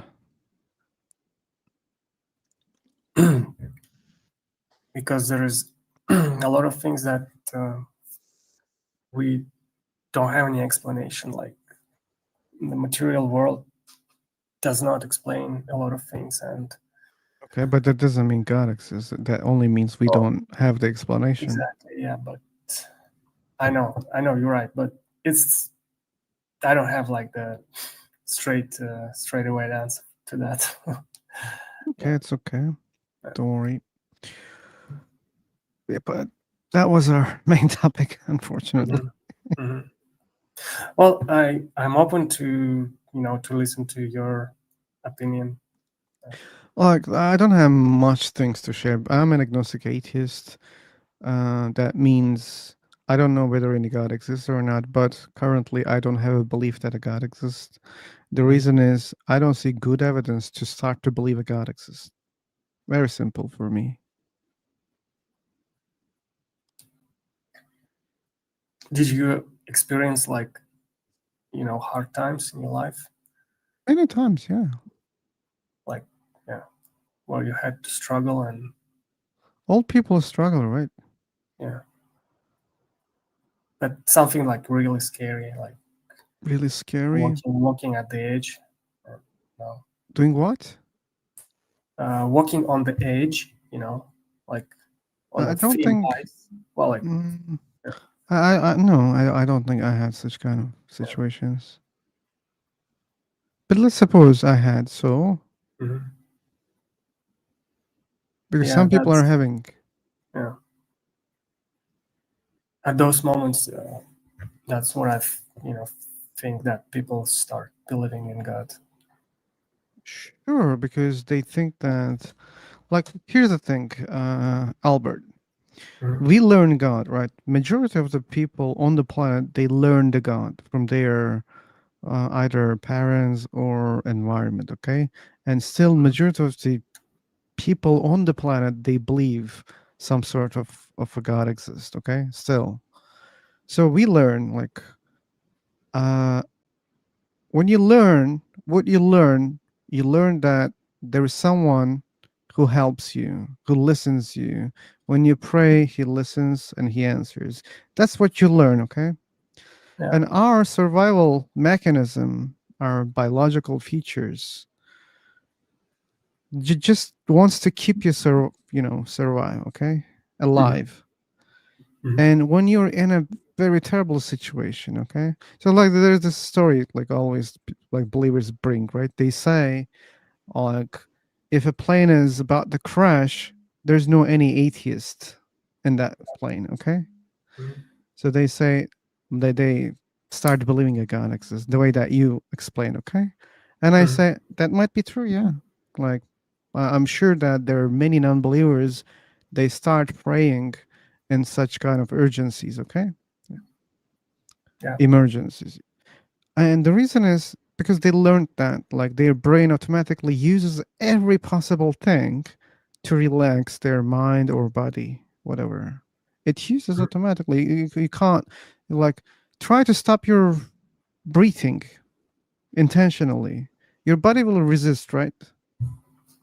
True. You'll see the resistance. And the body resists and the body, tries to find every possible way to relax your mind.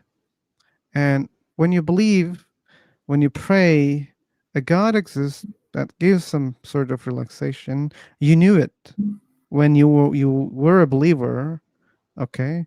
You knew it. You have that experience. It was relaxing you, okay? Because when you were sad, you were praying God, right? When you see trouble, you were praying God. It was even if it was not solving your problem, it was giving some sort of relaxation, trust, or hope. Okay, you were saying, come on, man, like this is just a test. We're gonna die, but God will compensate all the trouble. Okay. Even if the hope gives you some sort of relaxation, and your mind knows that, and it uses it, okay? It uses, but that doesn't mean there is such a thing. Your mind or body uses the concept of God because it was helping a little bit when you had problems before. And when you find nothing to save yourself in a situation, okay, you try everything, right? That's why you call it you're on the thin ice or on the edge, right?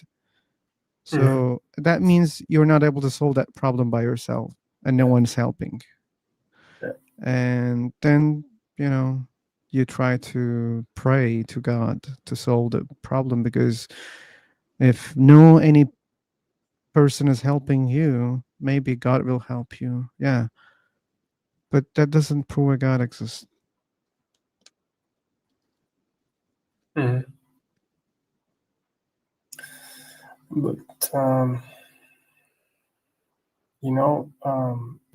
there is a theory that it's not the God who created us, but we are the ones who created the God by our belief. So, Most likely that one is true. and it doesn't mean it's not real. I mean, it still exists, And the concept of God exists, but that doesn't mean it is real. I mean, God is real.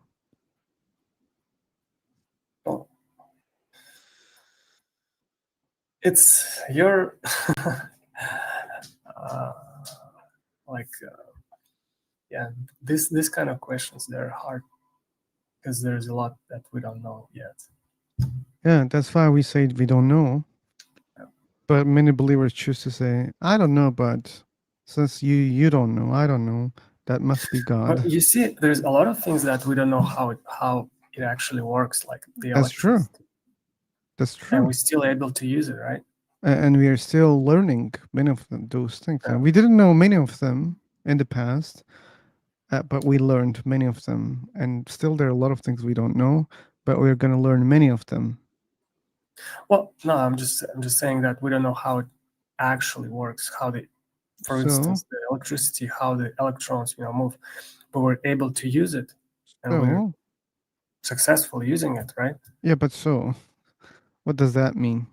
Well, it means that we don't know what is God, but a lot of people, using this concept, and it helps them. Oh, okay, but like that difference is very important. Electricity is something that we prove that exists. It's not like God. So you couldn't prove a God exists. Like we can use the things that we don't understand. That's true. I agree with you. But we have evidence that they exist at least. Yeah. Right? Because we can recreate the condition where. Whatever, it doesn't matter. We have evidence for it. Very good. No one can say there's no electricity, right? Yeah. Yeah. But when it comes to explaining how it works, yes, you're right. We don't understand. At least many people don't understand how it works, right?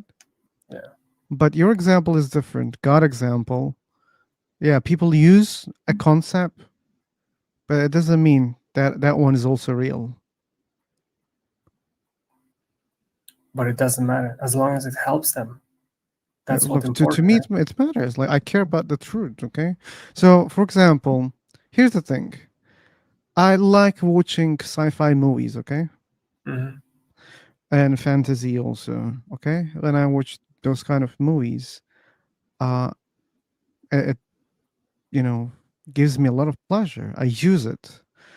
So and there are concepts in those movies, and they're fictional.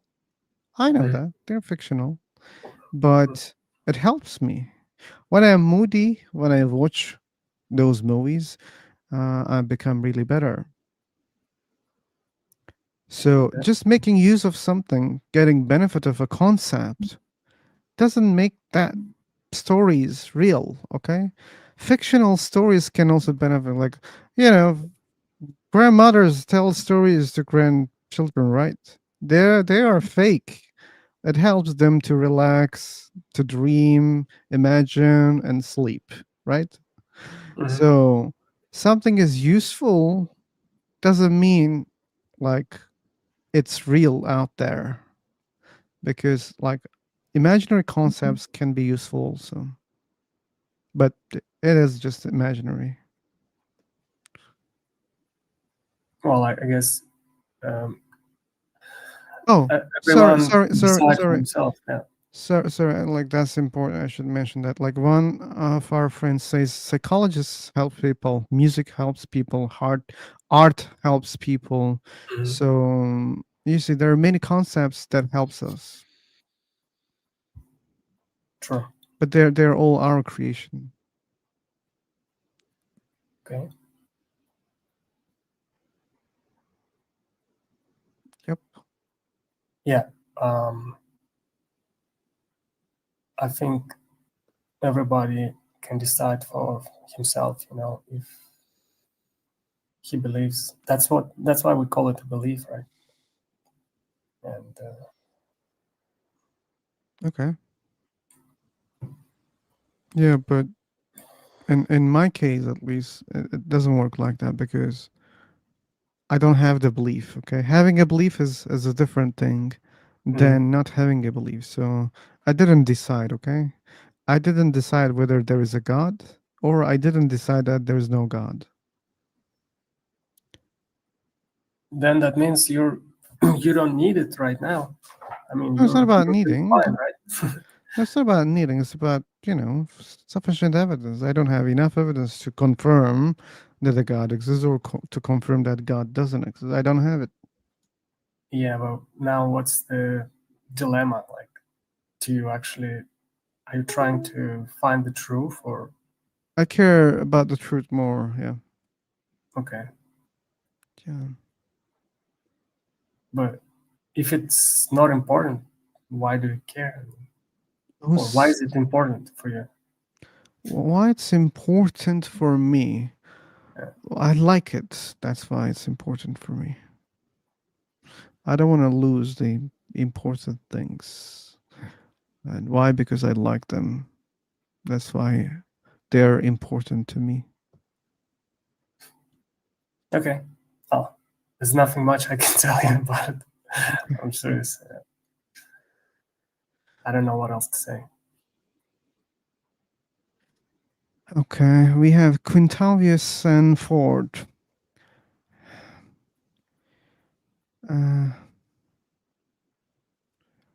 Here's the link if you want to join. But let me check what you said. We get all our thinking from God, so He's real. That's just assumption. You didn't prove a God exists. Will be just matter and energy if there's no God. Okay, so what? Yeah, let's be matter and energy. Yeah, that means there's no God, and we are just matter and energy. If there's a God, are we more than matter and energy, James? Well, it doesn't change anything. If there is a God or not a God, it doesn't change the equation at all.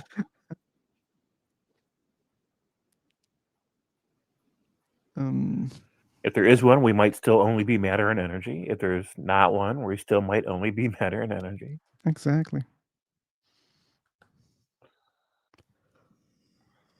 Okay.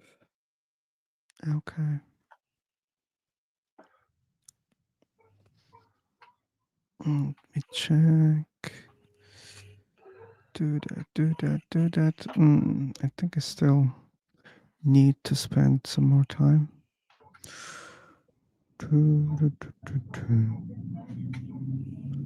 Oh.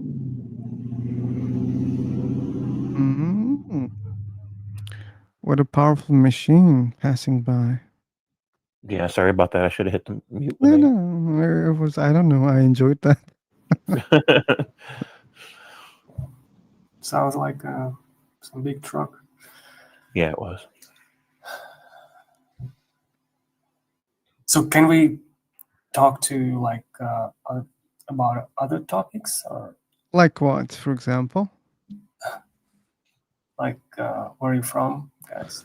No, we don't speak about simple topics here. At least I don't want to talk. Okay.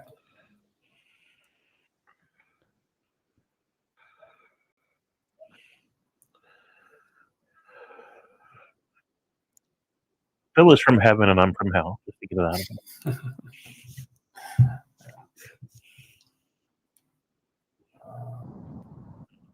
Right. So no politics also. Yeah. Not unless politics No. improve God. Yeah.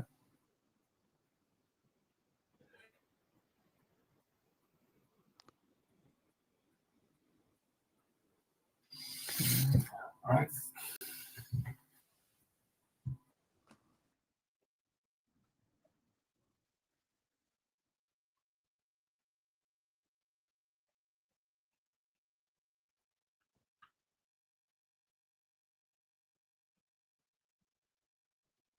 So, but yeah, my reasons for caring are a little bit different. I mean, it's fine if your reason for caring is because you enjoy the conversation. That's a perfectly valid reason to talk about these kinds of things. For me, the reasons I care are because it affects the society that I live in, right? I want more rational minded people. I want more skeptical minded people. I want people that are rational enough that they can have rational discussions and rational investigations about the fabric of our society so that we can continue to make progress towards societies that are highly functional and that produce good health. So, and because a lot of times religions involve themselves either intentionally or unintentionally with the way that people think, with the way that people vote, with the way that people behave toward each other. These are the reasons why I care so much about the discussions. Yeah. The same.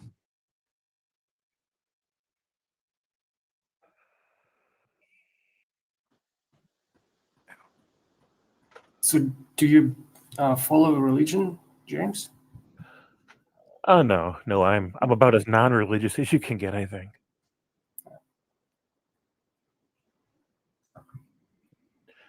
So, as an example for what I mean when I say I'm non-religious, I think that authority is just a game people agree to play because they get benefits from this cooperative project we call structures of authority. I don't think that authority exists in any objective sense, and so for that reason, I don't think that moral authority exists in any objective sense.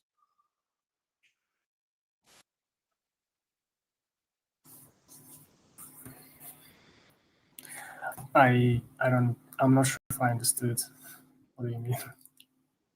You're So, using when I think about religion, I think about people speaking from a pretense of authority, especially moral authority, Mhm. right? Yeah, where everybody that listens to them is beholden to whatever they claim.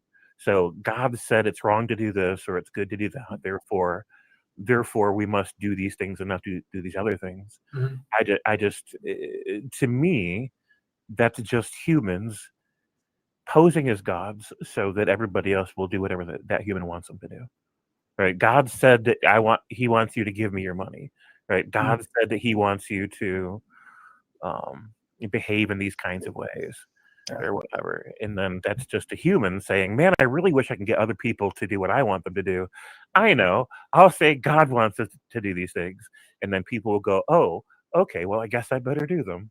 I just think it's too much power to give to humans to say, oh, okay, you get to speak for a God over everybody else. I just think it's not socially equitable and it's not reasonable for people to speak on the premise.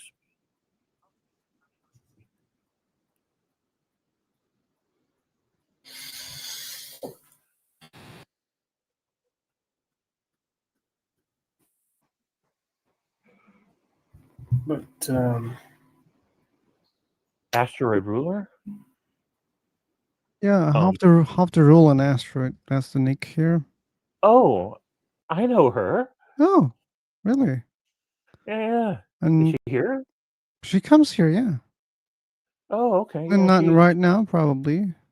yeah. So she hangs out a lot over at the Kentucky Atheist. Hmm.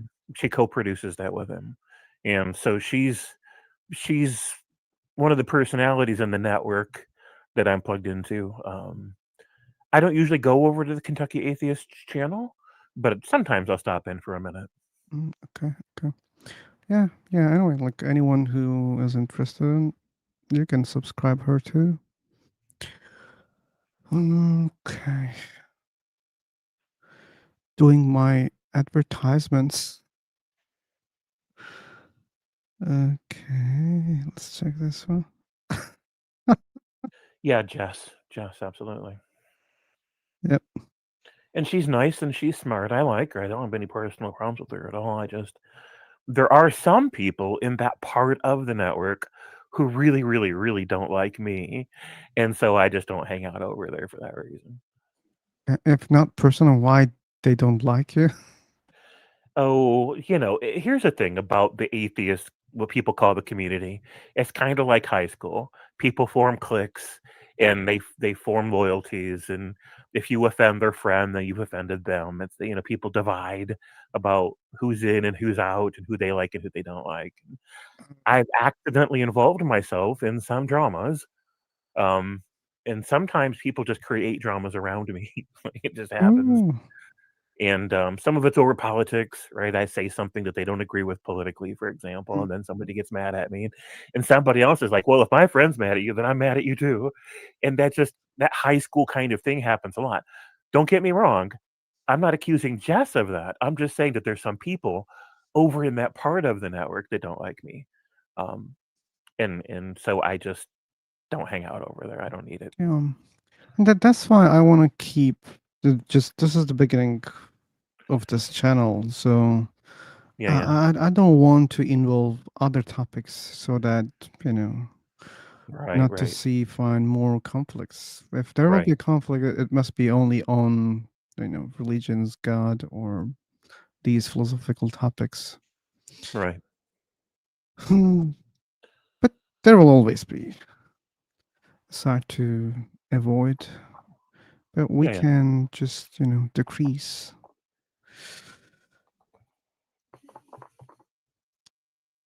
Okay, one more time. One more time. One more time. Okay, I'm kind of ready. Ready. I'm buckled up, jumping, and yeah. This is the new room. This is the new. Oh, we didn't tell Albert. Maybe Albert wanted to stay. If you can hear me, James, tell him that he can rejoin. If you didn't leave the room. So, and if, by the way, probably you were not able to hear me since you were here on Favorite Talk. But anyway, new room, new chance. I did leave the room right before you shut it down, so I can't tell him. Oh, you couldn't. Okay, no problem. No. And yeah, we are DNA says the same thing. They've noticed the same thing about that network. But people are people, right? It's not. I'm not making any judgments about it. I'm just saying that if you have discussions about controversial issues, then controversy is bound to generate from there. Exactly.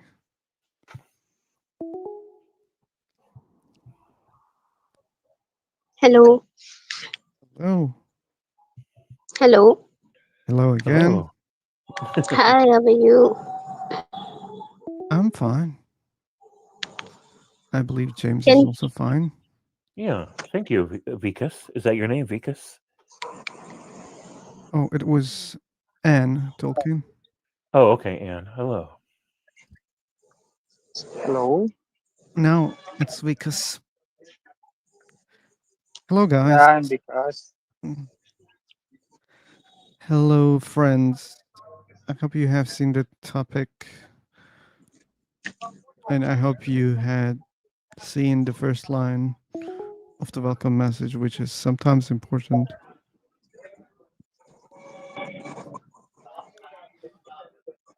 Yeah, we will have to struggle for some minutes, James.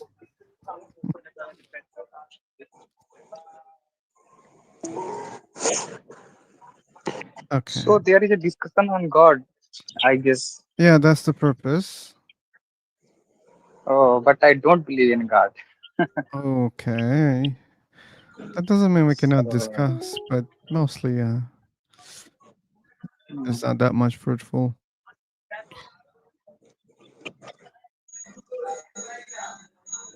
No, well, but Hello. you can share. Hello again. Yeah, can you hear me? Sorry. Can you hear me? Yes, I Yes. can. Okay. So, uh, please tell me your introduce. Sorry, we don't need introduction here. I just introduced what's the purpose of this room, and that's what we want to do, like having a discussion or conversation about existence of God. Mm-hmm. Yeah, that's all I can introduce you. Okay. Admin, admin, what do you believe about God? Sorry, Vikas, come again. Hello. Hello. Yeah, I am asking that what you believe about God. Hello. Hello, Vikas. Uh, Yeah. Hi. are you from India? Yeah, I'm from India. Okay. Okay. I So, guess you are also from India. yeah, I'm also from India. Which state? So I'm from Uttarakhand, and where are you from? Sorry, Where are you from? I am from Uttar Pradesh, Okay. UP. Mm-hmm. And you? And you? Guys, this is not a room for you to chit chat. I understand you don't care about the topic, but you should understand that I don't care about you, that you want to meet each other. You should use other rooms for that, okay? This one is busy.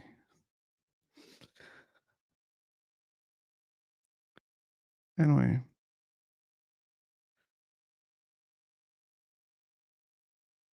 Anarchist. Anarchist. So we have other people here. Maybe their purpose is not just to meet each other. Let's try. Is there anyone who believes that God exists? Which will be more fruitful for us. Yeah, hello. Yes, I Hello. believe God. What are not believing God? Mm-hmm. Okay, which God you believe in? I believe Almighty Allah because Oh. He is the only one. He created us. He created all the birds, everything He created. Okay. Think. I have a Okay. logic. I can say Mm-hmm. you. Suppose, Okay.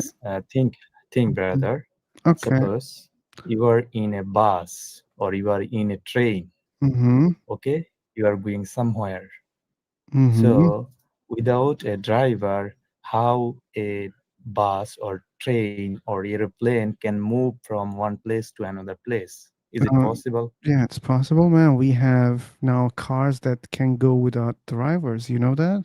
Yeah, who control this? No Someone one control. controls. No. It's Yes, automatic. yes, someone control by remotely. Yes, is It's not it? automatic. No, they don't control it Yeah. remotely. Who made it? Who made it? Who make it Okay. automatic? Okay. Like who controls Allah? Yes. Who made That's it? not a I yes or say no question. Islam. Hey, who controls Allah? Did you hear my question? no one control Allah. Ah, Only okay. Allah control Then everything. no one controls the universe. Okay. Yeah. Yeah. There is, of course, you're wrong, brother. Of course You're you're wrong. wrong. Someone is controlling Allah because you No one. just taught me a No. good lesson that nothing Yeah. can work without a controller, and that makes sense. I really thank you so much that you taught me something very important. That everything that exists has a controller. Okay, good.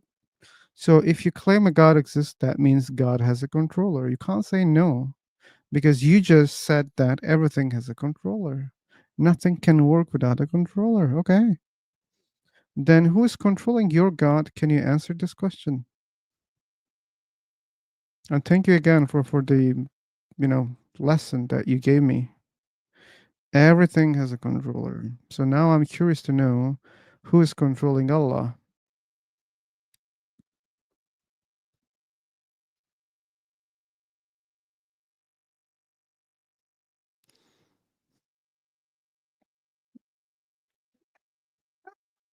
Okay. Don't worry, don't worry. I think that they wanted to create another room and probably they're gonna join. Yeah.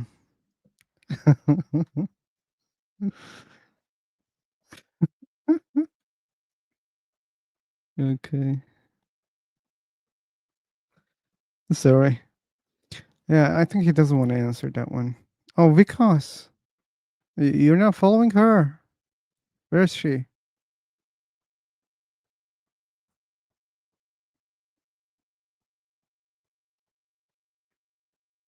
Okay, you don't want to follow her. Okay.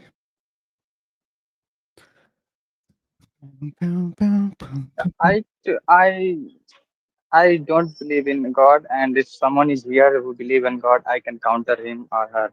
I'm sorry, like it's my job here. I'm so sorry for that.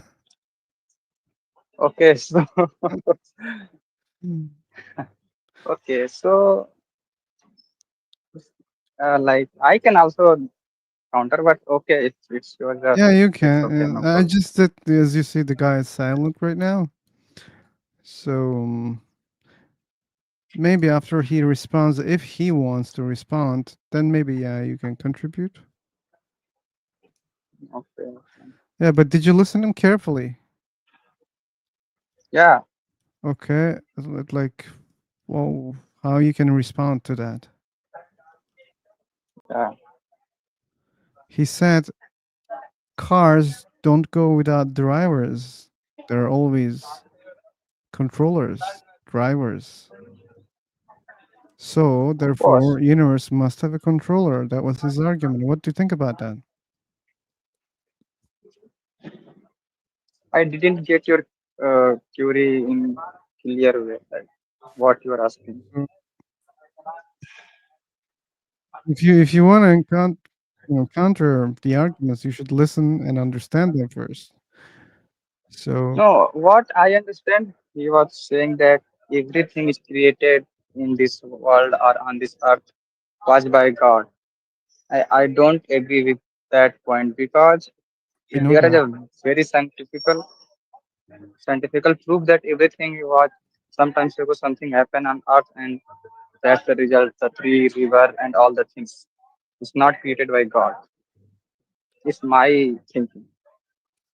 Okay, you want to just share your own points. Okay, cool. Okay, I have a question, brother. I have a question. Okay.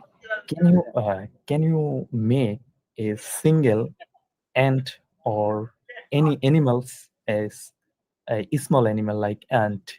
Can you make a small ant by yourself? Okay.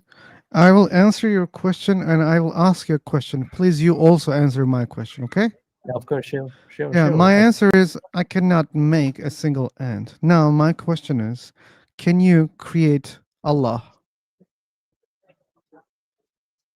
It's possible. I will make Allah. Is it possible? Who Okay. created who Well, created me? How I can create him? oh Because my he God, has the man, don't controller. be dramatic. Like, it's a yes or no question. So the answer is no, you cannot, right? Yeah, I can't. Okay, so I cannot create ant. You cannot create Allah. Okay. What does that mean? That means I am his servant. No, forget about He, that. So you're asking about ant. Why you were yeah, asking about ant? I am giving you an example. It's not ant. It's not only ant. And the whole human being and the Okay, I cannot animals and create humans. everything. I cannot create animals. Okay. Get to the point. Yeah. What's the point? Yeah, I cannot create them. So what does that mean? What does it mean? There is someone. He's control Okay, everything. good. He Very can. good. Very good. Very good. Very good. Very Yeah. good. So that's why I asked you, can you create Allah? You said no, I cannot.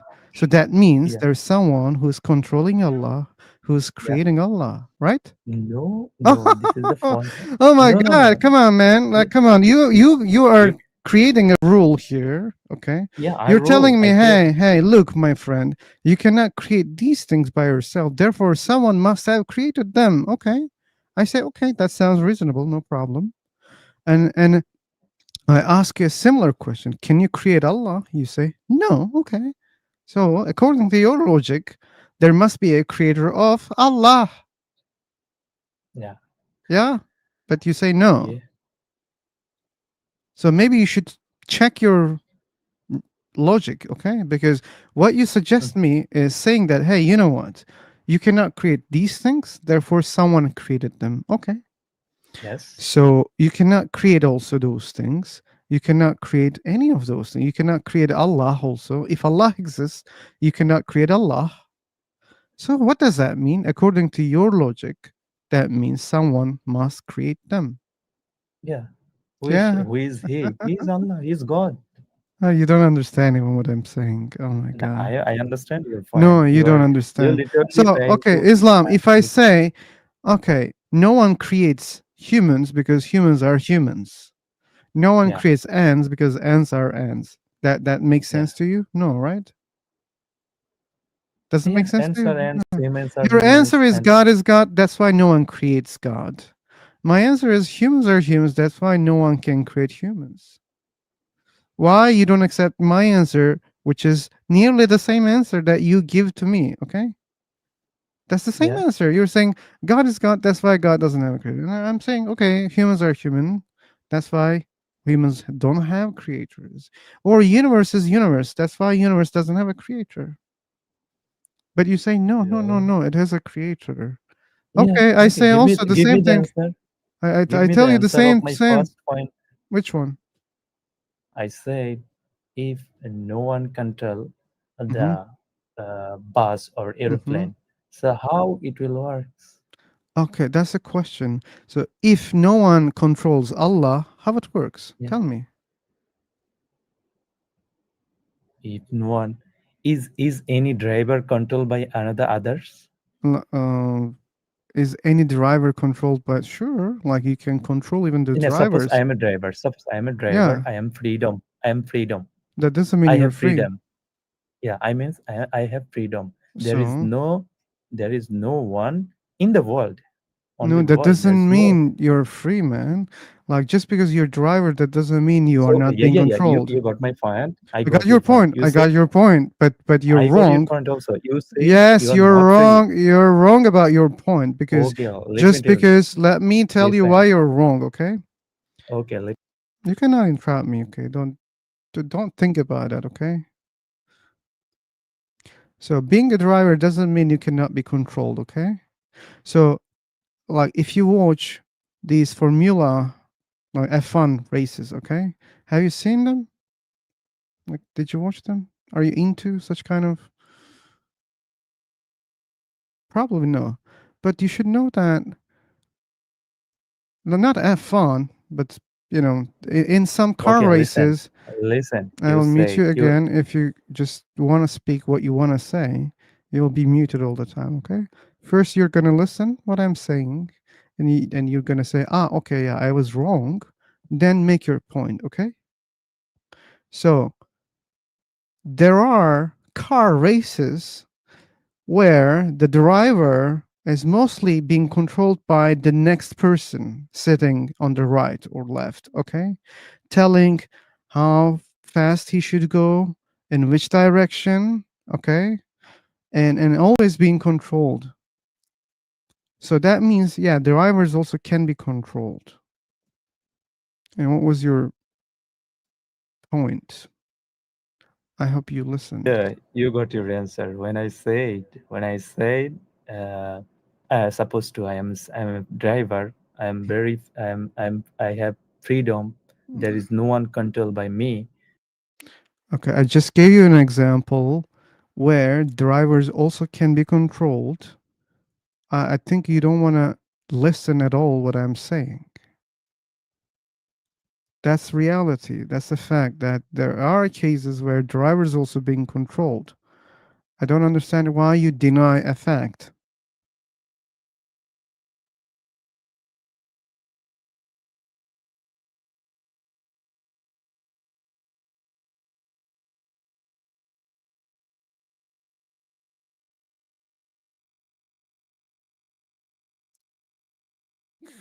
maybe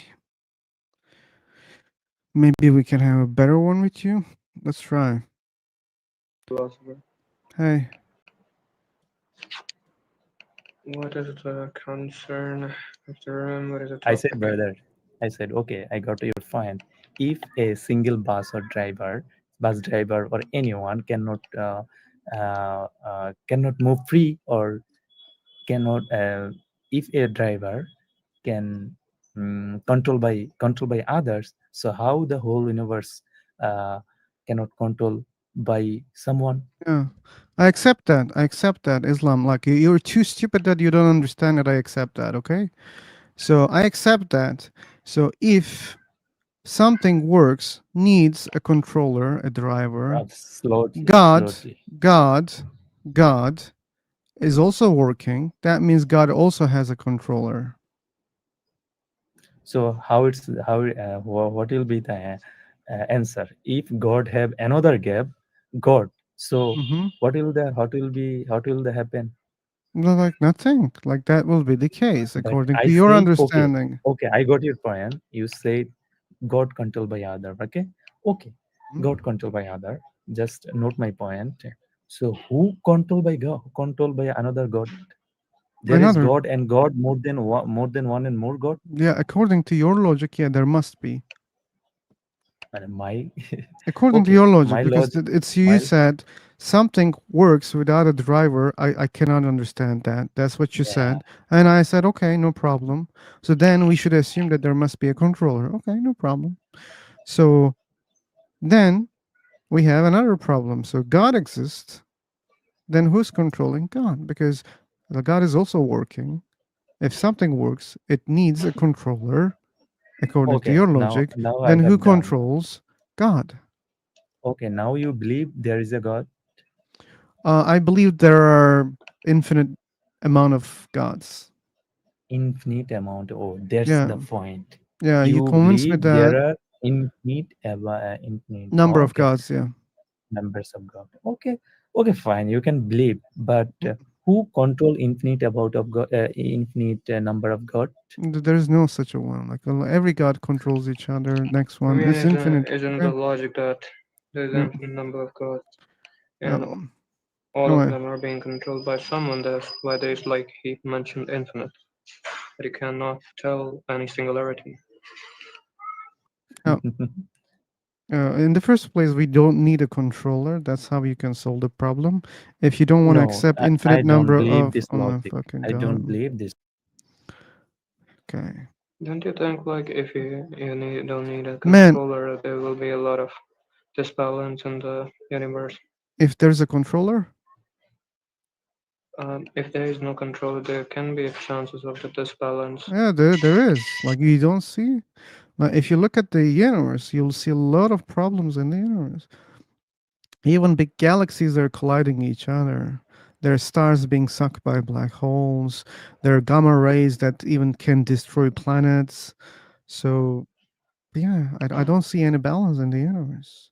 Like, do you know like how many stones in our solar system just floating randomly? You know, millions of stones, rocks. Yeah, They hit planets, moons.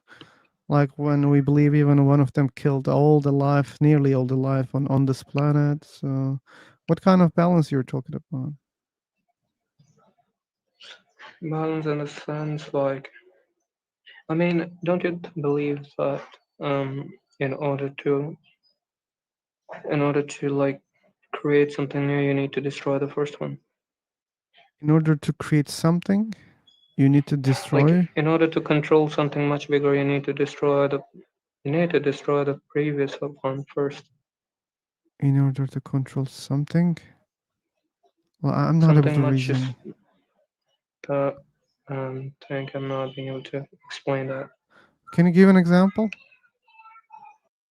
Like, I mean, what I'm trying to say is that maybe there's a reason that he like the god or anyone who's like controlling the world and controlling the universe.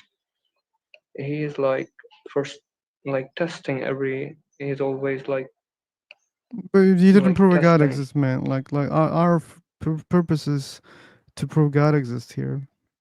You didn't prove a God exists, and you're saying maybe God's purpose is to test people. I don't care about that. Like first, you have to prove a God exists, then we can think, we can speak about what this God wants to do. Okay. Oh, sure. So, which God you believe in? Well, I'm basically the follower of Hinduism. Oh, so So, it means you believe in many gods? well, not actually. Oh, okay, one God. Yeah, I believe in a singularity. Okay. But there's always questions raised in Sure. every religion and every belief. Okay.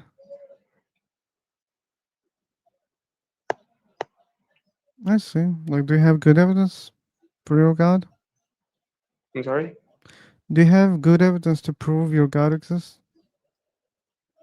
Well, I believe that there is someone who's controlling everything.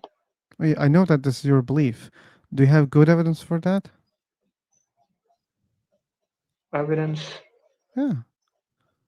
Like, Well, just I because you think believe in it, that doesn't mean this is true. You understand at that? this rate, then yeah, you're right. Like, if I'm believing it doesn't mean it's true. So, what makes a claim true? I think this universe can be a biggest proof of that. How? The life and planet Earth and the solar system, the formation of the stars and everything. Okay, They're but coming from how? any singularity. That's what I believe. And Oh, you mean, universe comes from, a singularity, like we call the process as Big Bang. It's expanding. You're talking about that yes, there's singularity as a God? Really? just yeah. I mean, yeah, of So, course. so There then is someone technically who's that like means the universe is God to you right now. no universe is like Hey, universe is man, like universe is the just formation, the execution, and who is doing all that is the God. who's doing that? Like, why are you assuming that someone is doing that? And why you believe someone is not doing that? I didn't say I believe someone is not doing that. I didn't say that. So I didn't say that I don't believe that the universe is functioning on themselves. I don't believe in God. That doesn't mean I believe no one is doing those things. Okay. Well, likewise, I'm saying the same thing, No, not the same thing. You believe that which someone is is doing supporting those my things. which is supporting my point. Well, I Mm, believe that What's the, someone is controlling everything. that's your belief. I know that you don't have to repeat that again and again. Okay.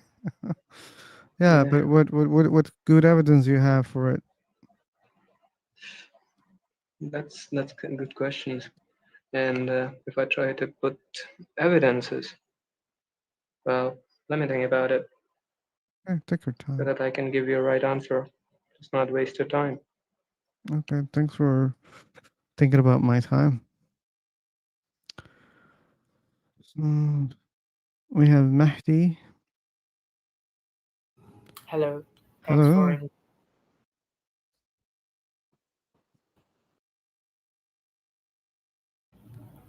Ooh. yeah.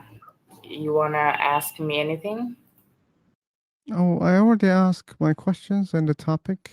If you read, do you believe in God? If yes, which God? Do you think this God is real? If Yeah. yes, why? Well, I know the two side to explain God, like according to our Islamic belief versus today's scientific belief. So you're a Muslim. Yeah. Okay. Explain to me why you think God exists. Doesn't matter in which way you're explaining. Okay. We believe God is omnipotent. He is supreme. Like he isn't related to the universe. Universe is just a mole to him.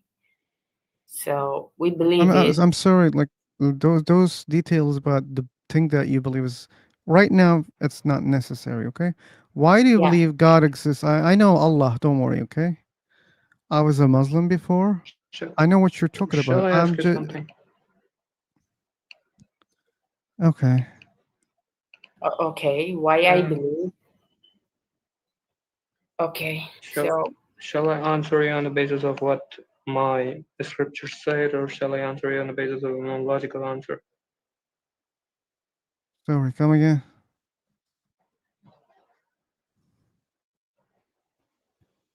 well, he got disconnected. Okay. Maybe. Um, because like our scripture Quran is a always a challenge for those disbeliever and a firm belief among who believes like Islam.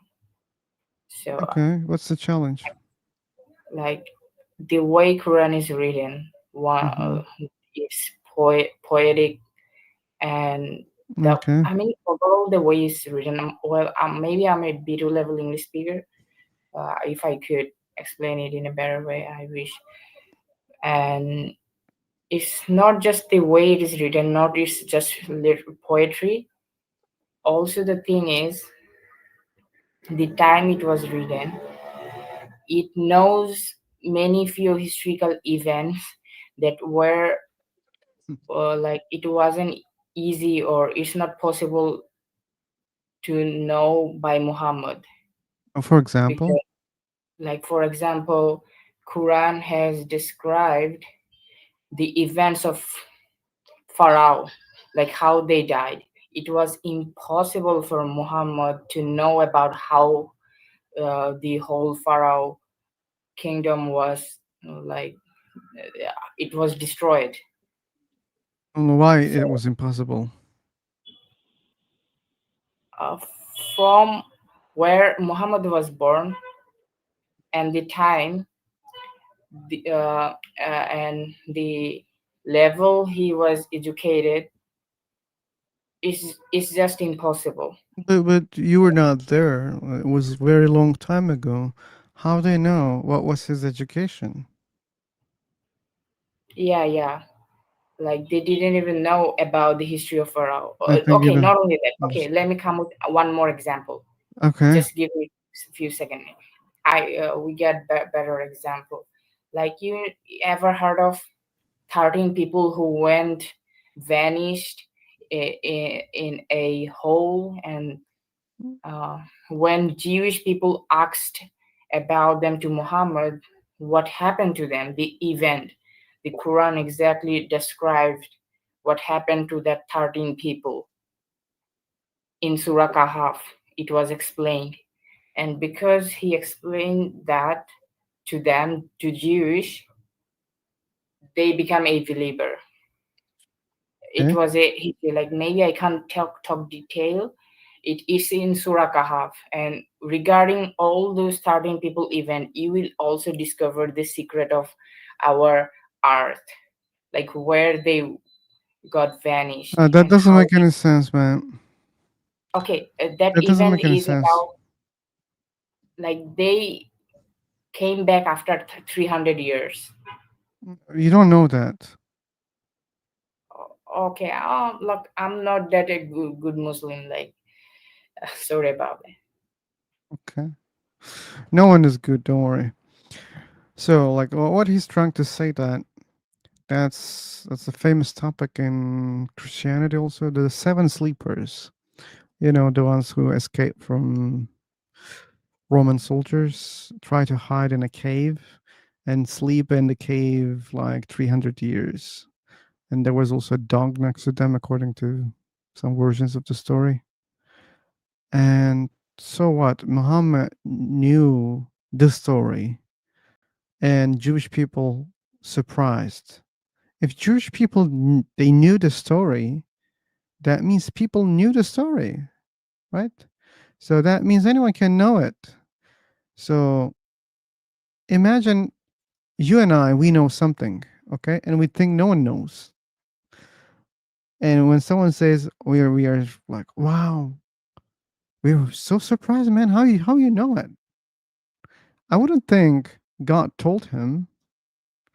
I would say, wait a second. If we know, then other people can also know. Why not? Well, why I should be surprised about that? And for the people who don't know, even in the Quran, you can find a verse where it says that, hey, Muhammad, you know what? They think that your friend next to you is teaching you all this stuff, but they're wrong. He cannot teach because he's not even a native Arabic speaker.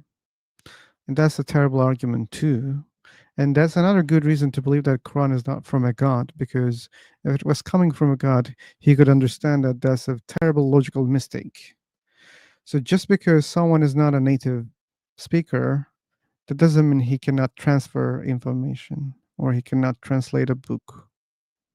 So seemingly there was a guy and he was a foreigner, and probably Muhammad was learning things from him. So yeah, why not? Even in the Quran, it's implied that Muhammad might learn things from other people, but they were rejecting that. And the excuse was that person was not able to speak Arabic, or he was not native Arabic speaker, which doesn't make sense. Hi, Krigoro. Hi, Mr. Crush. And hi. Hi. I think there was someone else there. I didn't say welcome. Or maybe I'm wrong. But anyway, welcome. But I was about to say goodbye.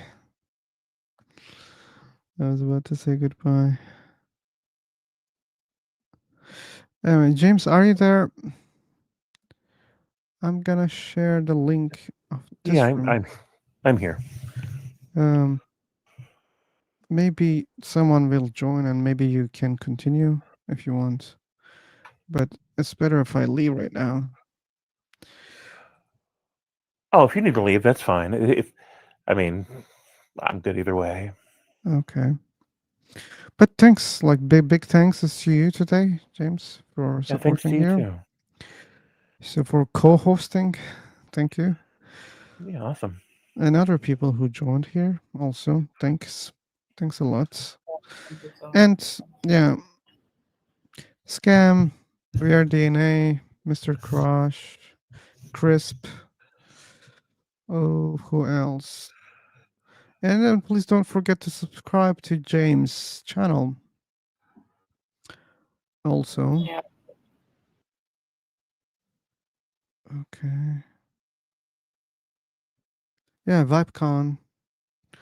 We couldn't do without you. You know that. Nectu, thanks for being here. Hanny. And I think. Oh, American Hero was here.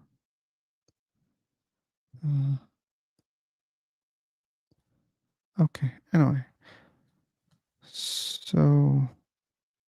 Yeah. All right, well, have a great day. You too. You too. Thanks. Thanks again. Okay. And seemingly no one is joining from YouTube. So then this room also will be closed.